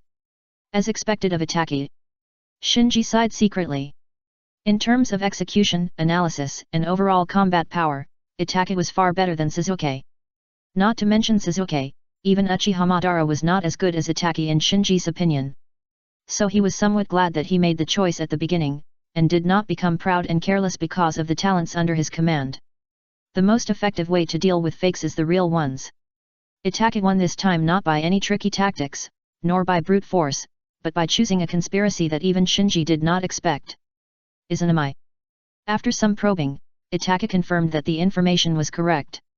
The fake not only perfectly copied his ninjutsu, illusion, physical skills, pupil skills, ninja tools, artifacts, etc., but also copied his way of thinking and habitual style. So Itachi realized instantly that any skill, any tactic, would not work against such a perfect replica. Only by challenging oneself can there be a chance of winning. So Itachi chose the forbidden technique of Izanami, which was both for the enemy and for himself, because only if he was hit, he could be sure to make the opponent hit as well. In other words, he was ready to drag the fake into the fate cycle of Izanami to see who could reconcile with his obsession first and get out of the cycle. The final result was undoubtedly that Itachi won. What his obsession was, Shinji had no way of knowing, but one thing was certain, he had let go of his obsession and reconciled with himself. Although Shinji didn't know what the fake's obsession was, he could guess a thing or two, which was nothing more than killing the lantern bearer and destroying the ninja world. But because the fake was just a creation of the Overlord, it was not qualified to let go of this obsession. So for the fake, once it fell into this cycle of fate, it was equivalent to falling into a dead end, and there was no possibility of turning the tables. Definitely. This is Shinji's evaluation of Itachi's battle. Because Itachi not only cut off the fake's path, but also his own path. You know, it is not an easy thing to break free from Izanami, and Shinji is not sure. In the God of Power space. Puff. Suddenly, Itachi vomited a mouthful of dirty blood. Cough cough cough. This mouthful of dirty blood seemed to trigger something, causing Itachi to cough violently continuously, even bending his waist. Because it was still connected to Niobe and Hwajin, Shinji noticed the situation on Itachi's side at the first time, so he activated God of Power and crossed the twisted vortex to come to the God of Power space. After waiting for Itachi's cough to subside, Shinji said, "There's something wrong with your body." Itachi wiped the blood from the corner of his mouth and said, "It's a blood disease that was discovered not long ago." Shinji pondered for a moment and said, "I can treat you." With Shinji's current eyesight, perception, and attainments in medical ninjutsu, he already understood Itachi's condition with just one glance. To put it more seriously, this is a terminal illness. But if Shinji were to formulate a treatment plan, it would only be a more troublesome chronic disease. Itachi looked up at the other person's face wearing a cat mask. "What's the price?" Shinji said casually, "Work for me." "Are you still short of manpower?" Itachi was a little surprised. Not to mention that AS current strength is already the best in the ninja world, none of the people under AS command are simple, so in his opinion, A should not be short of manpower. "My trouble is bigger than you think." After a pause, Shinji changed the subject. "Your condition is 70% illness, and the remaining 30% is caused by overwork, so you have to rest first before you can be cured." "I know, it's time to rest." Itachi nodded, and then reached out to cover his aching eyes. The reason why Izanami is listed as a forbidden technique is because the cost of launching it is very high, just like now, Itachi's right eye in the eternal Manjiki Sharingan has lost all its spirit and become pale and lifeless. He paused for a while and said, "Apologize to Sasuke for me. The situation is urgent. I have no choice but to sacrifice one Manjiki Sharingan." "Yet." Shinji nodded casually. After simply cleaning up the battlefield and wiping out the last traces of the fakes one by one, Shinji took Uchiha Itachi away from the God of Power space. He did not take Itachi to the Flying Fortress. First, he didn't trust Itachi enough. After all, he was one of the most patient ninjas in the ninja world. He was a little worried about putting such a person in his lair. Second, Itachi was still under Nagato's command. Putting him in the dark could help him find out about Nagato and Obito's situation at the right time. Hirako's Manjiki Sharingan that could output emotions and Ranmara's super red eyes that were strengthened by the ritual were still in his collection plan. After temporarily placing Itachi in a secret underground base that he had used as a backup when he was in Three Boroughs, Shinji said, "You should recuperate here for a while. I will bring this pair of eternal Manjiki Sharingan to Sasuke for you." When examining Itaka's condition, Shinji had taken off Itaka's eternal Mangeki Sharingan and replaced it with a pair of ordinary 3 Magatama Sharingan. I understand. Itaka nodded. Your condition is worse. Thani expected it to be a little more troublesome, but don't worry, as long as you do what I say, nothing will happen. After saying this, Shinji left the underground base. He didn't bluff Itaka. After some examinations, Itaka's condition was indeed much more troublesome than he had expected. Even if he tried his best, he was not completely sure. But he was not worried, because besides him, there was another Tsunade in the ninja world. In order to protect Naruto, Tsunade would definitely not make things difficult for Shinji now. In addition, Itaka personally solved the fakes, which was also a big problem for Tsunade and the 5 major ninja villages. Tsunade would not refuse Shinji's request out of affection and courtesy. After returning to the Flying Fortress, Shinji found Sasuke and handed Itaka's pair of Eternal Mangeki Sharingan to Sasuke. Looking at the Eternal Mangeki Sharingan floating in the small nutrient tank, Sasuke immediately stared at Shinji and asked, "Where is he?" The first update is here. Chapter 1182 Exploration. He's gone. Shinji answered calmly and turned to leave. Sasuke looked confused, leaving. Shinji kept walking and explained, this pair of Eternal Mangeki Sharingan was used by Itaka once with a forbidden technique, so the right eye lost all its pupil power. If you want to try to restore it, you can go to Karin and try. With the current strength of Karin's Yang release chakra, it is not impossible to restore an Eternal Mangeki Sharingan that has exhausted its pupil power due to the use of forbidden techniques. Of course. Now Shinji can do it, but he doesn't have the energy to do it now. Returning to his central practice field, Shinji sat cross-legged again. With the fake Uchiha attack being sealed, the first move made by the Overlord of Fear in the ninja world was eaten by Shinji, the lantern bearer. In this confrontation, Shinji won a game with the advantage of being the host. But he knew that this was just the beginning. A mere projection of fear might not be a big deal to the Overlord. What will it do next? Shinji tried to guess the Overlord's actions, but soon shook his head. He really couldn't figure out what the Overlord would do next, because he had too little information. With a faint sigh, Shinji thought, it seems that we can only fight against the enemy with soldiers and cover the water with earth. From the time the Overlord set his sights on Demon Slayer to the time when Demon Slayer completely became the Overlord's possession, there was at least a dozen years in between. Otherwise, Yabayashiki Ryuhei would have no time to invade the ninja world and use the ninja world as a scapegoat. And the Demon Slayer, which is much weaker than the ninja world, can hold out for more than 10 years, there is no reason why the ninja world can't hold out. No. After thinking about it, Shinji shook his head again. When the Overlord released the fear projection in the Demon Slayer world and materialized a fake Sugakoku Yoriichi to hunt down Yabayashiki Ryuhei, the Demon Slayer world was already on the verge of destruction. So from this point of view, it seems that only when the Overlord's power invades to a certain level can the Overlord release the fear projection through the space barrier. Otherwise, if the fear projection can be released as soon as it comes into contact, why didn't the Overlord release the fear projection earlier to get rid of Yabayashiki Ryuhei? Therefore, the Overlord can release the fear projection in the ninja world, which may indicate that its invasion of the ninja world has been very deep. Is it because of the invasion of the ninja world by the Demon Slayer world? Shinji narrowed his eyes. He was not sure whether the Demon Slayer could last for more than 10 years was a normal situation for a world to resist the Overlord, or whether it was because of what the lantern-bearer Ryuhei Yabayashiki did to delay the destruction of the Demon Slayer, such as invading the ninja world. If the Demon Slayer could last for more than 10 years was just an accident, or it was the result of Ryuhei Yabayashiki's painstaking planning, then the ninja world might not have much time left.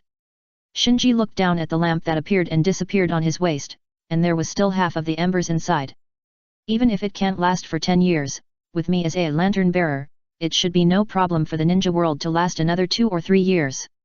Shinji knew very well that as long as he still had the embers, the Overlord of Fear would not be able to completely break through the spatial barriers of the ninja realm. After estimating the time he had left, Shinji began to take stock of the combat power in the current ninja realm that could help him.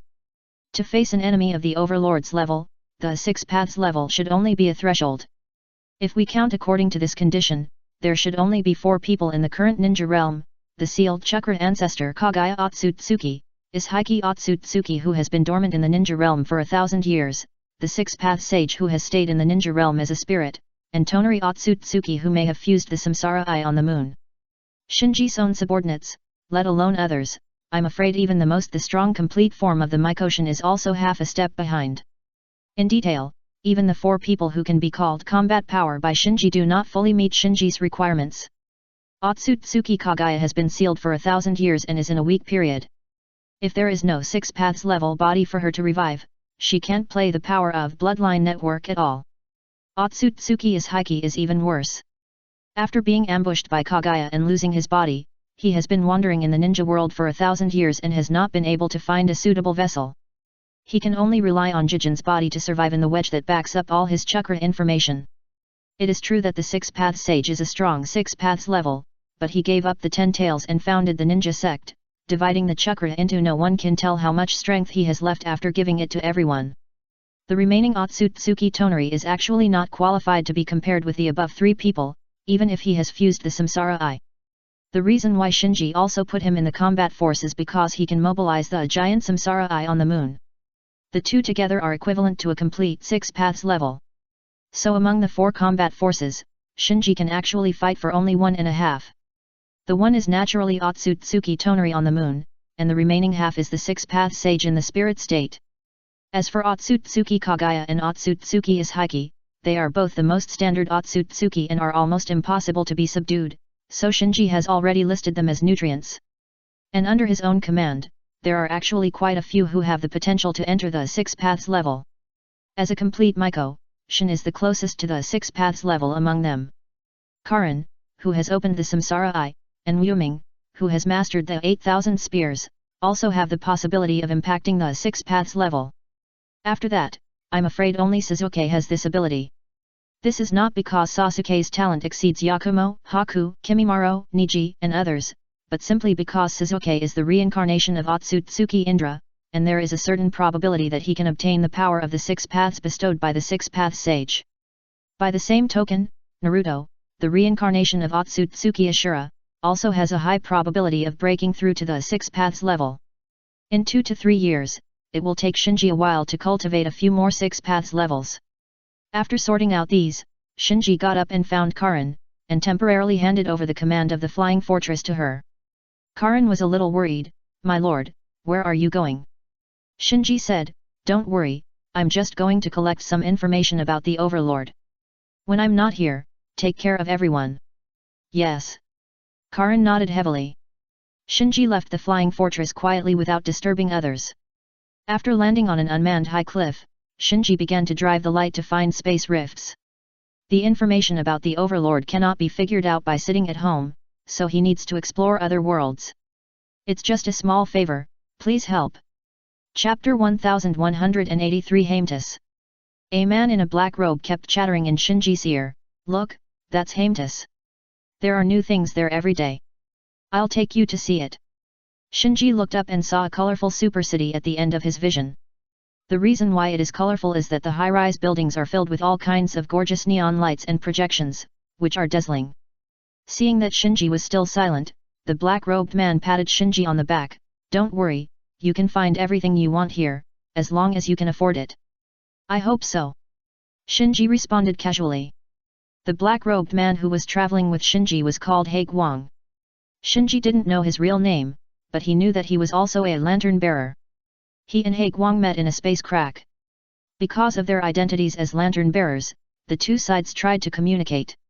As a result, He Guang was very talkative, and Shinji happened to lack knowledge related to lantern-bearers, so the two sides hit it off and came to Haemtus, which was called Omnipotent by Haemtus. And Haemtus means miracle in the local language, so Haemtus in front of us can also be called the City of Miracles. Soon, the mechanical shuttle entered the city and stopped on a narrow apron. "This way."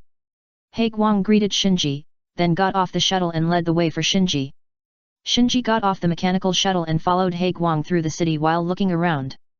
After entering the city, a feeling of congestion and oppression came over him. The inside of the city is far less glamorous than it looks from the outside. The narrow and disorderly streets, the cheap and messy neon lights, and the hurried and numb citizens passing through it make it look more like a large slum. However, unlike ordinary slums, even the small vendors selling strange potions on the street have many prosthetic limbs that look full of technology. Light source technology. Shinji glanced at the already modeled trademark on the vendor's prosthetic limb and quickly retracted his gaze.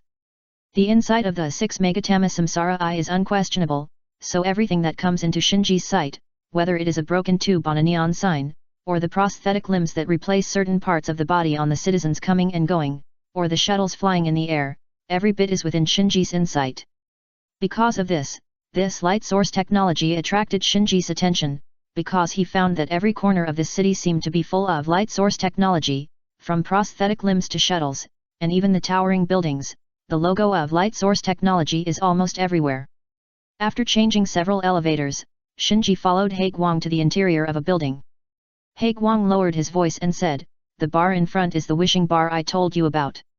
People like us often visit it, so it is also a small exchange. We can trade not only weapons, medicines, energy, etc., but also many strange things. The people like us mentioned by He Guang are undoubtedly the lantern bearers." Shinji frowned slightly. "Let other lantern bearers come and go freely in your own territory? Don't the lantern bearers in this world worry about bad guys causing trouble? You should know that lantern bearers are not all kind people like Shinji. There are many who are like Yubayashiki Ryuhei. It is more appropriate to say that they are cosmic robbers than lantern bearers who protect their own world." He Guang smiled, "That guy is a lunatic. Madman?" Shinji's brows were still furrowed. Although He Guang described the lantern bearer of this world as a madman, he subconsciously lowered his voice when he said this, which means that even if the other party was a madman, he was probably a madman who was not easy to mess with. After a while, the two came to the wishing bar. As soon as he entered the door, He Guang skillfully stood under a detector at the door, allowing the detector above his head to cast several halos and test him. After passing the test, He Guang turned around and said to Shinji, "This is to check whether you have weapons and whether you are contaminated. Don't worry, even if you have any powerful weapons, you just need to register them." Shinji nodded and came to the detector with an expressionless face. In order to prevent his own information from being leaked, he put a seal on himself before leaving the ninja world, maintaining his chakra at the level of an ordinary chunin. Of course, as long as he wants, he can remove the seal at any time and turn himself back into the Ten Tails Jinchuriki. The halo of the detector scanned him and soon disappeared. Looking at Shinji, who passed the detector easily, He Guang was a little surprised. "You really didn't bring any weapons?" Shinji glanced at He Guang. "Aren't you the same?" He Guang patted his waist. "I don't have such courage as you, carrying a weapon with me." Shinji asked, "Why didn't the detector alarm just now? It has been registered a long time ago." Smiling, He Guang continued, "I guess you should have other means of self-defense, but I still suggest that you carry a weapon with you. We are responsible for the safety of the world, so it's always right to be careful." Shinji responded and looked back at the detector behind him. This detector looks very high-tech, but it doesn't seem to detect the real power contained in Shinji's body. He Guang suggested, "You can find Old Crocodile later. He is an arms dealer and has a lot of good stuff. You can go and look for it." Shinji nodded slightly. He also wanted to know the strength level of each world outside, and weapons were obviously the best reference. After passing through the security check area with He Guang, the interior of the bar quickly caught Shinji's eyes. Although the name was quite intimidating, called Wisher, there was actually nothing special about the layout of the bar. The dance floor polluted by various lights, the dazzling bar, the dark booths in each corner, and the private rooms deep in the aisle looked clear at a glance. "Come to the bar." The bartender nodded to He Guang, who seemed to be an acquaintance. Then he took a quick look at Shinji and handed him a black card. Shinji took the card and found that the front of the card showed 1 million and the back was the logo of Light Source Technology. Seeing Shinji puzzled, He Guang smiled and said, "This is the Haemtus black card.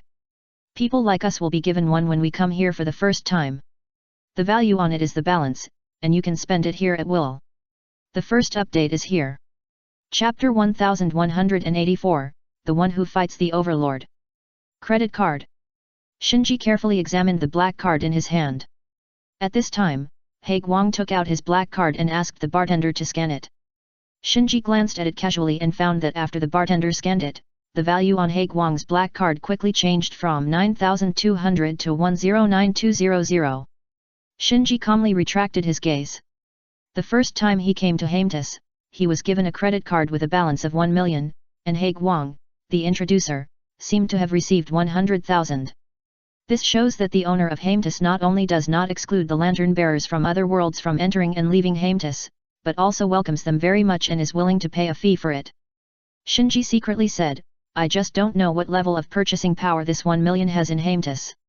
He Guang, who got the reward, was obviously very happy. He patted Shinji on the shoulder and said, you can do whatever you want. I saw a few acquaintances and went over to say hello. Go ahead.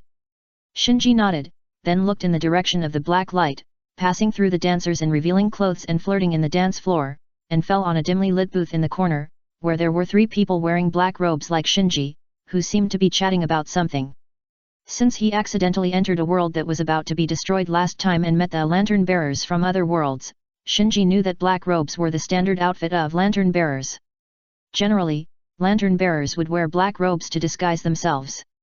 As his sight shifted, Shinji found other booths in the bar. There were many other people in black robes. These people in black robes were either whispering, as if discussing something, or hugging each other, indulging lust, or picking and choosing on a screen, as if trading something. It's really an exchange. Shinji was excited. This was undoubtedly a good thing, because the more lantern bearers there were, the more information he could collect about the Overlord. At this time, the bartender came to Shinji and asked politely, Guest, do you need something to drink? I can recommend some of our specialties to you. Okay. Shinji responded casually, and then looked at the bartender.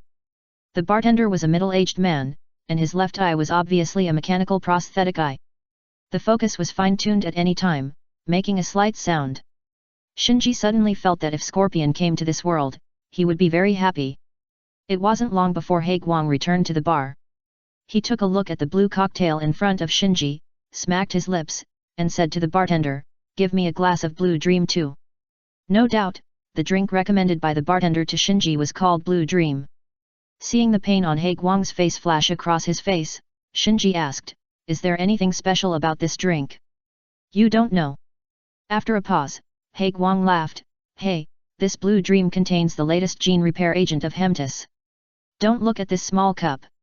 Drinking it in one gulp can make you immune to at least 30 kinds of genetic diseases. If it's your first time drinking it, it can also improve your physical fitness by at least 5%. I thought you ordered it on purpose. Gene repair. Shinji picked up the cup and looked at the Blue Dream inside. When the bartender was transferring the money just now, he crossed out 10,000 points from Shinji's black card at once, making him think that a glass of wine would cost 10,000 points. The 1 million points in the card did not have much purchasing power. Now that he knew that this cup of Blue Dream had such a strong effect, he had to re-evaluate the purchasing power of Kari's 1 million in Haemtis. After a slight hesitation, Shinji took a sip of the Blue Dream in the cup. It was a little spicy at first, like a strong liquor, but after a while, the tip of the tongue had a sweet aftertaste, and the taste was endless. He was obviously not concerned about the taste of the Blue Dream. After drinking the Blue Dream, he immediately checked his body and then chuckled. Black Light, who was also tasting the Blue Dream, asked, How is it? Not bad. Shinji gave a casual evaluation. This cup of Blue Dream may really have the abilities that Black Light introduced, but for Shinji's current body, this cup of Blue Dream has no effect. The power levels of both sides are too different. The medicinal power contained in the Blue Dream can neither repair Shinji's genes nor improve his physical strength. However, for ordinary ninjas, it should have some effect. Putting down the wine glass, Shinji asked He Guang, Can everything be traded here? He Guang nodded, Well, weapons, medicine, energy, these are the most basic things, not to mention other things such as intelligence, prosthetics, warships, pets, even women and slaves, as long as you want, they are all for sale here. Shinji asked again, What do you use to trade? He Guang said, The most common way is barter, the difference can be made up with the points in the black card, you can buy things directly with points, but not everyone accepts black card points, some high-end goods can only be exchanged, or bought with emmers. Obviously, in the circle of lantern bearers, emmers is the most expensive currency, which can buy almost everything. After learning this, Shinji pondered for a moment, If I want to collect some intelligence, who should I look for? He Guang became interested and asked, What do you want to know? Don't look at me like that, I am one of the top intelligence dealers in the circle. Shinji said, you should have seen that I am a newcomer, so I want to know some basic things. Shinji did not ask for the information of the overlord at the beginning, because he was worried that the fact that he was targeted by the overlord would cause rejection from other lantern bearers, thus affecting his intelligence collection. Haiguang offered 10,000 black card points. Deal. Shinji did not hesitate. Anyway, the 1 million in the black card was given by others, so he didn't feel bad at all. Haiguang began to introduce. Because the power level of each world is different, even if they are all lantern bearers, there are various circles. For example, the world of Haemtus is middle and high in the circle of lantern bearers. Otherwise, the lantern bearers of Haemtus would not have the confidence to establish an exchange on their own territory. Shinji glanced at the bar. Is this place considered middle to high-end? Then what is considered high-end? Just then, several figures entered the wishing bar, but they were not wearing black robes, but various costumes. Just when Shinji thought these people were natives of Haemtus, the black light beside him lowered the volume and whispered in Shinji's ear, "They are high-end." Shinji asked suspiciously, "Then why are they?" Halfway through, Shinji himself reacted. Wearing a black robe is not a rigid requirement for the lantern bearer, it is simply that the lantern bearer wants to protect his own information. A helpless act to leak information. And the 3 lantern bearers did not wear black robes, which undoubtedly showed that they were very confident in their own strength and were not afraid of their information leaking. Haiguang continued, "I will give you a piece of information for free. I heard that they are planning to fight against the overlord. The second update is here. I caught a cold from the air conditioning the day before yesterday. I was not in good condition yesterday and took a day off. I am very sorry." Chapter 1185. You have never met the overlord, you don't understand. Fight against the overlord. Shinji suppressed the joy in his heart and asked in a puzzled manner. When mentioning the overlord, a hint of gloom flashed across Haiguang's eyes, and his mood suddenly dropped. "You are a newcomer, so there are some things you don't know." Shinji urged, "Tell me." Haiguang looked around, then pulled Shinji to an empty booth, and then slowly said, "In the vast universe, in addition to us lantern bearers, there is also a guy called Overlord." Shinji only nodded slightly, without interrupting him. Haiguang continued, "Overlords feed on the world. In their eyes, each world is just food waiting for them to hunt." Shinji frowned instinctively. Seeing this, Haiguang asked, "You don't believe it?" Shinji deliberately asked, "A little bit." Haiguang said, "Then have you ever thought about who we, the lantern bearers, are guarding against if there is no overlord?"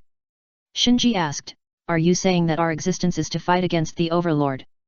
"Well, this is the most mainstream speculation in the circle at present." After a pause, Haiguang added, "Many senior lantern bearers believe that the overlord first appeared in the universe, and then we, the lantern bearers, appeared." Shinji hurriedly asked, "So, we, the lantern bearers, can fight against the overlord?" Facing Shinji's eager gaze, Haiguang was speechless for a moment. Shinji asked, "Why, is there something wrong with my understanding?" Haiguang sighed, "That's the guess, but we lantern bearers can't actually fight against the overlord. So the guess that the lantern bearers appeared to fight against the overlord is just one of many guesses." Shinji frowned, "Why?" Haiguang looked at Shinji and shook his head, "You haven't met the overlord, you don't understand. When you meet him, you will know how stupid your question is." Shinji didn't answer immediately. He knew that the encounter that Haiguang meant here was not being targeted by the overlord like him, but witnessing the horror of the overlord with his own eyes, like the world that he accidentally entered before and was about to be destroyed. In other words, as long as the lantern bearers are brave enough and travel around, there is a high probability that they will see the overlord. And the lantern bearers themselves are immune to pollution, so as long as their own world, or their own nests are not targeted by the overlord, there will not be too many problems. Shinji couldn't help asking, "There are so many lantern bearers, isn't there a successful example?" Haiguang pondered, "There are indeed various rumors in the circle, but none of them have been confirmed, but the worlds that can be destroyed by the overlord are increasing every moment." Then they. Shinji looked at a booth in the distance, where the several lantern bearers who had just entered the bar were sitting. Haiguang lowered his voice again, "The one wearing the eye-level combat uniform is Radiant Alice." Shinji's eyes fell on the blonde woman in a silver tights in the booth over there. The tights on her body clearly had a metallic texture, but had a flexibility and fit far beyond that of metal. There was also a round metal ball floating around her, which looked very technological. Obviously, this blonde woman was the radiant Alice mentioned by He Guang, and the eye-catching combat uniform on her body should be the eye-level combat uniform. Blacklight pouted at Alice again. The one smoking a cigar next to her is Mad Wolf Henge, a titanium alloy prosthesis with a 3-type energy core. It is said that he has several prostheses of this specification. Shinji nodded slightly. With the terrifying insight of his 6 Megatama Samsara eye, he had long discovered that the body of the strong man named Henge was a machine under the skin. Blacklight said, the last old man is an S-level warrior, the kind that can smash a building with one punch. I don't know what other trump cards he has, anyway, he should be a master to be able to hang out with Alice and Henge. Hearing this, Shinji frowned. Whether it is Yeo Guang Alice, Mad Wolf Henge, or the last S-level warrior, the 3 of them do look extraordinary, but in Shinji's opinion, this level is obviously not enough to fight against the Overlord. After struggling for a while, Shinji still asked, are they all high-level lantern holders? He Guang nodded, yes, in the circle, they are all masters. An indescribable feeling surged into Shinji's heart. At first, he thought that the lantern holders at the level of Yubayashiki Ryuhei were relatively weak among the lantern holders. Now that he has learned some basic information, he realized that Yubayashiki Ryuhei is already a strong existence in the lantern holder circle. Thinking about it carefully, it seems quite normal. If Yubayashiki Ryuhei is really a weak chicken, then he would not be able to go around and cause trouble to other people's worlds. Then, he remembered the first battle of the grass country when Yubayashiki Ryuhei had used an eye-level restraint device to restrain Nagato's heavenly way. In terms of technological style, it is very similar to the eye combat suit worn by Yeo Guang Alice in the booth in the distance. Perhaps the eye-level restraint device in Yubayashiki Ryuhei's hand was obtained from the other party's world. When he thought of the broken eye-level restraint device still stored in the seal scroll on his body, Shinji began to think. This eye-level restraint device does have a strong restraining effect on ordinary ninjas. Of course, the premise is that it can really hit the target. But then again, the ninja's body is actually very fragile. Not to mention being hit by an eye-level restraint device, even being stabbed in the vitals by a kunao can also take the life of a cage-level strongman. However, this is only for ordinary ninjas. If you encounter a Jinchuriki like Naruto, or a ninja like Obito who masters the space-time eye technique, the survivability will directly increase.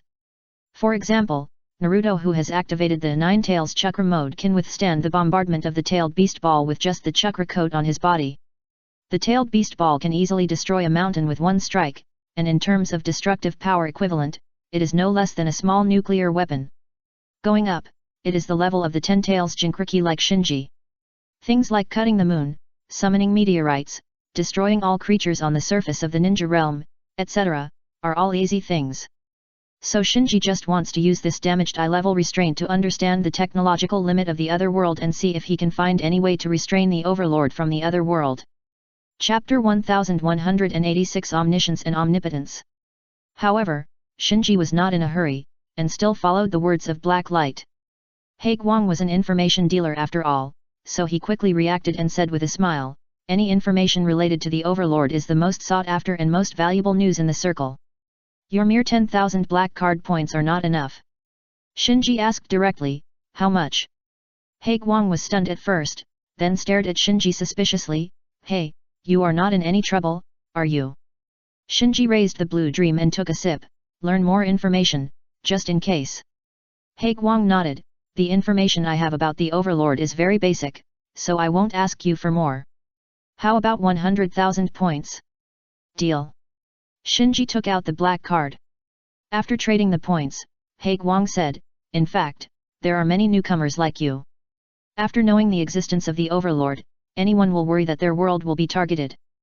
But you are the first one who swipes the card so generously without even considering it. Shinji smiled. At this moment, he has roughly understood the value of the 1 million points in the black card. Undoubtedly, this is a huge sum of money. I am afraid this is one of the reasons why Black Light is so attentive to him. If it were an ordinary lantern bearer, he would probably be eager to purchase weapons, energy, prosthetics that can quickly improve combat power. Even if he wants to know the information of the Overlord, he will carefully weigh the price. But Shinji is different.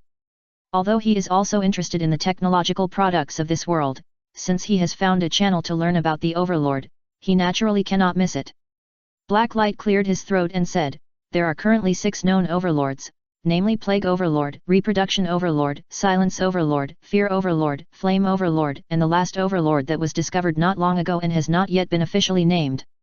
When he heard the words Fear Overlord, Shinji's eyes shone, and then whispered, 6. So many. These are just the known ones. After a pause, Blacklight said, many people in the circle speculate that the number of overlords is more than 6, but some overlords have not been discovered by us yet.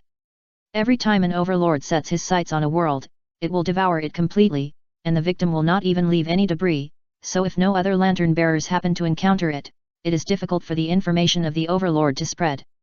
This also indirectly shows that those overlords who are still hidden in the curtain are probably more powerful than these known overlords. Haiguang continued, according to our speculation, each overlord has devoured at least 10 worlds, so omniscience and omnipotence is the basic ability of the overlord. Hearing this, Shinji couldn't help but interrupt and said, omniscience and omnipotence. Haiguang explained, of course it's not really omniscience and omnipotence, it's just an exaggerated description of the overlord's ability, because they have devoured too many worlds and collected too many power spectra, so in terms of performance, each overlord is almost omniscience and omnipotence. Shinji nodded gently, indicating that he understood. Each world has its own power system, which is the power spectrum in Haiguang's mouth. Every time the overlord devours a world, it will absorb everything in this world, so as it devours more worlds, the ability it shows is closer to omniscience and omnipotence. For example, the Fear Overlord devoured the Demon Slayer world, which means that the Overlord has mastered everything in the Demon Slayer world, the flesh and blood power of the demons, the breathing method of the swordsman, and the technology in the Steam Age, etc., have all been absorbed by the Fear Overlord. As long as the Overlord of Fear is willing, he can create the strongest demon, the strongest swordsman, and the strongest Steam-era weapon. This is just the world of Demon Slayer world. If we count the worlds that the Overlord of Fear has devoured before, how many power systems it controls, I am afraid only it knows. So in this case, it is not wrong to say that the Overlord is omniscient and omnipotent. Blacklight continued, in addition to omniscience and omnipotence, each Overlord has its own unique characteristics, such as the most terrifying Plague Overlord, which can spread plague and pollute the entire world. Shinji asked, is it a virus? What is the transmission route? Blacklight replied, its name, its information, or the fact that it exists, will be polluted. Only we lantern bearers are immune to this pollution. And it is not a specific virus that it spreads, but a conceptual virus. As long as it is polluted by the Plague Overlord, the life of that world will die, the environment will be polluted, and even the upper limit of the power spectrum of that world will slide down. After a pause, Blacklight said in a heavy tone, it has the ability to make everything sick, whether it is alive or dead. Shinji's scalp tingled when he heard it. Blacklight continued, although other overlords are not as despairing as the Plague Overlord, they are also unsolvable. Shinji couldn't help but glance at the booth in the distance again, whispering, since the Overlord is so terrifying, what can they use to fight against it? Blacklight shook his head, I don't know, but they are not trying to fight against the Plague Overlord, but the Reproduction Overlord. Shinji asked a few more questions, but Blacklight didn't know anything. Obviously, the 3 people did a good job of keeping secrets. Then Blacklight told Shinji some tips on how to avoid the Overlord if they encountered it in the space rift. This kind of accident is something that every lantern bearer may encounter.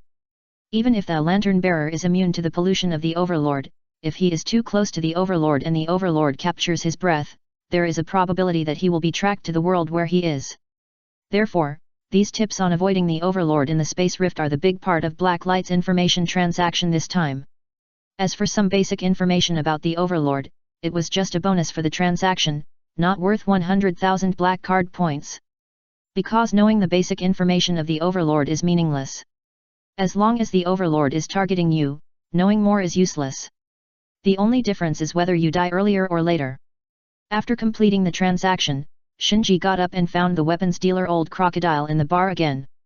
Blacklight thought he was going to buy weapons, but Shinji's real purpose was to judge his ecological niche in the lantern bearer circle by buying weapons.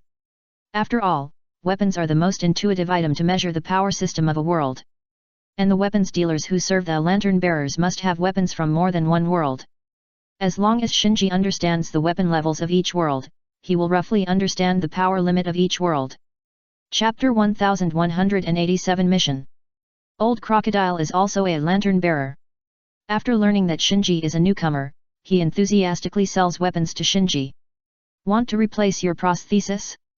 I have alloy, carbon steel, and the latest SN material. While he was selling, he operated the projector to show Shinji his collection. Shinji took a closer look. The old man in front of him was indeed an arms dealer recommended by Black Light.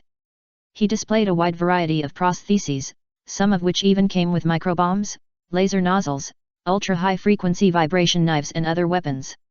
Seeing that Shinji's eyes finally fell on the mechanical prosthetic eye, the old crocodile smiled and said, "It seems that you are also an expert. This Falcon-type prosthetic eye is comprehensive and has a 3-level scanning function. If you buy it now, I can give you a basic database, just to make friends." The prosthetic eye is a relatively special prosthesis.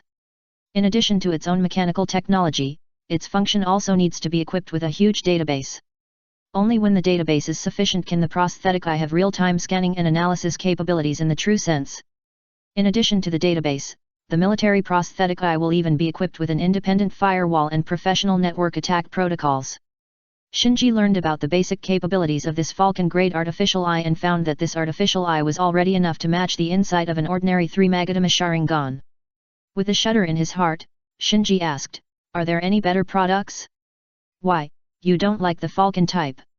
The old crocodile smiled and said, "The Falcon type is already the top civilian artificial eye. If you want to get a better product, it will cost more than this price." Shinji took out the black card directly. The old crocodile's eyes lit up. "I like guys like you who know the goods. Look at this, the Golden Eagle type artificial eye, which can connect to various weapon protocols and satellite protocols." Shinji learned a little bit and found that this military-grade artificial eye was not much better than the civilian one in basic functions. It just had the ability to connect to various weapon protocols and satellite protocols, and could perform ultra-long distance reconnaissance, positioning, and auxiliary aiming. This time, Shinji knew what was going on. The top-level prosthetic eye in the hands of the old crocodile is not much stronger than the ordinary eye techniques in the ninja world in terms of basic ability, but if it is equipped with various auxiliary databases and protocols, its functionality far exceeds that of ordinary eye techniques. Of course, when it comes to the level of the Mangeki Sharingan, these prosthetic eyes are no match. Shinji smiled and said, "Do you have a prosthetic here?" "Hiss, you're making such a big deal right at the beginning." The old crocodile was stunned. After a moment's pause, he said, "Prosthetics need a matching consciousness uploading system. If you don't have a cloud disk to store consciousness in a prosthetic repair shop, I suggest you don't try prosthetics easily." Although he said this, the old crocodile was still very honest in projecting various prosthetics for sale to Shinji. With just a glance, Shinji was pleasantly surprised. There is no doubt that in terms of pure machinery, these alloy prosthetics in the hands of the old crocodile can beat the wooden puppets made by the puppeteers in the ninja world. If these alloy prosthetics that are not afraid of water and fire are moved to the ninja world, Shinji thinks that at worst they are at the level of a senior ninja. Then Shinji looked at the other weapons sold by the old crocodile. In addition to a variety of thermal weapons, energy weapons, and laser weapons, the old crocodile's arsenal even has magic wands, soul-summoning spices, wandering souls, and other magic and psychic weapons. Tisk tisk, it's true. Shinji sighed. The power of these weapons varies. The strongest one, such as the small nuclear bomb launcher, has a capacity of only 1 round, but its destructive power is almost equivalent to a tailed beast ball launched by an ordinary tailed beast with full power. Weaker ones, such as the staff, not only require matching spells and magic crystals, but even if they successfully trigger a magic fireball, the power is about the same as the Great Fireball technique. If caught off guard, these weapons can indeed pose a fatal threat to ninjas, even cage-level ninjas, but that's all. Shinji glanced at the radiant Alice in the booth in the distance, and asked the old crocodile, "Do you have the protective suit she is wearing?" The old crocodile shook his head, "That is an eye-level combat suit, not for sale." Shinji asked, "Is it very powerful?" The old crocodile explained, "Well, it is said to be made of the latest nanomaterials, and its defense is more than 5 times stronger than the strongest combat suit I have, and it also has adaptive capabilities and can adapt to many extremely harsh environments." Shinji thought to himself, "So, the advanced lantern bearer is still something. Seeing that Shinji seemed a little unconcerned, the old crocodile continued, these are not the key points. The real power of the eye-level combat suit lies in that as long as it carries a mobile energy center, its defense is almost unsolvable before the energy is exhausted. Shinji nodded repeatedly, and in his heart he raised the strength of the advanced lantern bearer again. Then Shinji purchased a batch of prosthetic limbs, 2 alloy prosthetic bodies, various types of databases, and various types of portable energy from the old crocodile, spending a total of 700,000 points in the black card. Meeting a big customer like Shinji, the old crocodile was naturally beaming. Seeing Shinji staring at the black card, he said, if you want to earn black card points, you can sell the specialties in your world. Don't worry, even the most common animal genes can be exchanged for a lot of points. Obviously, the reason why the owner of Haemtus opened this exchange and generously gave black cards to every new lantern bearer was to earn specialties from various worlds. After all, at a certain level, information itself is a kind of wealth. You should know that it is not only the overlord who can collect the power spectrum. The lantern bearer can actually collect the power spectrum of various worlds through transactions to achieve his own omniscience and omnipotence. It is for this reason that Shinji spent a lot of money to buy various databases and a portable scanning robot floating beside him. As for selling out information about the ninja world, Shinji still has doubts for the time being. At this moment, He Guang suddenly came to Shinji, greeted the old crocodile, called Shinji aside, and said, "You are lucky. Yao Guang and the others have just issued a bounty task. The reward is 10 embers. Do you want to try it?" Embers. Shinji's face condensed. Trading directly with the most expensive embers means that the task is not simple. He Guang seemed to see through Shinji's doubts and said, "It should be a big job. A novice like you may not be able to participate, but I suggest you try it. Anyway, even if you are not selected, you will not lose anything." The first update is presented. Chapter 1188 Another world about to be destroyed. I'll try it. Although the 10 embers are very tempting, what really attracts Shinji is the circle of Yao Guang Alice. Now Shinji has understood that even among the lantern bearers, the overlord is a taboo topic. Only in the circle of high-level lantern bearers, or more precisely, in the circle of high-level lantern bearers who are willing to fight against the overlord, can more detailed information about the overlord be obtained. Now that time is limited, Shinji has no time to slowly collect information about the overlord, so he must quickly break into the small circle of Yao Guang Alice. With the help of the intelligence dealer He Guang, Shinji quickly came to Alice and others. Mad Wolf Henge looked Shinji up and down and asked, "Newcomer?" Shinji nodded. Henga said, "Speaking of which, this operation may encounter an overlord, you newcomers better be aware of it." He Guang frowned when he heard it, thinking that Shinji would refuse, but before he could open his mouth, Shinji's reply rang in his ears, "No problem for me, when will we act?" Henga smiled and asked immediately, "You don't even know what an overlord is, do you?" He Guang quickly replied, "He knows, I told him." Seeing that Shinji didn't seem to be going back on his word, Yao Guang Alice handed Shinji a light screen tablet and said, "Fill in your information on it. If you pass our selection, we will notify you when we will take action." Shinji didn't waste any words, took the light screen tablet and turned to leave. He Guang, who left with Shinji, muttered, "I didn't expect that this bounty is really related to the overlord. Are these lunatics really going to challenge the overlord?" Shinji ignored He Guang who was muttering beside him and concentrated on filling in his basic information. It's called filling in information, but in fact it's just filling in basic information such as name, contact information, weapons and equipment or abilities, which doesn't involve too many private secrets. Seeing that Shinji was filling in the information, He Guang knew that he had made up his mind, so he said, "You can rest assured about your credibility. Although Yao Guang and his friends are lunatics, they have a good reputation. I haven't heard that they have done anything to kill people and rob goods." "Thank you." Shinji thanked He Guang.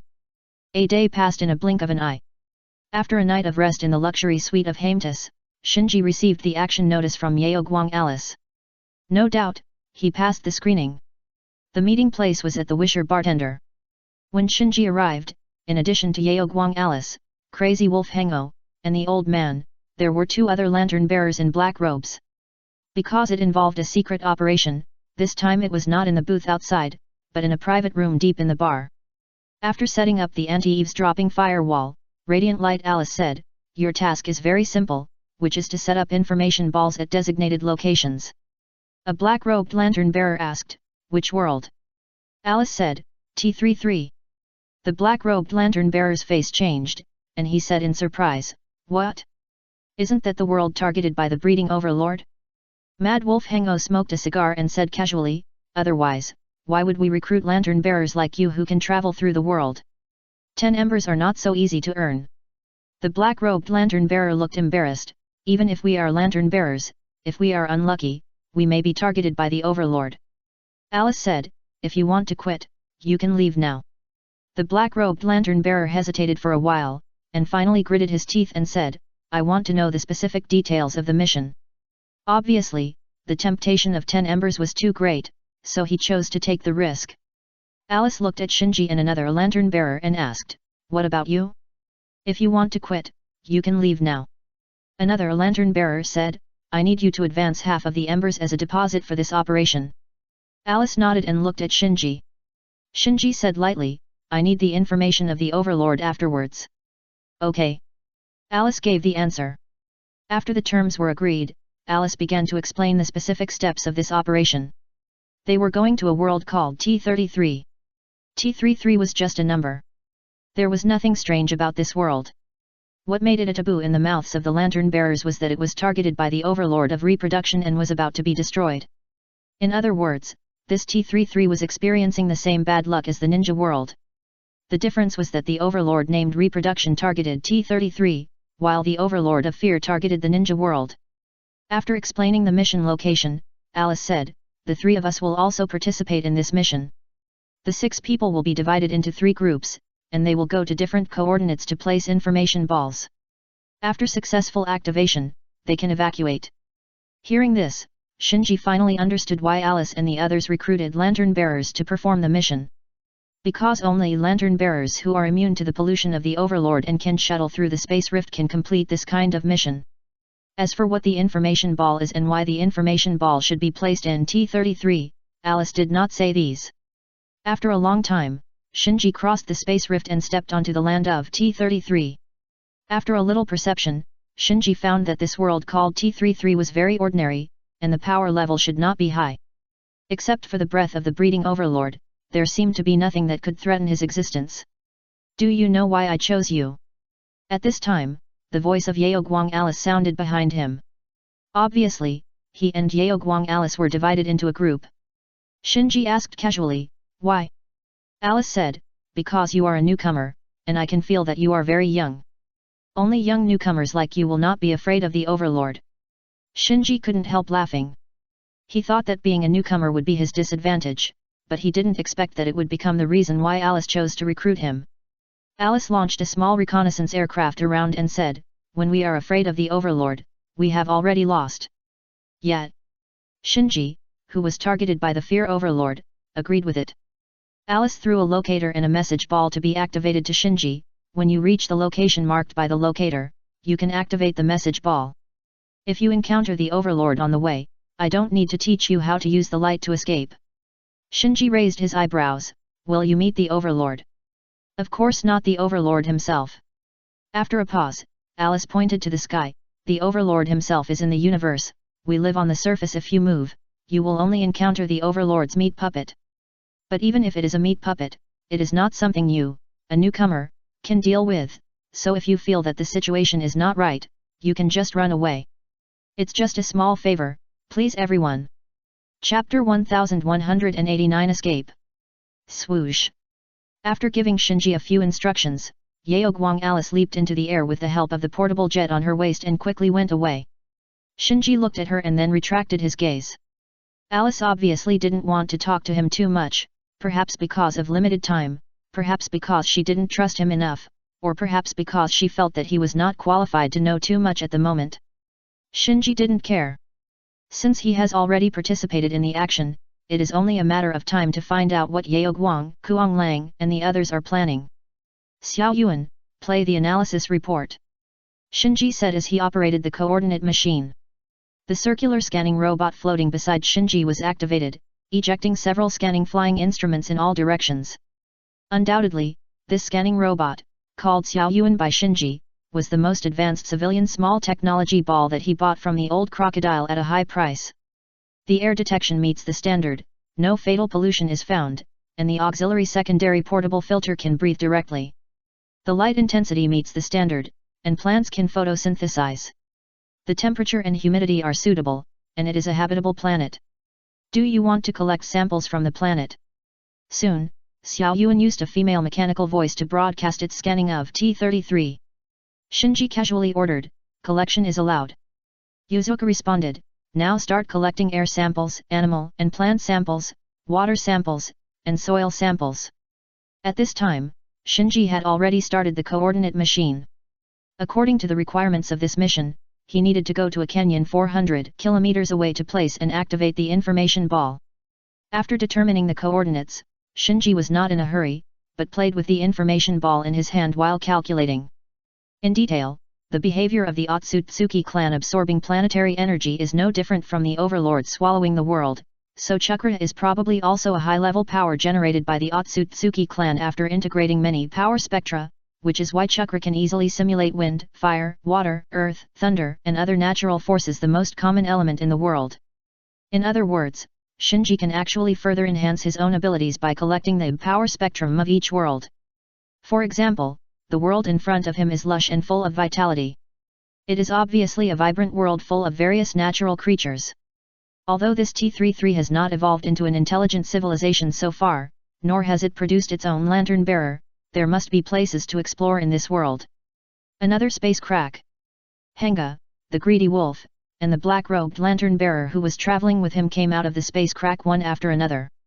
They did not chat, but quickly released the reconnaissance drone to confirm the safety of the vicinity. At this moment, a roar suddenly came from the distance. Hanga looked over, his expression suddenly stagnated, and shouted to the black-robed lantern-bearer beside him, "It's a meat puppet, run!" The black-robed lantern-bearer, who was already in a state of high alert, turned around and ran as soon as he heard it. Both of them were equipped with portable jets, so they quickly flew into the air.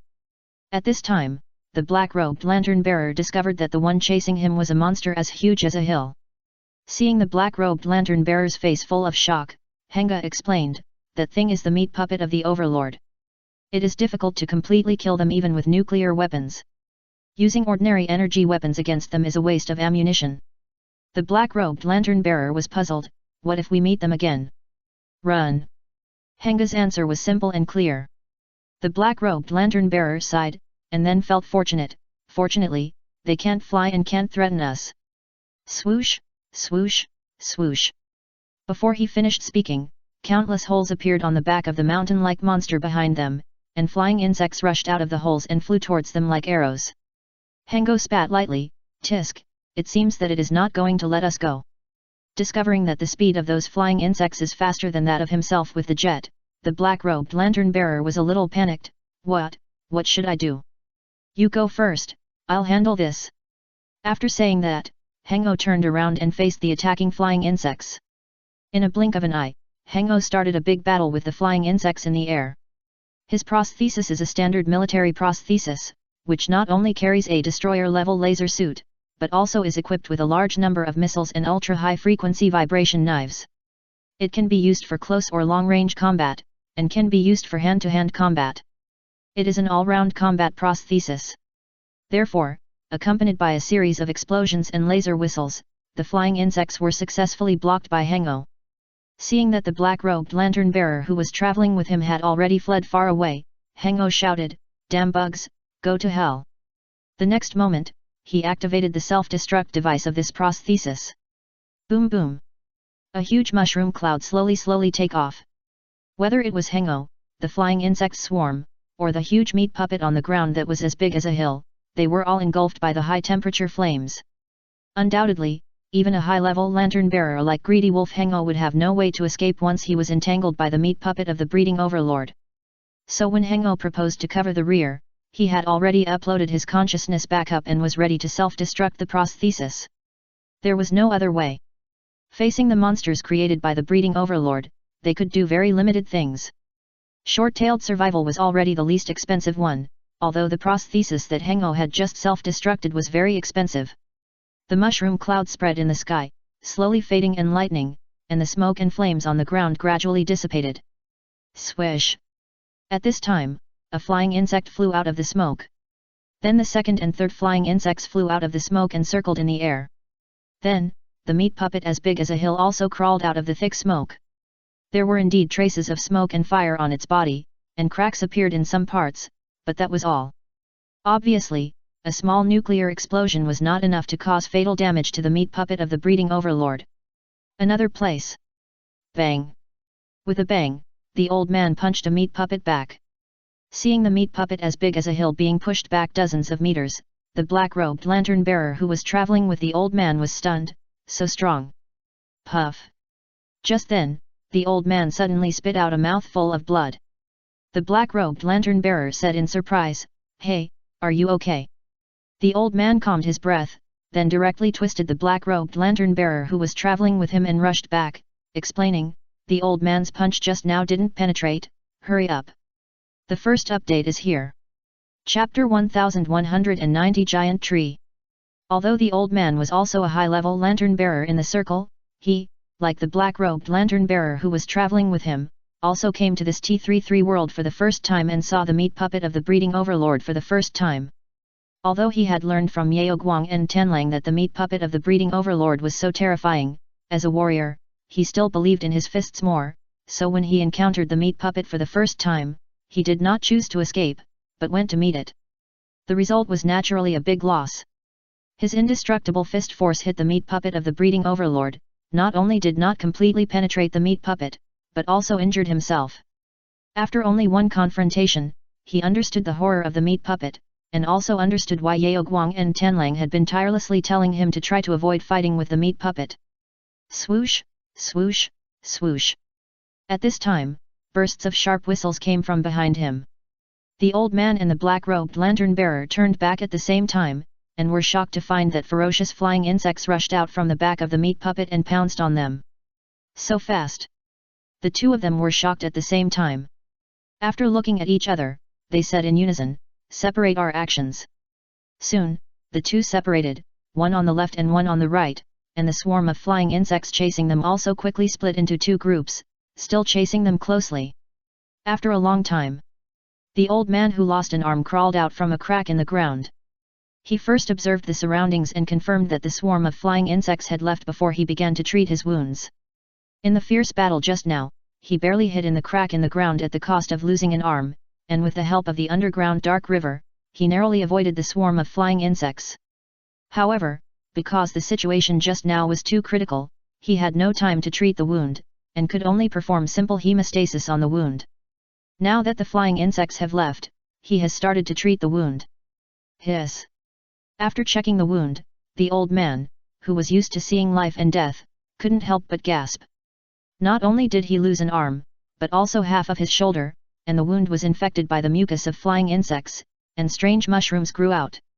Fortunately, he brought a lot of equipment for this operation, and even brought 2 medical robots, so the wound was treated quickly. "Hey, I don't know how that guy is doing." The old man sighed. He knew that it was his recklessness that caused the black-robed lantern-bearer who was traveling with him to fall into crisis. According to the instructions of the locator, the old man finally found the locator of the black-robed lantern-bearer in a forest after a long journey. There was a large area of traces of battle near the locator, indicating that there had been fierce battles here, but judging from the bloodstains and limbs on the ground, the situation of the black-robed lantern-bearer was not good. Following the blood trail, the old man finally found a broken lamp in a pit, and the embers in the lamp had been consumed. Ah! The old man sighed again. He knew that it would be difficult for the opponent to get rid of the flying insects with his strength, but he never expected that the opponent would die here. You know, if the lantern-bearer wanted to escape, he could consume the embers to force open the space rift, so the opponent must have suffered a fatal blow and suffered very serious injuries, so he didn't even have the strength to open the space rift. After putting away the broken lamp in the pit, the old man gritted his teeth, "Damn overlord." Shinji sighed. A small blue flower swaying in the wind attracted his attention, and he walked over, slowly squatted down. "Hey, what a beautiful little flower." The site was far away. On the grassland where Shinji was, there were 7 or 8 meat puppets as big as a hill lying in all directions. But without exception, all these meat puppets had their intestines pierced and their stomachs rotted, and fell to the ground without life. And Shinji's civilian technology ball Xiao Yuan was busy directing a small collector to collect various organs and cell tissues from these meat puppets, as well as the remains of flying insects scattered everywhere. There is no doubt that Shinji also encountered this kind of meat puppet. He tried various ninjutsu, and after finding that the effect was not very good, he directly used the Seeking the Way Jade to get rid of all these meat puppets and flying insects. Flesh and blood bodies are only flesh and blood bodies after all. After getting up, Shinji snapped his fingers, summoned Madoka, and ordered, "Collect this little flower for me too." "Yes." Madoka answered immediately and mobilized a collector. The reason why Shinji noticed this little blue flower was because he found that neither the meat puppet nor the flying insect swarm seemed to like this flower. When ordinary people encounter the meat puppet of the breeding overlord, they may not have the leisure to pay attention to these details, but Shinji, who has super insight, noticed this, so he ordered Madoka to collect this little blue flower. Then Shinji found a clean grass and sat down, blowing the wind while waiting for Madoka to complete all the collection tasks. After a while, Madoka completed the collection task and returned to Shinji. Because it involved the breeding overlord, Shinji had to use the ability of the light to carry out a comprehensive pollution removal for Madoka, because he found that even the mechanical collector had grown strange hands and feet. Is this the ability of the reproduction overlord? Even machinery can be polluted. Shinji said secretly. In front of the reproduction overlord, let alone ordinary animals and plants, even stone, metal, and other traditional dead things can grow and develop, and even get pregnant. After dealing with these, Shinji did not delay and rushed directly to the mission coordinates. A 400-kilometer journey in a world polluted by the reproduction overlord may be a difficult task for ordinary people, but for Shinji it is not much different from a picnic. After safely arriving at the canyon marked by the mission, Shinji activated the information ball according to the mission requirements. However, he did not evacuate T-33 immediately, but retreated to a distance, ready to observe what the information ball that Yao Guang asked him to activate was. Just then, Xiao Yuan, who was following him, suddenly reminded, "Master, Miss Yao Guang sent you a message." Shinji opened it and found that the message sent by Yao Guang was to rush to a place to meet her after completing the mission. On a high cliff. Yao Guang Alice stared at the distance, her expression was extremely solemn. Shua. Just then, Mad Wolf Henge, who had replaced his prosthetic body, flew from a distance and landed beside Alice, asking, "What's wrong? Why did you call us?" Alice pointed to the distance. "There has been a new change. I don't know if the breeding overlord has noticed something." Following the direction of Yao Guang Alice's finger, Henge looked over and his expression froze. In his vision, a towering giant tree that almost connected the sky and the earth stood in the far distance. "It's just a small effort, please help." Chapter 1191 Sacred Tree. What is that? In just a moment, the expression on Greedy Wolf Henge's face became as solemn as Yao Guang Alice's. As a lantern bearer, and a senior expert in the circle, he has definitely traveled to many worlds, but he has never seen such a huge tree. No, it should be described as majestic. This tree soars into the sky, and from a distance, it looks like a ladder connecting heaven and earth. Alice shook her head. "I just discovered it too, it should have just appeared not long ago. I'm worried that it is a means of breeding overlords, so I dare not get close to check." Hung Ji nodded slightly. "Yes, only overlords can have such means. They have already checked the biosphere in T-33, and there is no such giant tree at all. And according to the analysis of the technology ball, under the current gravity environment, air composition, temperature, humidity, and other factors, it is impossible for such trees to evolve naturally. This is unscientific." After a while, the old man with a broken arm also came to the cliff. Hengo frowned. "Why is he so badly injured?" The old man said with guilt, "I regret not listening to your advice." He then told the story of how he fought with the meat puppet, was defeated and fled, and finally implicated his companions. Looking at the broken lamp taken out by the old man, Hengo and Alice sighed helplessly. In the process of fighting against the overlord, countless lantern bearers have died. This companion is not the first, and will not be the last. At this time, the black-robed lantern bearer in the same group as Hengo hurried over. Seeing that the old man was seriously injured, another person died directly. His expression was a little ugly. He had guessed beforehand that this mission might be difficult, but when he arrived at the place, he found that he still underestimated the danger of this mission. However, everyone is a lantern bearer, has seen a lot of the world, and has experienced some things, so they quickly accepted the reality.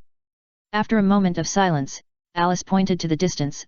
The reason why I suddenly called everyone together is because of that tree. The old man and the black-robed lantern-bearer looked in the direction of Alice's finger, and then they were all startled.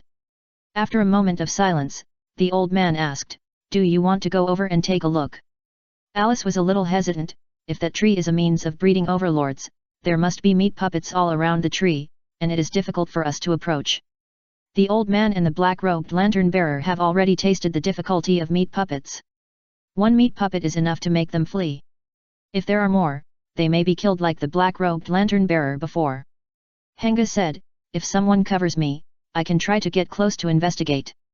For him, the worst-case scenario is to lose another prosthesis, but the premise is that someone has to lead away the possible meat puppets. After hearing what Henga said, the black-robed lantern-bearer beside him shook his head directly. "I won't go, no matter how much reward I give." The previous task was just to place the information ball, without actively contacting the meat puppet.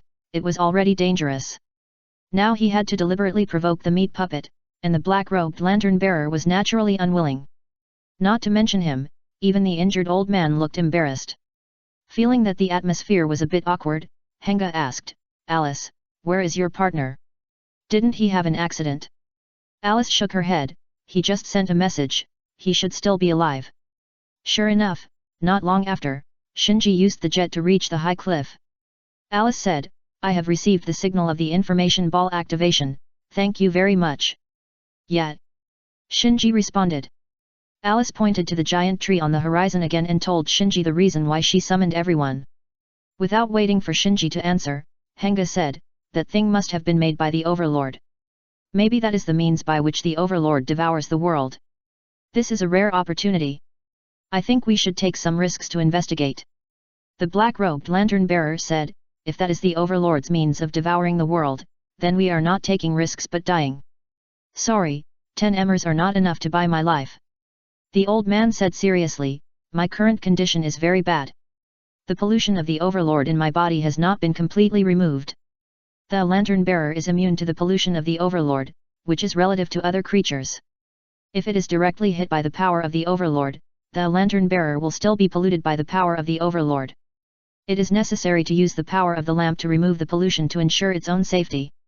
If it is other overlords, it is not difficult to remove the pollution as long as some emmers are consumed. Unfortunately, the one who polluted the old man is the reproduction overlord, which is the most stubborn in pollution.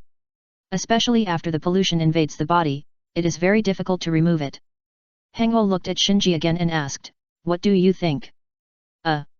Shinji was a little embarrassed. Hengo snorted and finally looked at Alice. "I'm afraid there are only 2 of us." Undoubtedly, Hengo interpreted the slight embarrassment revealed by Shinji as the same attitude as Shinji, the old man, and the other black-robed lantern-bearer. However, what really embarrassed Shinji was that everyone discovered that he released the sacred tree to secretly absorb the energy of T-33. "Didn't we agree to retreat immediately after activating the information ball? I would have released the sacred tree later if I had known." Shinji muttered in his heart. There is no doubt that the giant tree connecting the sky and the earth in the distance is not a means of breeding overlords, but Shinji temporarily released the 10 tails in his body, allowing the 10 tails to transform into the form of a sacred tree and take root in T-33. After understanding the situation of T-33, Shinji evaluated it. Obviously, the invasion of the breeding overlord into T-33 is still in its early stages, and its extent is far less than the invasion of the fear overlord into the ninja world. This can be seen from the difficulty of Radiant Alice breaking through the space barrier of T-33. The space barrier of T-33 is obviously stronger than that of the ninja world. The reason why the power of the breeding overlord has penetrated so much is actually mainly because there is no intelligent civilization on T-33, and no lantern bearer has been born, so the invasion of the breeding overlord has not encountered any resistance. In other words, there is still a short time before T-33 is completely destroyed. Being targeted by the overlord, there is basically no possibility of reversal, so the destruction of T-33 is already doomed. Since T-33 will eventually become the meal of the breeding overlord, why not take a share of it before the breeding overlord swallows it completely? In a sense, this is also to weaken the power of the overlord, to prevent the reproduction overlord from becoming stronger after devouring T-33. The first update is here. Chapter 1192 Qualification. It is for this reason that Shinji temporarily released the seal and released the 10 tails in his body. The 10 tails was originally a weapon used by the Otsutsuki clan to plunder the energy of the planet. If the energy of a planet is enough, if it is rich enough, the sacred tree transformed by the 10 tails can produce a chakra fruit that is enough to allow a 6 paths level Otsutsuki to be promoted to a bloodline network. At the beginning, Kaguya Otsutsuki was able to become the chakra ancestor of the ninja world and was promoted to a bloodline network that surpassed the 6 paths level in one fell swoop, relying on the chakra fruit produced by the sacred tree after absorbing the energy of the ninja world. The energy of T33 is definitely not as strong as that of the ninja world, but this does not prevent Shinji from snatching food from the tiger's mouth. And Shinji also wants to take this opportunity to understand the 10 tails, or how the sacred tree absorbs planetary energy and what its working principle is. In Shinji's opinion, if you want to completely subdue the 10 tails, simple sealing and deterrence are not appropriate. Only by figuring out the essence of the 10 tails and knowing it well can you truly subdue the 10 tails and use it for yourself. As for how long the sacred tree can absorb in this T33, Shinji cannot say for now, but if he temporarily plays the role of the lantern bearer of this world, he is sure to keep the breeding overlord outside the space barrier for at least a year. Soon, Hanga discussed the investigation plan with Alice. Alice was responsible for leading away the meat puppets near the sacred tree, and then Hanga was responsible for close investigation and passing on the information of the sacred tree. Just as the two were about to attack, Shinji said, "Count me in." The two looked at each other at the same time, and Alice said bluntly, "You'd better think it over, maybe the giant tree is more difficult than the meat puppet." Shinji said without any nonsense, "The reward this time will be doubled." Alice was very happy. "Okay." Hanga looked at Shinji seriously. Obviously, after understanding the difficulty of the task, he was still so confident, which means that even if the other party is a novice, he is a very powerful novice. Because the strength of the lantern bearer has little to do with seniority, it mainly depends on the power level of the world where the lantern bearer is located. Some lantern bearers are newcomers, but because the power level of the world they are in is very high, they can become masters in the circle as soon as they enter the circle. Soon, the three of them began to act, while the old man and the black-robed lantern-bearer stayed on the high cliff. Shinji's mission was the same as Alice's, which was to lead away the meat puppets near the sacred tree and cover Hanga's approach for reconnaissance, so Shinji and Alice did not hide their bodies and flew towards the direction of the sacred tree in a very high-profile manner. Before the two of them approached, Alice discovered a large number of meat puppets wandering near the sacred tree. Obviously, the sudden appearance of the sacred tree also attracted the attention of the meat puppets, attracting a large number of meat puppets from all directions. Alice didn't know the inside story, and said to the intercom with a serious expression, "The number of meat puppets is more than expected. This giant tree is indeed the work of the breeding overlord. Hango, we may not be able to lead all the meat puppets away, you be careful." Hango's voice soon came from the intercom, "Be careful, I have uploaded the consciousness backup, and at most I will lose one more prosthesis." Soon, Alice and Shinji, who were approaching the sacred tree quickly, were discovered by the meat puppets. According to the plan in advance, the two quickly split up and led away several meat puppets. At the same time, Hango, who had been sneaking, rushed straight to the sacred tree from the gap. However, Hango obviously underestimated the number of meat puppets lingering near the sacred tree. After all, these meat puppets are the product of the overlord's power and have extremely strong perception. When the sacred tree appeared in the world, it was equivalent to having one more diner at the table for them, so they instinctively gathered around the sacred tree and tried to find out the details of the sacred tree. In this situation, Hanga would obviously not get any advantage if he rushed in head first. In the blink of an eye, 3 or 4 meat puppets appeared in front of Hanga, and a large number of flying insects attacked him. At this time, he had no way to retreat, and he was ready to sacrifice his prosthesis, so he immediately activated all the weapon modules on the prosthesis and faced the flying insects. Boom! In an instant, a huge roar accompanied by dazzling flames resounded through the sky.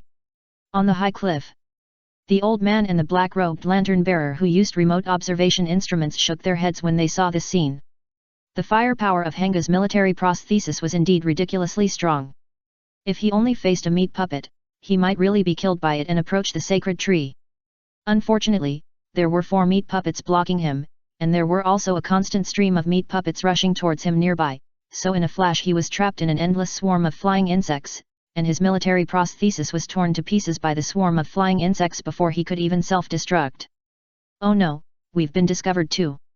Seeing the swarm of flying insects attacking Gaoye, the old man exclaimed, not daring to delay, and quickly evacuated with the black-robed lantern-bearer. After a long time, several people reunited in the private room of the Wisher Bar. Hengo, smoking a cigar, looked depressed. That giant tree must be the secret weapon of the breeding overlord. I can't get close to it at all. Alice said, anyway, we still have something to gain. At least we know one of the means of the breeding overlord. The black-robed lantern-bearer said, give me the reward. This kind of work is not for humans. Don't ask me next time. Alice didn't say much, and directly gave the agreed emmers to the black-robed lantern-bearer, and then paid the double reward of emmers to Shinji. After receiving the reward, the black-robed lantern-bearer recognized left the room in a fun way. When only Shinji and the other four were left in the room, Shinji thought for a moment and said, I have a question. What is the use of the information ball you placed on T-33?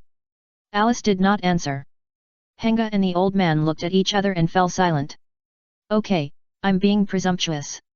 I'll leave first. You guys can chat slowly. Said, Shinji stood up and prepared to leave.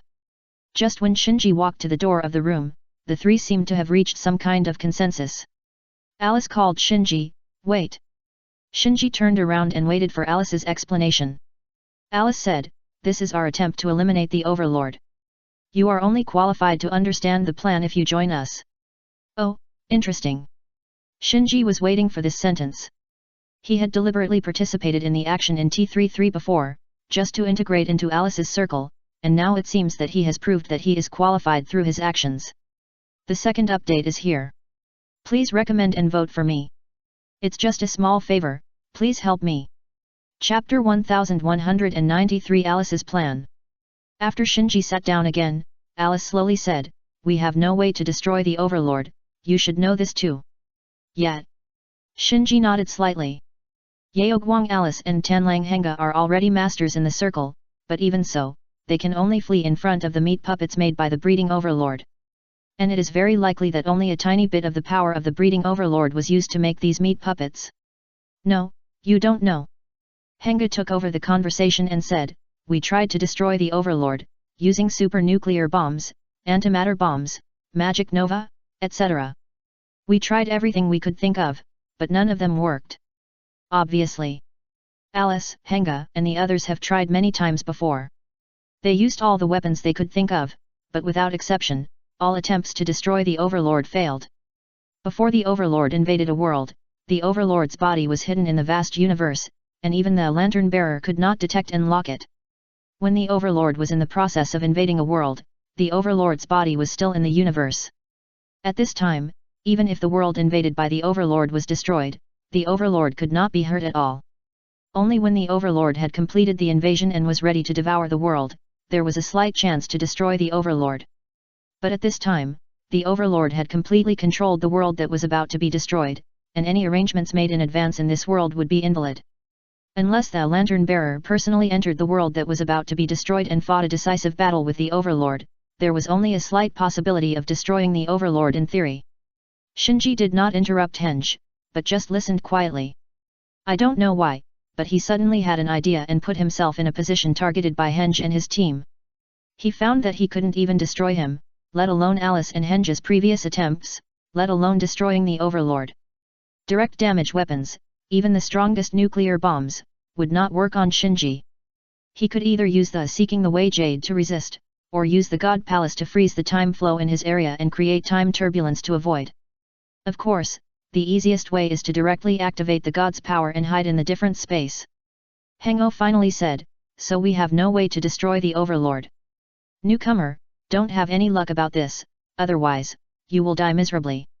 The injured old man pointed to his wound. You can see that even we lantern bearers will lose our lives if we are not careful, so there are fewer and fewer people in the circle who are willing to fight against the overlord. Hengo said so much, in fact, just hoping that newcomers like you who still have the courage to fight against the overlord will not die too quickly. Shinji nodded to show his understanding, and then asked in confusion, since you have come to the conclusion that the overlord cannot be destroyed, why do you still organize people to take the risk to go to T-33 to arrange the information ball? Alice said, "You misunderstood, it is us who cannot destroy the Overlord, not that the Overlord cannot be destroyed." Shinji's eyes condensed, and he thought of something vaguely. Alice stopped keeping the secret and said, "The signal ball we placed on T-33 this time is not a weapon, but a coordinate, a world coordinate encrypted with various information."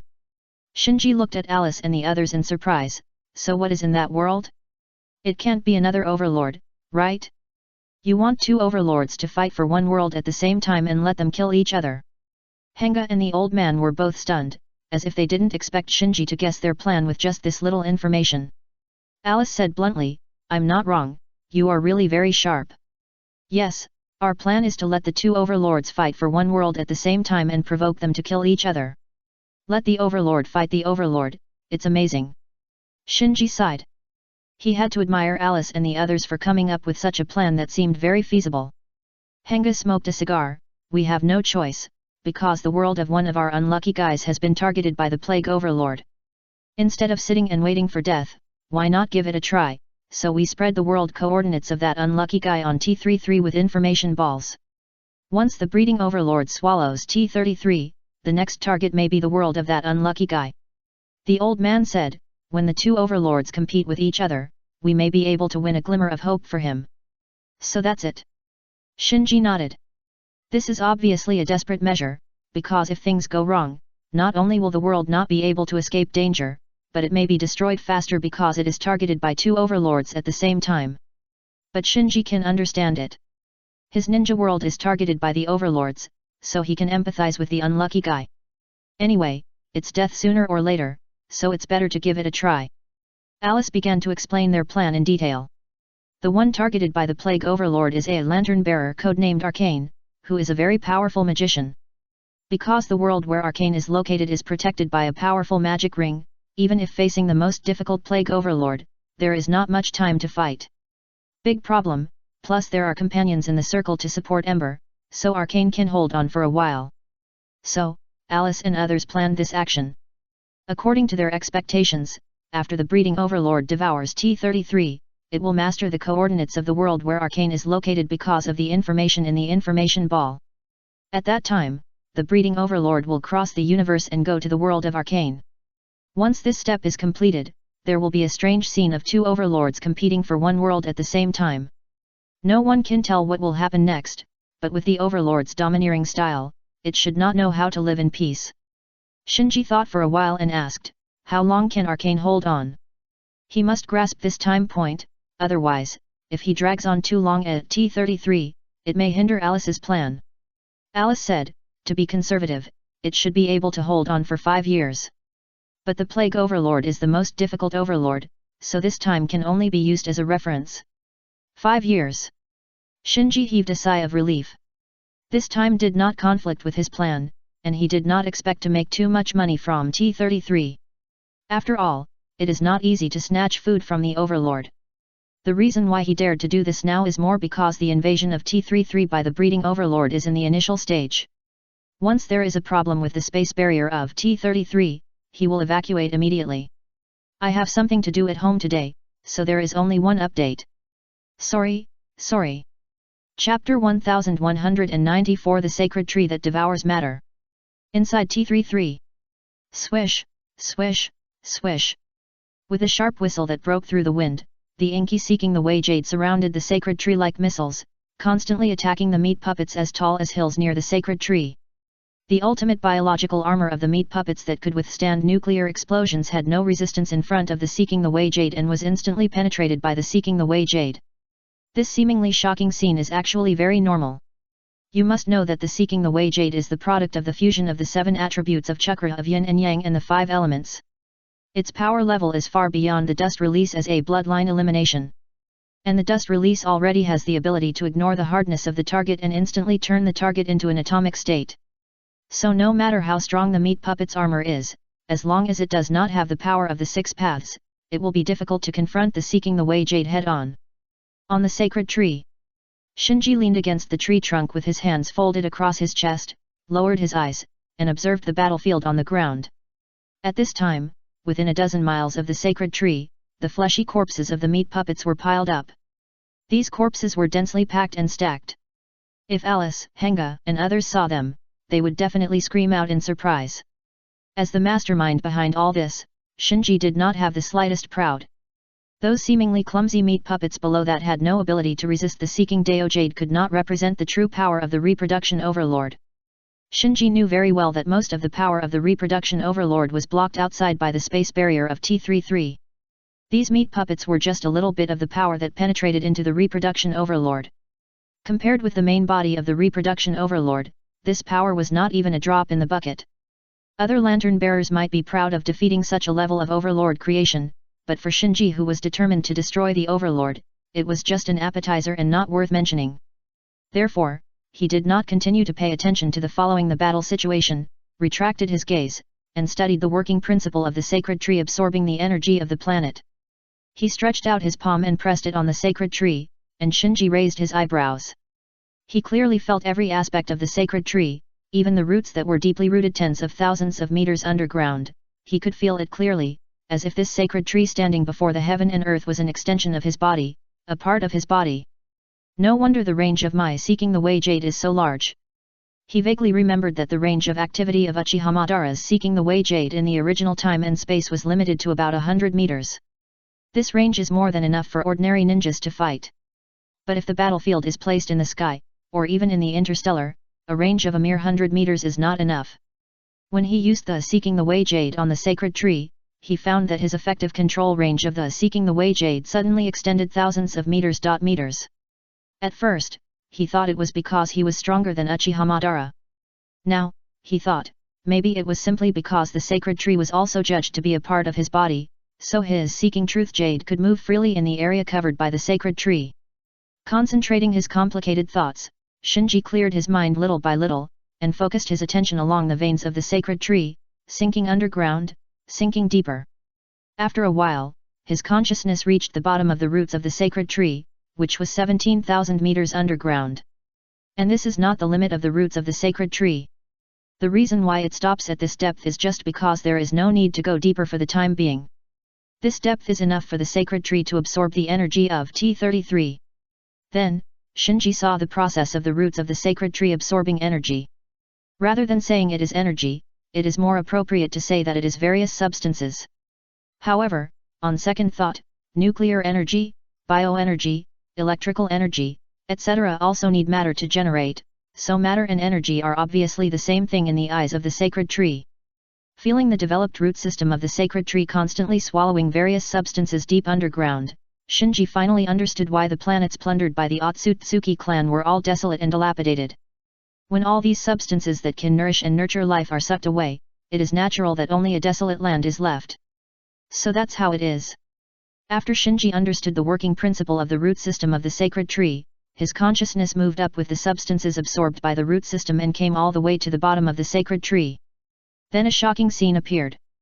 All the substances absorbed by the roots were transported to the trunk of the sacred tree, and there was a huge hollow in the trunk of the sacred tree, just like a reaction chamber, which carried out complex reactions on the substances absorbed by the roots and turned them into chakra. These chakras will eventually be transmitted to the top of the sacred tree along the meridians in the trunk of the sacred tree, and stored in the huge stamens at the top, waiting to accumulate enough chakra, and finally produce the chakra fruit that all Otsutsuki dream of. After understanding all this, Shinji's expression became more solemn. Chakra is the product of the combination of a ninja's physical strength and spiritual strength, which can be understood as a combination of biological energy and spiritual energy. The sacred tree can actually transform matter into the purest chakra by absorbing matter, which is incredible just to think about. This is equivalent to the sacred tree being a ninja with a huge appetite and a huge food intake. The substances absorbed by the roots are like it eating, and the physical strength and energy obtained after digesting these foods are all used to refine chakra, and these refined chakras are stored in a certain area of the body using a method similar to the yin seal, waiting for the quantitative change to change qualitatively and produce the final fruit. The Otsutsuki clan is really terrible. The more he understood, the more terrible the Otsutsuki clan felt. The sacred tree they created is almost the same as the overlord, except that it cannot eat the whole world. Hey! After a sigh, Shinji cast his gaze into the distance. The T-33 in front of him was still green and full of life. If it was given enough time, a brilliant civilization might be born here. But unfortunately, all this will soon be destroyed. Putting away his feelings, Shinji evaluated the speed at which the sacred tree absorbed the energy of T33. It took Kagaya Otsutsuki 1,000 years to protect the sacred tree before getting a chakra fruit because Kagaya Otsutsuki brought a young Ten Tails to the ninja world at that time. Just to make the Ten Tails grow, it required the sacrifice of an Otsutsuki, so Kagaya Otsutsuki would sneak attack his Heike Otsutsuki who was traveling with him and sacrifice his Heike's body to the Ten Tails. And now Shinji has an adult Ten Tails in his hand, which is far more efficient than the young Ten Tails in absorption, and does not need to spend time to develop itself, so as long as the energy of the planet is sufficient, it does not take 1,000 years to produce a chakra fruit. The first update is here. Chapter 1195 Familiar People on the Bounty List. Of course, although it doesn't take 1,000 years, it will take quite some time for the God Tree to produce a chakra fruit. Unfortunately, Shinji only has 2 or 3 years left. This time limit is for both T33 and the ninja world. There will be errors before and after, but this error should only be 1 or 2 years. So it is unrealistic to wait here for the God Tree to produce a chakra fruit. Shinji secretly said, save as much chakra as you can. As the God Tree absorbs the energy of T33, the spatial barrier of T33 will also be weakened. It's like the Overlord is attacking from the outside, while the God Tree is disintegrating from the inside. With both approaches, T33 may not even last 2 or 3 years. In this case, Shinji can't expect too much. Summoning Madoka to his side, Shinji, who was a little bored, retrieved some of the latest information from Madoka's database.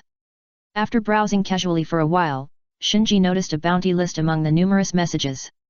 The reason why he was attracted by this bounty was mainly because a name that he was very familiar with appeared on the bounty list, Yubayashiki Ryohei. How could it be him? With curiosity, Shinji ordered Xiao Yuan to retrieve all the information about the bounty list, and checked them one by one. Obviously, there are many bastards in the circle of lantern bearers. Because the lantern can travel through space, it creates great convenience for lantern bearers, especially when a relatively powerful lantern bearer accidentally enters a weaker world. He often has the ability to take whatever he wants, so some lantern bearers with weak moral sense will then play the role of interstellar pirates and plunder the weak world. Shinji's old acquaintance, Ryohei Yubayashiki, is such a guy. He plundered several worlds and killed at least 2 lantern bearers, so he ranked first on the bounty list and ranked third. Shinji looked carefully and found that the bounty for Ryohei Yubayashiki was not one person, but several lantern bearer teams. It seems that in addition to the lantern bearer who was killed, there are many lantern bearers who suffered losses at the hands of Ryohei Yubayashiki. If the Overlord hadn't sanctioned him, this bastard's ranking on the bounty list might have been raised. After a smile, Shinji thought of offering a bounty. Because this was a bounty in the lantern bearer circle, the reward included not only many items and props that looked very precious, but also the only hard currency in the lantern bearer circle, embers. The ninja world is now invaded by the Fear Overlord. Embers can be used to repair the space barrier, which is the main means to delay the Overlord from swallowing the world. As long as Shinji has enough embers, he can buy more time for the ninja world. He believed that if there was enough time, he would definitely find a way to defeat the Overlord. 6-Ring World. As a bright light penetrated the space barrier, a crack appeared on the space barrier, and then 2 figures walked out of the crack and came to this world called 6 Rings. Alice first looked around, then used an instrument to assess the pollution level around her, and said to Shinji, "This is the world where the arcane is. A magic world." Shinji also looked around. There is no doubt that the 2 figures who came here from the space crack were not others, but Radiant Alice and Shinji. Because of the previous experience of cooperation on T33, Shinji has been initially accepted by Alice and Henge and others. The reason why Shinji was able to integrate into the circle so quickly is mainly because he showed the ability to deal with the meat puppets of the breeding overlord on T33. In the circle, those who have the ability to deal with the overlord's creations can basically be regarded as high-level lantern bearers. You should know that a guy like Yubayashiki Ryohei, who ranks third on the bounty list, was killed without any resistance when he encountered the fake Sugikoku Yoriichi, the creation of the Fear Overlord. Of course, in addition to strength, there is another reason why Shinji was able to integrate into the circle quickly. That is, there are too few lantern bearers who are willing to join this circle and risk their lives to fight against the Overlord. It is rare for 1 or 2 newcomers to appear, but they either die soon or are overwhelmed by fear and quit the circle halfway. There are very few newcomers like Shinji who have both the strength and the willingness to fight against the overlord. Beep beep. Suddenly, a sharp alarm sounded from the instrument in Alice's hand. Shinji asked, "What's wrong?" Alice frowned and said, "The pollution value has increased again, and it is almost at the critical point. This area will soon become a restricted area." Shinji looked around. What should I do? In his field of vision, there was no change around him, at least his 6 Megatama Samsara eye could not see any danger. Alice said, "Let's leave here first." After simply identifying the direction, the two rushed all the way. On the way, Alice popularized the characteristics of the Plague Overlord to Shinji. Unlike the Breeding Overlord that invaded T33, the Plague Overlord is more difficult to deal with. The way it invades the world is very simple, which is to pollute the entire world step by step. The area where the two of them were just now has been polluted. Once the pollution value reaches the critical point, the entire area will fall into a withering state. At that time, plagues will be rampant in the polluted area, natural disasters will rage, and both living and dead things will wither and die, becoming a restricted area in various senses. There are already more than a dozen restricted areas of varying sizes in the six-ring world, and every time a restricted area appears, the arcane of the lantern bearer who guards this place can only block and isolate the restricted area. There is no other way. Shinji frowned as he listened. In T33, he could at least curb the invasion of the breeding overlord by killing the meat puppets. But in the six-ring world, he couldn't even think of a way to curb the invasion of the plague overlord. Soon, a majestic white tower appeared in front of the two of them. Alice pointed to the holy white tower and said, "The Wisdom Tower, one of the 6 great magic towers, is in front." The reason why this world is called the Six Rings is because there are 6 powerful magic towers, each of which is a ring. Together, they form 6 huge magic rings that protect the entire world. Shinji looked up and found that there was indeed a dazzling magic ring in the sky above the holy white tower. But then he frowned and thought, such a powerful magic ring did not arouse my biological instinct? Doesn't it threaten me at all? It's just a small favor, please help everyone. Chapter 1196 Supreme Mage. Now Shinji's horizons have been much broader, and he has been to many worlds, but apart from the Overlord, he has never encountered a force that can make him feel instinctively afraid. Even the extremely dazzling magic ring in front of him is the same. It seems that this 6-ring world is not as good as the ninja world. As soon as the thought came up, Shinji felt something was wrong. It is obviously inappropriate to use himself to represent the normal level of the ninja world. He already has the 6 Megatama Samsara Eye and has successfully been promoted to the 10 Tails Jinchuriki. There is nothing in the ninja world that can threaten his existence. Rather than saying that the ninja world is strong, it is better to say that he is a person, because he has stood at the top of the ninja world, far surpassing most ninjas. Soon, Shinji and Alice arrived at the pure white wisdom tower. They were received by a noble and elegant female mage in white robes. Shinji initially thought that she was the arcane mentioned by Alice, but after a conversation, he realized that she was not the lantern bearer who protected this world, but the Evening Star Ring, one of the 6 supreme mages in the 6-ring world. As the lantern bearer who protected the 6-ring world, Arcane was just an apprentice of her. After a simple greeting, Alice said, "Mr. Muxing, on the way here, we found that the pollution value of another area has reached the critical point." Muxing sighed slightly, "I know that the pollution is spreading." Alice subconsciously raised her head, "How long can the magic ring resist?" Muxing shook her head, "My magic power is weakening, so any conclusions drawn now will be distorted tomorrow." Alice said helplessly, "This is the ability of the Plague Overlord. It can spread the plague and make the whole world sick, thereby weakening the resistance of the target world." Muxing nodded slightly, and then said, "So no matter what your plan is, please do it as soon as possible." Alice nodded very solemnly, "Please rest assured, Your Excellency, we will try our best." It can be seen that although this Muxing mage is not a lantern bearer, Alice is still very respectful to her. After leaving the terrace, Alice took the initiative to tell Shinji, "Although His Excellency Twilight Star is different from us, she is very, very powerful and is a respectable adult. When you come into contact with her in the future, you must maintain enough respect." Shinji casually said, "How strong?" Alice said, "The Supreme Mage is more powerful than you can imagine. If the Lantern Bearer of the 6 Rings world is His Excellency Twilight Star, or other Supreme Mage, the situation of the 6 Rings world will definitely be much better than it is now." Shinji was thoughtful. Through the close perception just now, he found that the Supreme Mage, who was called the Twilight Star Ring, did contain a huge amount of energy in his body. It gave him the feeling that he was about 70 to 80% of the level of Shen, who had obtained all the power of the witch after fusing with the ghost. However, considering that the other party may have been contaminated by the Plague Overlord and his power was partially weakened, the power of the Supreme Mage of the Six Rings world in his heyday should be close to Shen, and there is still some gap from the Six Paths level. Alice continued, I even suspect that it is because Lord Twilight is too powerful that she cannot become a lantern bearer. Shinji frowned, why? Because such a strong person is enough to destroy the balance. In short, I have never seen a lantern bearer that is so powerful. Alice glanced at Shinji, maybe you are very confident in your own strength, but believe me, as long as Lord Twilight is willing, she can kill you very easily. Of course, this also includes me. Shinji chuckled, oh, this makes me interested in magic. Alice said, the library of the Wisdom Tower is open to us. If you are interested, you can go and have a look. Really? Shinji was stunned. The title of Supreme Mage is not simple at first glance.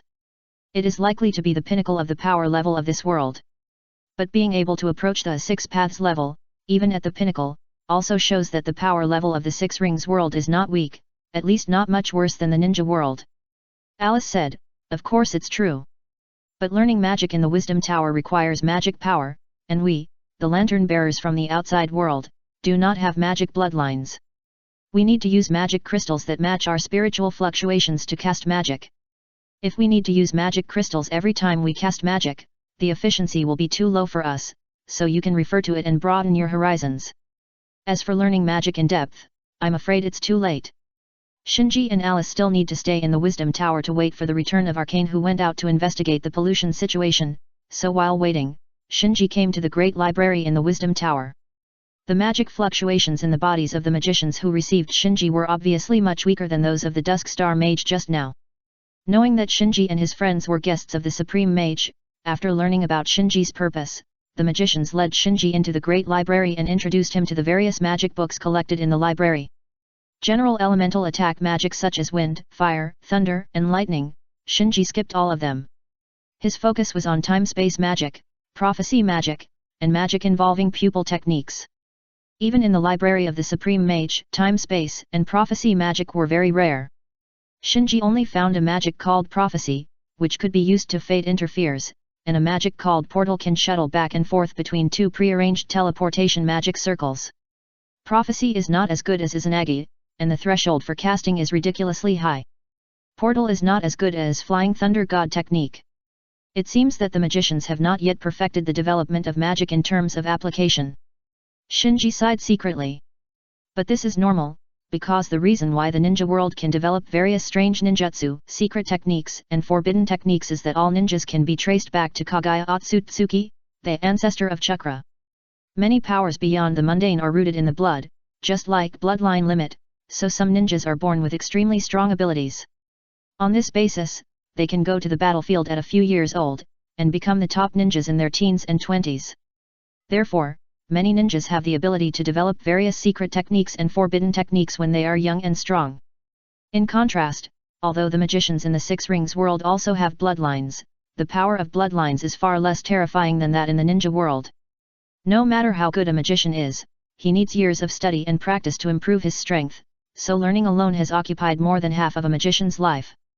Suddenly, Shinji's eyes fell on a magic book called Eye of Analysis on the bookshelf. The first update is here. Chapter 1197 Magic Ring. After taking the magic book called Eye of Analysis from the bookshelf, Shinji hurriedly flipped through it. After a while, he found that this Eye of Analysis was not a pupil technique, but still a kind of magic. It's just that this magic involves the human organ of the eye. Yes. Shinji's thoughts were instantly opened. It is obviously inappropriate to look for pupil techniques in the magic world, but he can try to collect magic that involves the human organ of the eye. Sure enough, after explaining the needs, several magicians helped Shinji sort out more than a dozen kinds of magic involving the eye. Most of these magics are useless to Shinji. For example, there are some that can emit light through the eyes for lighting in dark environments, some that can stimulate lightning magic through the eyes, and some that can hypnotize through the eyes. But there are also one or two applications that are very new to Shinji. For example, there is a kind of black magic called Death Curse, which can inject magic power into the eyes and then release it through the eyes to directly kill the target. There is also a kind of magic involving the eyes, which is the highest mystery of the six-ring world, the magic ring. In Shinji's understanding, the magic ring is a huge magic array, or a huge complex spell. It's just that the magician, or more accurately the supreme mage, solidifies this complex magic array on himself through magic power, forming a magic ring that can be activated at any time. This is also what makes the supreme mage different from other magicians. This world is also named Six-Ring World because there are 6 supreme mage who can create magic rings. And among the 6 supreme mage, one solidifies the magic ring through his eyes. If I can master magic, I might be able to create a magic ring and become a supreme mage. Thinking of this, Shinji couldn't help but smile. For him, who has become the 10 Tails Jinchuriki, creating a magic ring and becoming a supreme mage is not something that is very attractive. But he quickly put away the smile on his face and thought, magic ring is the ultimate control of magic power, which is a very superb skill. And magic power is actually an energy similar to chakra. If Shin, as a Miko, can master the memory of creating a magic ring, maybe she can impact the 6 paths level. Other people under Shinji, such as Karin, Momei, Suzuki, Kimimaro, and Niji, more or less have the blood of the Otsutsuki clan. They can open the Samsara Eye or the Rinnegan Eye through the fusion of the eternal Mangeki Sharingan and the first generation cells to breed the power of all things, and step by step impact the 6 paths level. But Shin is a native shrine maiden of the ninja world. She does not have the blood of the Otsutsuki in her body, so if she wants to enter the 6 paths level, she can only find another way. After fusing with the monsters, Shin has reached the level of the 6 paths level in terms of chakra alone. The only thing she lacks is the ultimate use of chakra. The magic ring of the supreme mage is obviously a way. Just when Shinji was immersed in learning the relevant knowledge of the magic ring, a magician informed him that Alice was waiting for him in the conference room. Obviously, the arcane they were waiting for has returned to the Wisdom Tower. When they arrived at the conference room, Shinji finally saw the arcane that Alice mentioned. The other party was a handsome middle-aged man, wearing a gorgeous white mage robe, looking gentle and elegant. But after meeting the supreme mage of the Evening Star, the feeling of this arcane mage to Shinji was only one word, that is, weak.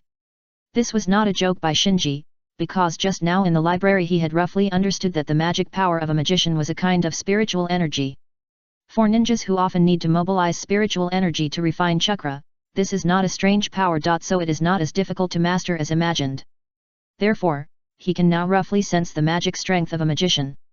If the previous Dusk Star Mage was a strong man close to the 6 paths level, then the magic level of the arcane in front of him may only be at the level of an elite jonin. With his current strength at his age, he may be a promising magician in the magician system of the 6 Rings world, but in Shinji's eyes, he is not good enough. Soon, Shinji found that the atmosphere in the conference room was not harmonious, because in addition to arcane, there were several magicians present. One of the female mages directly questioned Alice, "I doubt whether you are qualified to attend such a high-level meeting."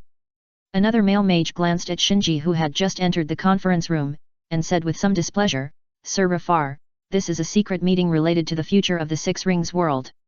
Why let these irrelevant people attend the meeting?" Rafar is the name of Arcane. Arcane looked at Alice awkwardly, his eyes full of apology. These magicians obviously don't know the identities of Alice and Shinji, because even if they are invaded by the Overlord, the information of the Overlord is also a kind of poison. If it is spread over a large area, it can only accelerate the speed of the Overlord's invasion. So in the 6 Rings world, except for the Lantern Bearer of Arcane, only the 6 supreme magicians who use the magic ring to resist the invasion of the Overlord know the information of the Overlord and the Lantern Bearer. Alice is a little helpless and is ready to get up and leave the meeting room. After Arcane sends these magicians away, they will discuss their plans privately. At this time, Shinji walked in. Time is limited, discuss anything as soon as possible. Arcane looked at Shinji and asked Alice, "Who is this?" Alice introduced, "He is aka Tong, a newcomer." Aka Tong is a code name that Shinji gave himself casually.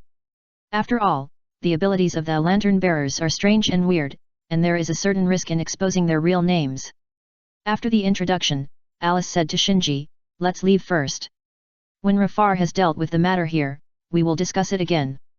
After that, she was worried that Shinji didn't understand, so she said cryptically, "These people are all disciples of the Supreme Mage." Seeing that Alice didn't want to cause trouble, Shinji thought about it. Anyway, he still wanted to go to the library to study the magic ring, so he turned around and prepared to leave with Alice. At this time, the male mage who had glanced at Shinji before said coldly, "Rafar, you are too careless to let such a person enter and exit the conference room at will." Alice, who had already walked to the door, frowned, and finally chose to tolerate it. After all, this is the territory of the Supreme Mage. Just as she was about to step out of the conference room, she found that Shinji beside her suddenly turned around. Then Shinji glanced at everyone, and the conference room instantly became quiet. Except for the arcane who looked suspicious, all other magicians lost their focus and stagnated in place. The second update is here. Please recommend and vote for me. It's just a small favor, please help me. Chapter 1198 Core Security Zone Plan. Ignoring the shocked arcane, Shinji returned to the meeting room and sat down leisurely, saying, "The trouble is solved, we can start the meeting." Arcane was surprised and said, "What did you do to them? Hypnosis? Or mental pulse?" Alice also reacted and said anxiously, "Are you crazy? They are all disciples of the Supreme Mage. You will get into big trouble if you attack them." Shinji spread his hands, "For example, you." Alice was speechless for a moment.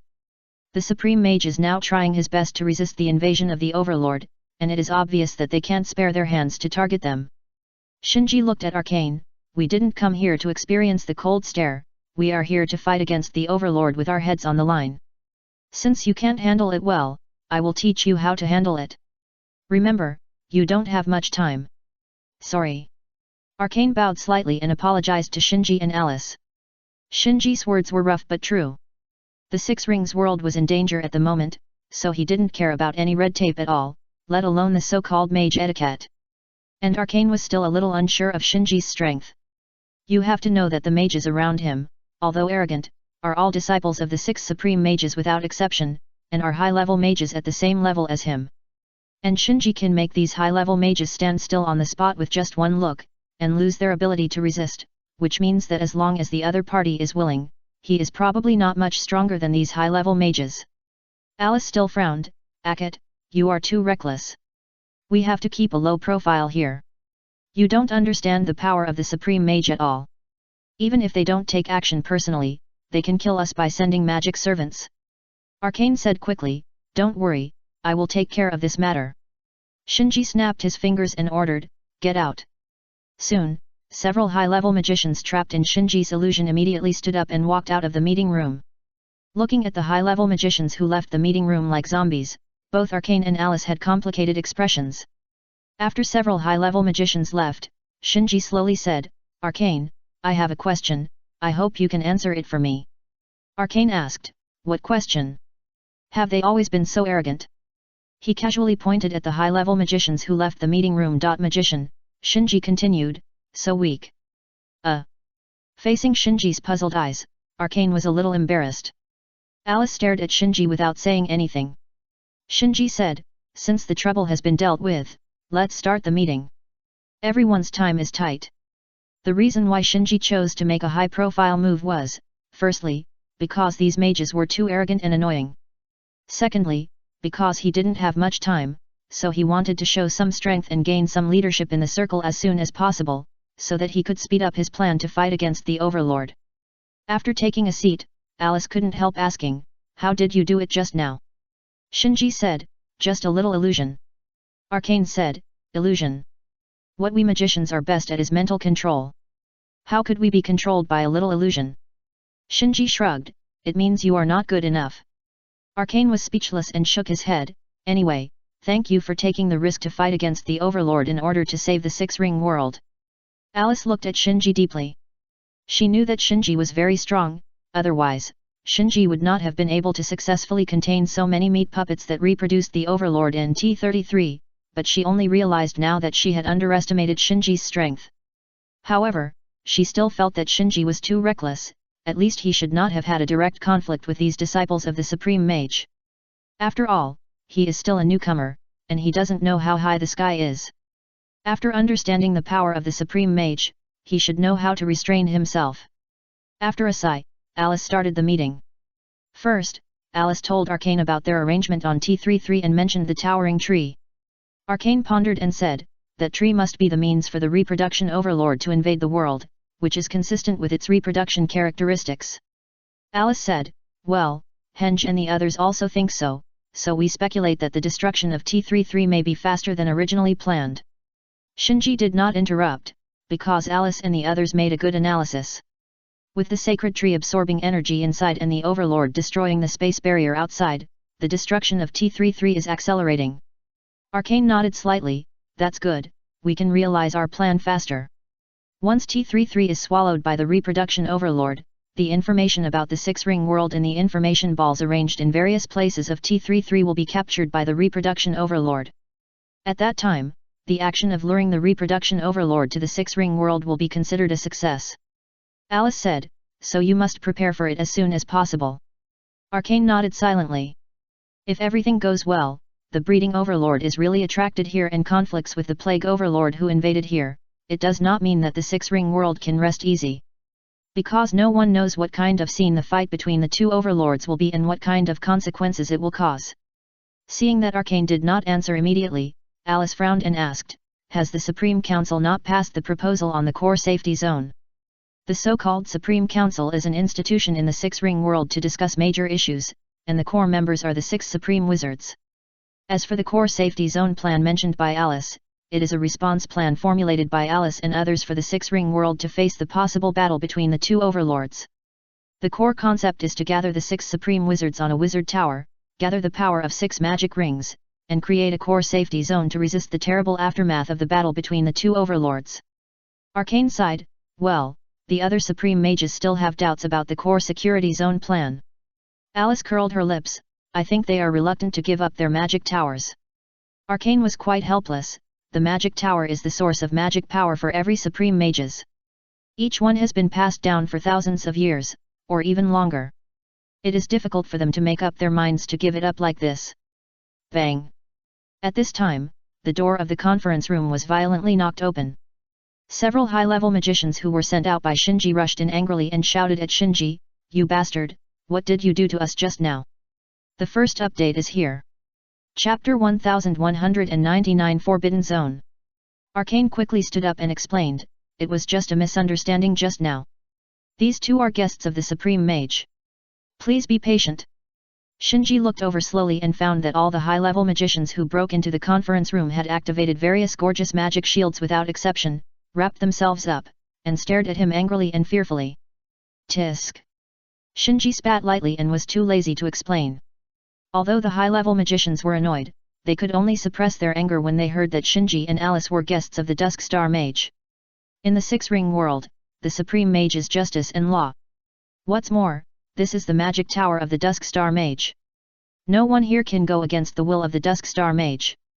Alice naturally didn't want to escalate the conflict, so she stood up and said, I'm sorry, my companion has a bad temper. Seeing that several high-level mages could only stare at him in anger, Shinji found it quite interesting.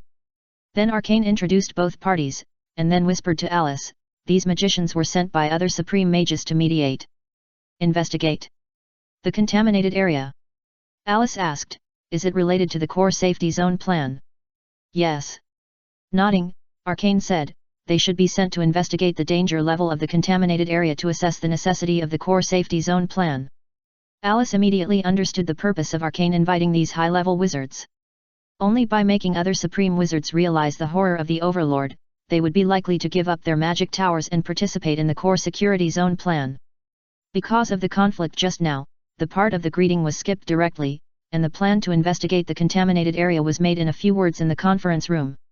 As lantern bearers who are immune to pollution, Alice and Shinji naturally have to participate in this investigation of the contaminated area, because this is one of the few opportunities to contact the Plague Overlord, and only by collecting enough intelligence can they make the right response to the possible Overlord war in the future. And Shinji is very concerned about Alice's plan to use the Overlord to fight the Overlord. If this trick works, then he can directly copy it in the ninja world, and eliminate the fear Overlord who is invading the ninja world by attracting another Overlord to the ninja world. Not long after, the group came to the edge of a contaminated area. Looking at the faces of the people were not very good, because not only the animals and plants died in large numbers in the polluted area, but also the buildings, rocks, and even the soil on the ground exuded an inexplicable smell of decay, as if they were seriously ill and about to die.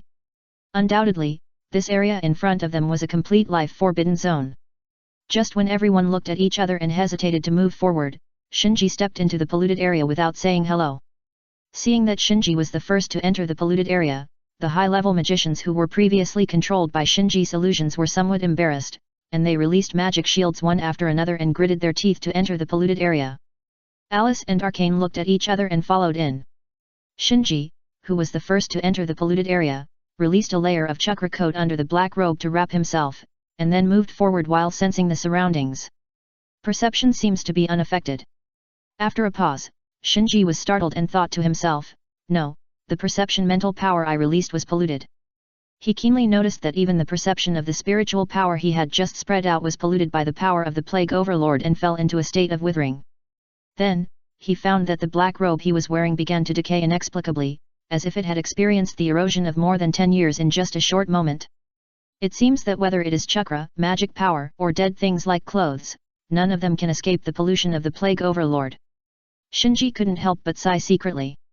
However, fortunately, this pollution is not severe.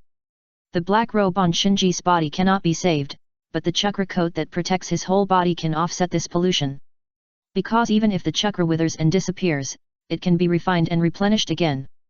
For Shinji, it is nothing more than an extra consumption.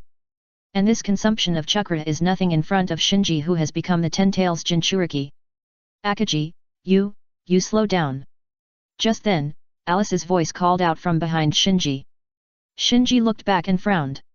Unconsciously, the others in his group were all far behind him. The high-level mages who were so arrogant before were now staggering, as if they were walking under a hurricane, but there was no wind in this polluted area. As for their originally bright magic shields, they had already become dim, as if they would be shattered at any time. In comparison, the arcane of the lantern-bearer was slightly better, but it was also limited in strength, and the magic shield on their body became suddenly dark. Alice, who was equipped with an eye-level combat suit, was not in a good condition. There were debris falling from her combat suit, which seemed to be the nanomaterials that were polluted by the overlord and damaged and withered. However, she was obviously well prepared this time. After discovering that the nanomaterials on the combat suit were defective, she immediately took out the spare nanobox to replenish them. Shinji was suddenly speechless. We said we were here to investigate the contaminated area, but we couldn't do it after just a few steps. What kind of investigation is this? Helplessly returning to the crowd, Shinji said seriously, are you still okay? If not, retreat first. Alice said, I underestimated the danger of the restricted area. Let's give up this investigation. I agree. Me too. Yes, it's better to retreat first. Several high-level mages quickly echoed. It's not that they are being pretentious, it's just that this contaminated area is too terrifying. As soon as they stepped in, they felt something was wrong with their whole bodies. The magic shields that they usually cast as easily as eating and drinking water were faintly showing signs of being out of control. Well, you are also a burden. Nodding, Shinji waved his hands and naturally ordered, you guys go out first, I'll walk around here alone and see if I can find any useful information. What? Alice and Arcane were both shocked. Not only them, but even the people who had looked down on them before when Shinji's high-level mages heard that Shinji was going to continue investigating the contaminated area alone, their eyes widened with disbelief. Shinji didn't waste any words and turned around and walked towards the depths of the contaminated area. Seeing this, Alice hurriedly shouted, don't force yourself. If you find that you can't bear it, withdraw as soon as possible. Shinji waved his hand casually, got it. Soon, he took 2 steps at a time and disappeared in the mist of pollutants. The second update is here. Please recommend and vote for me. It's just a small favor, please help me. Chapter 1200 Source of Pollution. Shinji, who was exploring the contaminated area, carefully observed everything around him. The ability of the Plague Overlord is indeed unsolvable, but from another perspective, as long as you are strong enough, you can withstand the pollution of the Plague Overlord in a short period of time. Just like Shinji at the moment, as a lantern bearer, as long as he is not directly attacked by the Overlord or the Overlord's creation, he can be immune to the pollution spread by the overlord in the world. So even if he is in the polluted area, as long as the pollution of the overlord cannot break through his chakra coat and corrode his body directly, then for him, exploring in this polluted area, he only needs to bear some chakra consumption. Of course, this is also because Shinji is special enough. If it is just a lantern bearer or a 6th-path level strongman, there is no way to be as relaxed as he is now. After combining the abilities of the 6th-path level and the lantern bearer, the result is completely different. Not long after, Shinji came to the center of this polluted area. What caught his eye was a large pit with a diameter of about 7 or 8 meters, and in the large pit there was a stone emitting a faint green glow. Shinji carefully observed the surroundings and found that this large pit was most likely a small meteorite crater, and the stone emitting a faint green glow in the pit might be the meteorite that fell from the sky and caused this pit. Is this the way the plague overlord pollutes the world? Shinji did not rashly approach the meteorite in the pit. In his perception, there was nothing worth paying attention to in the pit, but a stone with a green glow appeared in his field of vision. This undoubtedly showed that the stone contained some kind of power that his perception could not detect. The unknown not only breeds fear, but also represents danger. However, Shinji did not hesitate for too long. He could not afford to retreat at the moment, so he stretched out his right hand towards the stone in the pit, activated the Tianyan of all things to slowly pull the stone out of the pit and lifted it into the air. Sure enough. Soon, Shinji determined that the source of pollution in this restricted area was this stone with a faint green glow, because he found that even the traction force stimulated by his Tianyan of all things was severely corroded and was faintly uncontrollable. Pa! Shinji released the pupil technique and let the stone fall back into the pit. Then he narrowed his eyes slightly, raised his hand and condensed a Seeking Dao Jade, and then with a thought, he urged the Seeking Dao Jade to hit the stone that fell back into the pit. Bang! Instantly, a muffled sound was heard in the pit. Shinji's eyes froze, and his face became solemn. His Seeking the Way Jade actually offset the green stone. His Seeking the Way Jade completely disappeared, and the stone was also missing 1/3. Outside the restricted area. Whether it was Alice, Arcane, or the high-level magicians who were traveling with them, they all sat on the ground and gasped after leaving the restricted area. They were completely out of shape. In the contaminated area, my magic power was completely suppressed. Me too. Too terrible. After recovering, several high-level magicians talked about it with some fear. Alice and Arcane did not participate in the discussion, but stared at the restricted area. It seemed that after enduring for a long time, Arcane finally couldn't help asking, "Who is this Red Eye?" Alice shook her head. At first, she thought Shinji was just a common rookie in the circle who earned emeralds. After experiencing the T-33 incident together, she found that Shinji was much stronger than ordinary rookies, and had a sense of justice and courage, and dared to face the overlord, so she absorbed Shinji into her small circle. However, after experiencing what happened just now, she found that Shinji was much stronger than she imagined. Even if it is a lantern bearer, it can only be immune to the information pollution of the overlord and the energy pollution that escapes. In an environment like the restricted area, ordinary lantern bearers can't resist it at all. How did he do it? One after another, doubts surged into her mind. At this time, the high-level mages who had recovered came to Alice and Arcane. One of them said, "Rafar, the situation here is worse than we expected. We must notify the Supreme Council immediately." Arcane said, "Please wait a moment." A female mage said angrily, "What are you waiting for?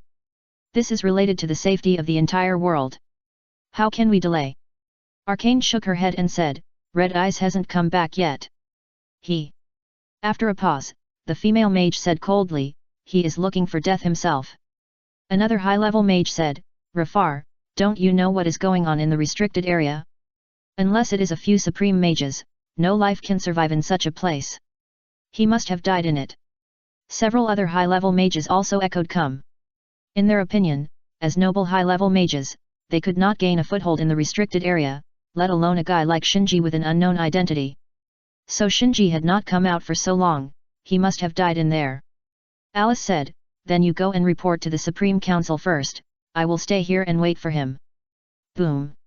Just when Arcane was about to agree, a roar suddenly came from the restricted area. Then everyone could see with their naked eyes that something seemed to have changed in the restricted area in front of them, and the grey and decayed atmosphere before was obviously dissipating. Was that an explosion just now? The sound seemed to come from the restricted area. What happened there? The high-level mages whispered. Arcane stared at the restricted area and said, "Is it my illusion? Why do I feel like something has changed in the restricted area?" Alice said, "No, it's not an illusion. The pollution value of the restricted area is indeed decreasing." Then the two of them realized something and looked at each other and said in unison, "Is it Akame?" Sure enough, Shinji's figure soon appeared in everyone's sight.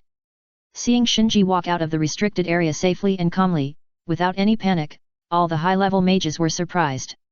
These high-level mages are all the pride of heaven in the Six Rings world, and are the strongest under the six supreme mages. Even they can't gain a foothold in the restricted area. It is hard for them to imagine how a guy with an unknown identity and no magic fluctuations can do it. Alice and Arcane were also puzzled. When Shinji walked slowly to the front, Alice and Arcane couldn't help but ask in unison, "Did you do it?" The first update is here.